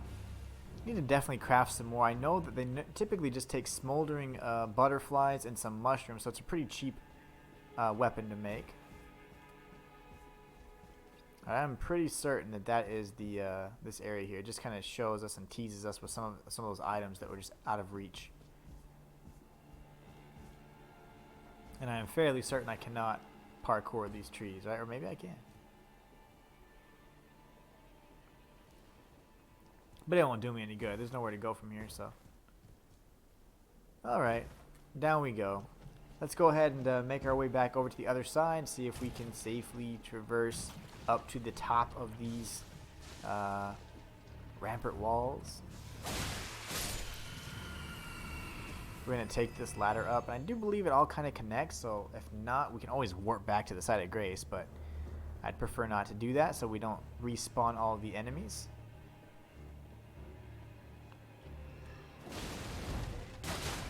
These guys have absolutely no poise whatsoever, so you can just roll into them to stun them. And this genius over here, I didn't forget about you this time.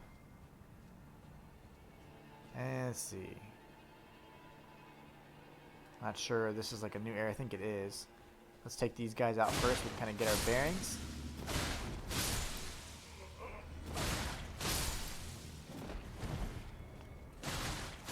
Very nice. Nice and easy. Got a grab attack there. They're going to deal quite a bit of damage, so we're going to have to kill them and then heal up. Another. He tried to push me off. Oh, so I would all that for a glass shard, but I would have got pushed down there into the Scarlet Rot area. It all comes together now. What a jerk, huh? Who's this guy? Clean Rot Knight?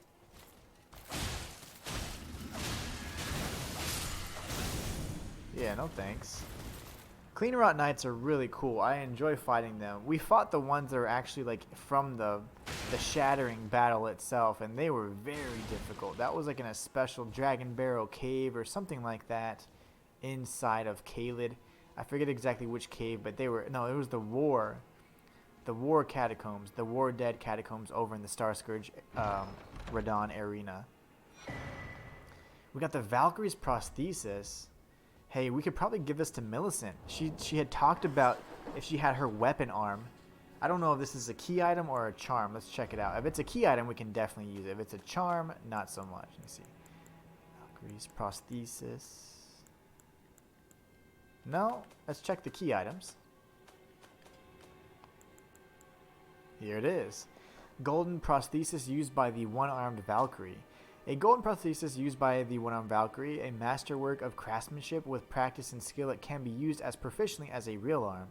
When Male Marai, Lord of the Shaded Castle, embraced this prosthesis, he claimed to feel the presence of his personal goddess. Oh, he's the Lord of the Castle. I just killed him. Whoops. My bad, Male. But you were coming at me. You know, coming at me kind of crazy. So anyways, if you guys are wanting the Valkyrie's Prosthesis for yourself, which I am certain will help you progress Millicent's questline, if you get into the Shaded Castle, all you have to do is make your way all the way to the northwest side above the Miranda plant. So you can get there a number of different ways, but if you're in the moat area, you can take a ladder all the way up, make a left, and then avoid dropping onto the rooftops. Instead, just continue making your way down. Avoid the ambushes, and once you do, there'll be a cleaner at night guarding a chest, which contains the Valky's prosthesis. So it's right here on the map. Again, this is in the Altus Plateau area. So if you guys are looking for that, that's how you find it. I'm actually going to put a marker for that as well. Marker, and I'm going to put Valkyrie. Very nice. Okay, cool. So now, as long as we can avoid getting pushed off into the depths there, we could search these rooftops.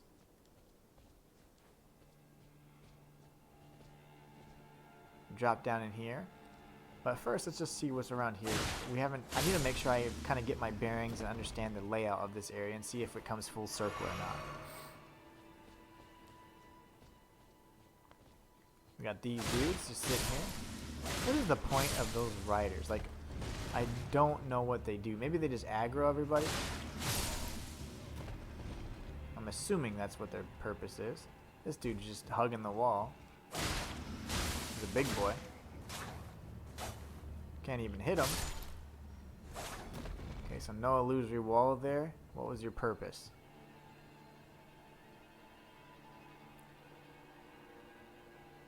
So we can drop down in there, but I'd rather, search the other way first if possible to avoid doing that. Get on these rooftops and see what all we can find before we make our way inside, okay? So let's try that. Let's try that. And man, I'm telling you right now, I'm getting pretty hungry, so I will probably end it here in just a few. Let's see. I hear bells. It's probably these guys. What is your purpose? They said they increased the damage, speed, and range of the Great Glintstone Shard. Let's see by how much. Not much. Not enough, I'd say. Got some of those geniuses down there.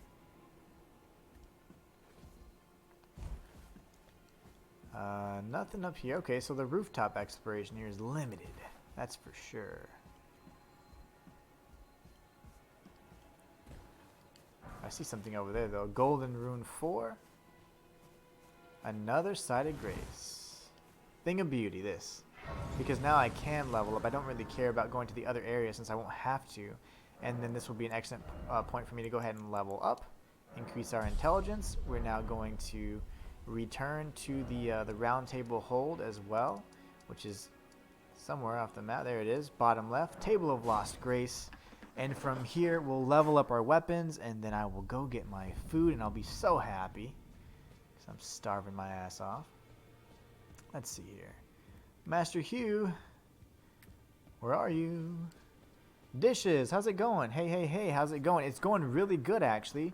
Unfortunately, you caught me right at the tail end of the stream. I am going to be leveling up my weapons here, and then I'm going to probably end the stream. But I will be streaming later tonight. I'm going to do my level 1 practice run, so probably around anywhere from anywhere from 6 to 8 p.m. I'll be sure to put it on my social media and post it for you guys, but I'll be streaming around that time as well. So this will be it'll be not my first playthrough, but it'll be the my level 1 playthrough. So I'll just be practicing through it. This here that you're watching is my first playthrough, so I haven't even beat the game yet, but I still want to go ahead and prepare for the challenge runs to come. So I like to do a lot of challenge runs for Souls games. So, but hopefully you're having a great day today.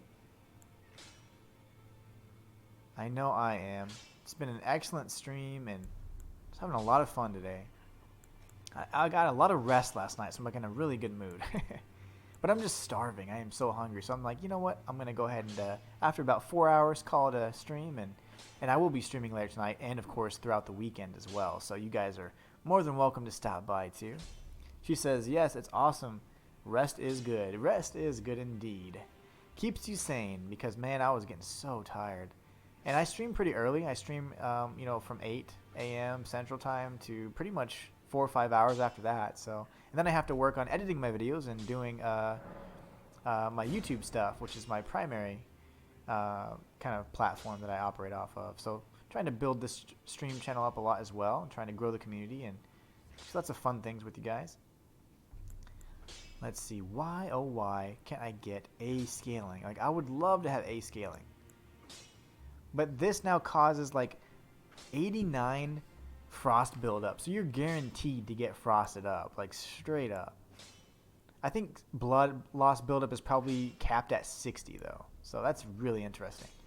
All right, we got smithing stone 6. We'll go ahead and use that there as well. Okay, now we need 3 more smithing stone 6s to bump this up to 17. We are so close, guys. Okay, good. Good stuff. Well, I'm liking that. We're in a good spot. I'm sure we can find a handful more of those stones, and we will end up exploring the rest of the that area there, the shaded castle that we just entered. We just pretty much explored the first part of the Altus Plateau, all the western part of it anyways. We did not search Mount Gelmir, which is kind of its own unique area.